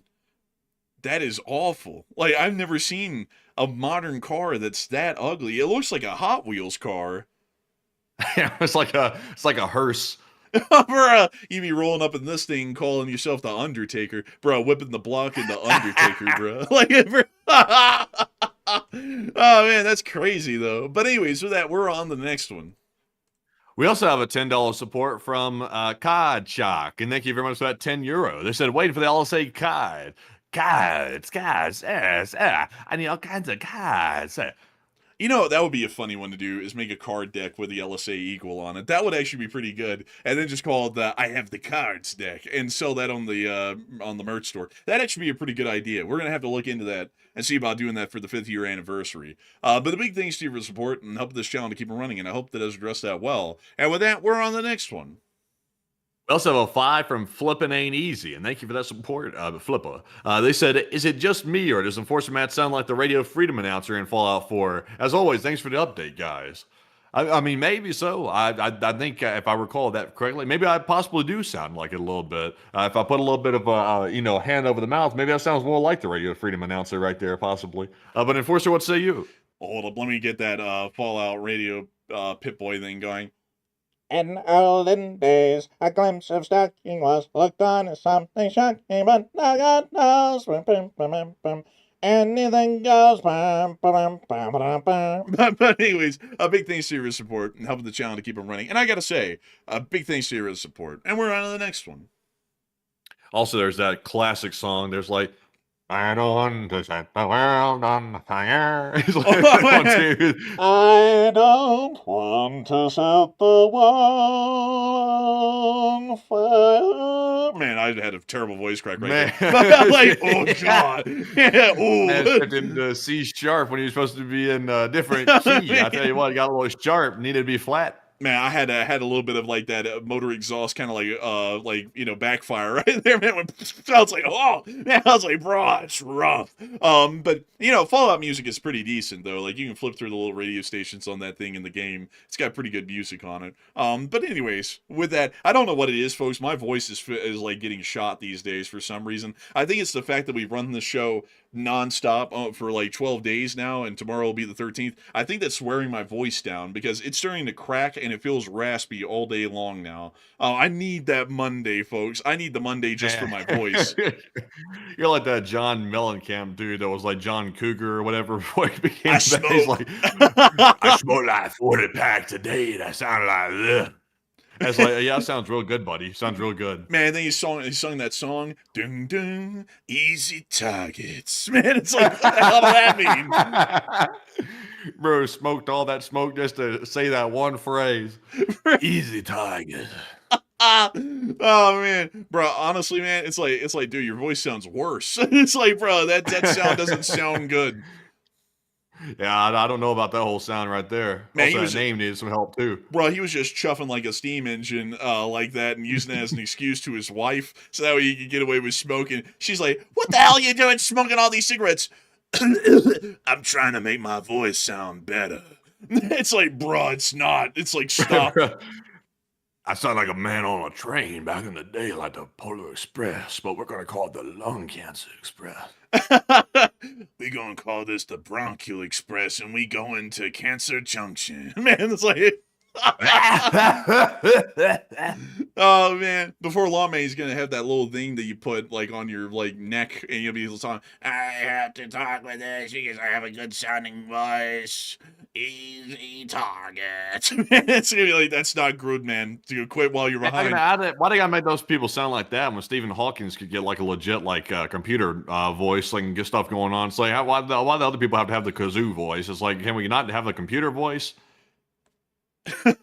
It ain't easy being cheesy. And then meanwhile, it ain't easy being cheesy. Bro, it's like, honestly, it's like, I don't know why they have that thing. I don't know how that works either. Like, I don't understand the little thing that they put on their neck. It's weird. And also it sounds like, it's like, can't they make that thing sound more normal these days? Like a closer to like a normal voice? I don't know. But anyways, with that, we're on the next one.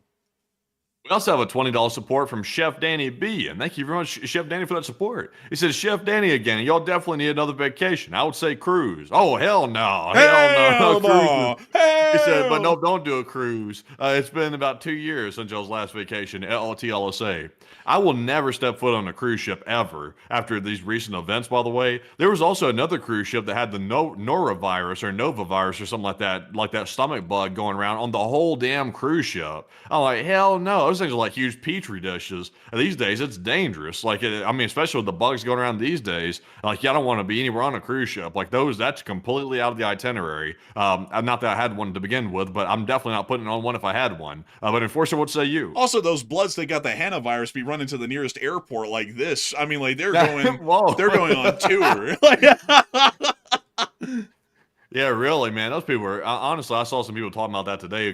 Honestly, it sounded like what we were saying last night. I was also saying it too. I was saying if we're relying on common sense, like of people that have been exposed to stuff like this, to use common sense and not go out into huge, massive public spaces and spread it, then we might be screwed, possibly.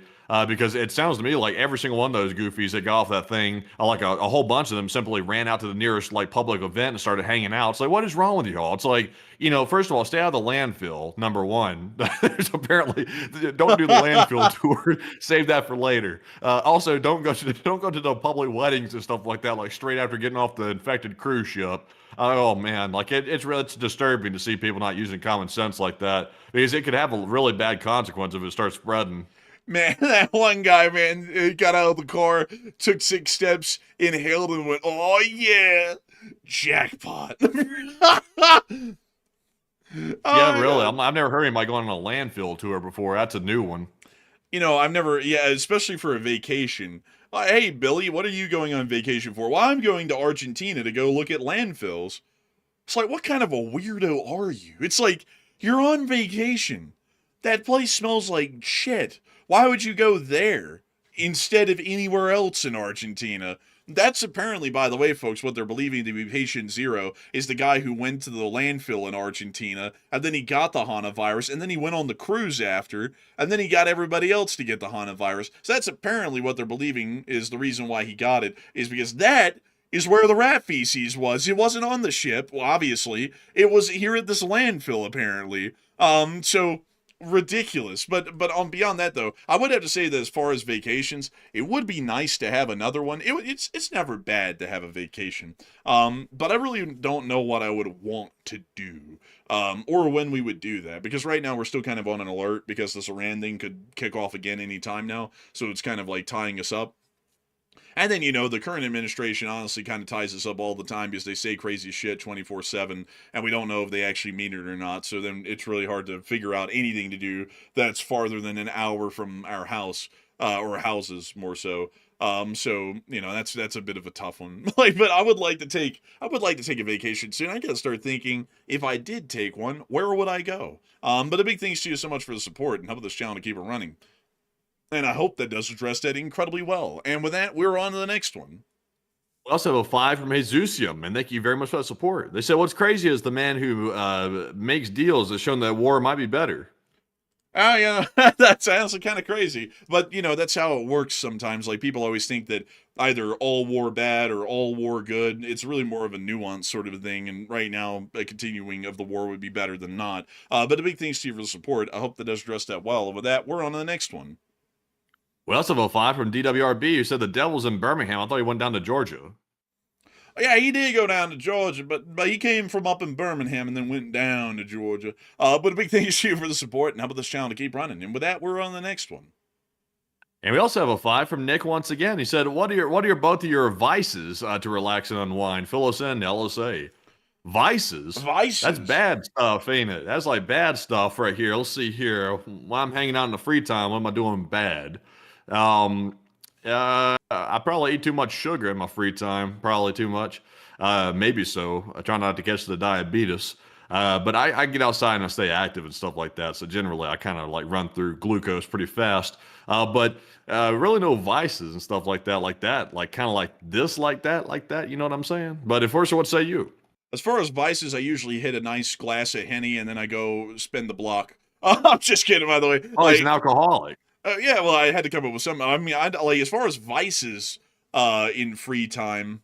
Not really any. I mean, like I just play like train sim or squad, or I go out on a hike. Lately, though, I haven't been able to get out because I have to sit around here and wait for people to start, going to war again. So lately, I've just been sitting around playing train sim almost all day, or squad, or something else akin to that.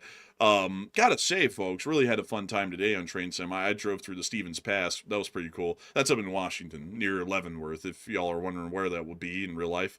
But that's basically all I do. I don't really have any vices as far as doing things in my free time. But I do thank you for the support and helping this channel to keep on running. And with that, we're on to the next one. Well, now that I think about it, there is a couple of things that, like, I remember getting off the air. Like, usually I like to yell at the wall. Like, that's one thing too. I usually like to walk around and check all the faucets and make sure they're turned off, like at least 50 times. Let's see another one. Let's see here. I like to run up and down the street, just occasionally, just to run up and down the street like I'm running. Also, he forgot to say that he likes to wear a shiesty and all black, like a black hoodie and black pants when he does that, and he usually does that at midnight. I like to eyeball people, like stare at my packages too long at the front door and stuff like that. I like to go and confront them. But rather than that, nothing really crazy. But our next one here goes to Slinger once again, who said, "I watched a program on weird weapons through the ages. Have you two ever heard of the concept of the cat firebomb, LSA?" I don't think so, actually. I don't think I've ever heard of that one. Like, that one's new. I heard of the bat bomb, where, like, they attached incendiaries to the bats, but I never heard of a cat firebomb. That one's new. But a big thanks to you for support. I hope that has addressed that well. And with that, we're on the next one. We also have a find from Max Shibaye, who said that China's population is projected to drop 500 million by 2099. That's true. That won't be my problem by then. Man, like real. But a lot of global populations are actually expected to plummet here over the future, because they already are starting that sort of a trend right now, and it doesn't look like it's going to be reversing anytime soon. So interesting thing, everyone always thought that eventually the population was just going to get so large the world couldn't support it. It looks like for some reason the population is just going to start plummeting before it ever reached that point. Might be good for the world, but a little bit unfortunate when you think about that in the bigger picture. But with that, a big thanks to you for support, and we're on to the next one. We also have a find from Jesusium, who said, "I am a part of a secret society, and we would never tell you." Do you see? That's what someone from a secret society would say. That's really the secret society people, right there, right there. And a big thanks to you for support, and we're on to the next one. We also have a five from Game Theory, who said, "Thoughts about new battleships being built?" They're obsolete, completely unusable in modern naval doctrine, exorbitantly expensive, and hardly versatile, like other ships of the same cost. So I would generally say a complete waste of the Navy's resources, time, and money. But a big thanks to you for support. I hope that does address that well. And with that, we're on to the next one. We also have a two from Jesusium, and thank you, Jesusium, as well, for that support. He said, "Call of Duty, the ceasefire war." I can't wait for Call of Duty to make one on this. I'm sure it'll be a real top seller. Honestly, Call of Duty, like, hot take, kind of sucks. Like, I'm not really a big fan of Corporate slop. Yeah, I don't like Call of Duty at all. I really kind of like lost any affinity that I had for Battlefield and Call of Duty when I saw Cardi B beating up Beavis and Butthead on a Call of Duty like battle royale map, and I was like, I feel like this has really gotten very far away from its origins, to the point it's not even Call of Duty anymore. It's basically Fortnite, but just a little bit different. Yeah. It's like people that really aren't gamers are trying to make it, and they're doing what they think that gamers would like, but they really don't know. And there's like corporate people, like the type that hang out on LinkedIn and like, "Oh, we're so happy for your new position and promotion," and they like hang out on LinkedIn all day. It's like these aren't even like real gamer people like they originally had. It's like people that are like just corporate slopping it out here on the video games. We're garping it and slorping it, like put out another shitty skin. That phrasing was so bad. That was so bad. I was trying not to laugh. I couldn't hold it back.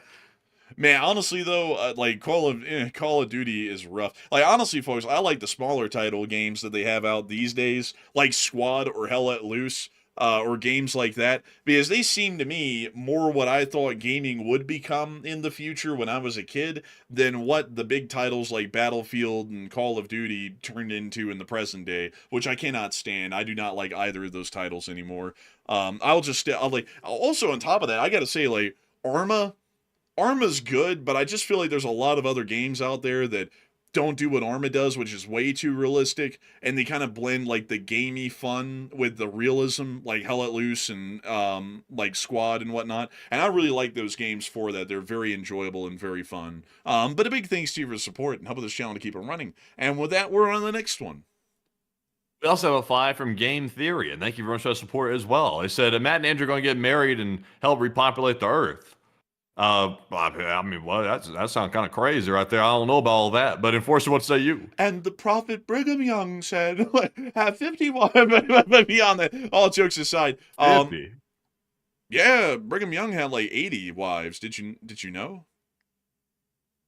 Man, I don't know how that works. I don't really know either, come to think of it. But there was this one group. Do you know that there was a split off of the Church of Latter-day Saints that kept polygamy? Did you know that? What were they called? They were called the FLDS, the Fundamentalist Church of Latter-day Saints. And It was called FLDS? yeah, literally. Wow, that's wow. And they lived in some town here around the Colorado, well, actually the Arizona-Utah border. And in the early 2000s, their leader got arrested, and he's still in prison, I believe, because some of his wives were, how do we say it, illegal, if we want to call it that, without getting into any other description, and he was, you know, conducting illegal acts. Careful. So they put him in prison. And he's still in prison to this day. There's actually a documentary on YouTube about that group, and they were like, dude, they were like cult. Like, they were insane. Like I also saw some guy, I forgot his name, but he runs a YouTube channel with a couple of million subscribers. He went down there and wandered around the city with a former member of the FLDS, because basically the whole thing fell apart after that. And they were like explaining what life was like there before that guy went to prison and everything. It was absolutely insane. Like, that was nuts. Yeah. But anyways, with that, we're on the next one. We also have a 10 from Chef Danny B once again. He said, Chef Danny, and I'm a part of a secret society called CTTAOSS. Chefs that talk about our secret society. Haha. It's been a long day. LTLSA. I should probably go to bed soon. Yeah, you probably should. You should make sure to sleep after a 12-hour workday. That's a long one right there. And also, I gotta say that it's great to know that you too are a part of a secret society that's very secret. And a big thanks to you so much for the support and helping this channel to keep on running. And with that, we're on the next one. We also have a 10 from Big Ron. He said, have you guys tried the Division 2? And sadly, I haven't. I'm not really a huge gamer, to be honest. In fact, I really don't game much at all these days. But Enforcer, what say you? I don't really game a whole lot. I just game when I'm kind of stuck here and can't leave because I can't find the time to do anything. So I just generally play like Train Sim or a Squad or something. That's just basically about it these days. I'm not really, like, gaming to me, like, I don't know what it is, because gaming used to be an absolute blast to me. But as I've kind of grown up more and more, it for some reason it's just kind of losing its appeal, and I kind of hate that, because I used to find a lot of enjoyment in it. But I guess it is what it is. I don't know what's making me feel like it's not that fun anymore, but I wish it still was, because I used to have a blast gaming. But a big thanks to your support, and with that, we're on the next one. We also have a 2 from MCH, who said the U.S. are responsible for all this chaos. Big thanks to your support, and with that, we're on the next one. We also have a 2 from MCH once again, who said the U.S. is not the leader of the free world. But it still is, though. Yeah, generally it still is. Like, opinion on U.S. foreign policy right now doesn't mean that the U.S. isn't, because then who is? Britain? No. That's like, power projection capabilities? No. The U.S. is the only one, so we're still the leader of the free world, whether people like that or not. But a big thanks to you for support, and with that, we're on the next one. We also have a 5 from Max Shubai once again. He said, let's swarm into with obscure questions night. Take one from the chat. I mean, honestly, that's kind of what it's felt like tonight. Like, so many people are asking, like, really interesting questions, but on things I don't actually know anything about, unfortunately. But I do thank you for support, and we will make sure to take one from the chat. So what do we got? And this one goes to Connecticut Doesn't Exist, who said, have you heard about the kamikaze dolphins allegedly being used by the U.S. and Iran? I have heard about it, and we actually covered that a couple of days ago. So I hope that does answer that incredibly well. And a big thanks to you for the support, Max. And with that, we're on the next one. We also have a 2 from 535 Medic. You said Chrysler 300, more like a Section 8 Rolls Royce. Well, maybe. I guess that's one way to describe it. But a big thanks to you once again. And we're on the next one. We also have a 2 from C146. Who said Russian version of the Shiners, or the Shriners. The Shiners? Where the hell? Russian version of the Shiners. The hell does that mean? Like, bro, I don't even know what the hell to take from that one, man. Shit. It's a big thing for support. And we're on to the next one. We also have a 2 from DL Observer, and thank you for that support. They said, "Slava Ukraine," and thank you, my fearless truth speakers. Oh, man. Thank you so much for your support, DL Observer and Slovakania. And big thanks to you for enjoying our channel and helping us to keep it running. And with that, we're on the next one. We also have a 2 from Big Dog, who said Denver Broncos. Oh, well, I don't know a lot about sports teams, but that maybe it does have something to do with that horse, or that horse has something to do with the Broncos. Uh-huh. But, huh? I mean, he didn't say horse that first time. He said something else. I know I heard the other thing. No, I said horse. But a big thanks to your support and helping this channel to keep on running. Shiners. With that, we're on to the next one. We also have a 2 from David Ford, who said, those Russian gals like the 1980s in uniform. Kind of, sort of. Yeah, they kind of did. But a big thanks to your support. I hope that does address that well. And with that, we're on the next one. We also have a 1 from Kuri, and thank you, Kuri, for that $1 support. No comment to address, but we do appreciate that. And with that, folks, running crazily over time, we are now done with our super chats. And a huge shout out to everybody once again for that support. And it's now time to jump into our Morse code decoders of the night. We had Paul, Kevin, Mason, Joni, Norm, Arabelle, Her Royal Fluffness, Coach Geopolitics, Iron, Brian. They said the Morse says they keep blowing up boat all over, and yet they can't open the strait. Why? LLT, LSA. And that's the sound of money. I'll get that down to the nail. That is the Morse code message of the night. I gotta congratulate you all greatly for getting that correct time and time again, because y'all got that one dead on the nail, and we congratulate y'all for that massively. And so with that, we're on to the third to last question of the night. And this one goes to Nuts, who said, "Help us out. If you have a photo of a mine in the strait, or U.S. government saying it found a mine, give us that evidence. Are you sure mines have been laid?" And yes, we are sure that mines have been laid. There was a CENTCOM graphic, and it has been reposted on Twitter. They said, I believe it was the April 23rd date, there was mines being laid in the strait, and that was not the first time. That was just documented on the poster. But Enforcer, what say you? And the magical thing about mines being laid is that you generally do not know where they are to take pictures of them. If you did know where they were that easily to take pictures of mine, then minefield not that good. Minefield very weak, but you sail right through. Zippity doo-dah, zippity day. My oh my, what a wonderful strait. So I hope that does answer that well. And with that, we're on to the second to last question of the night.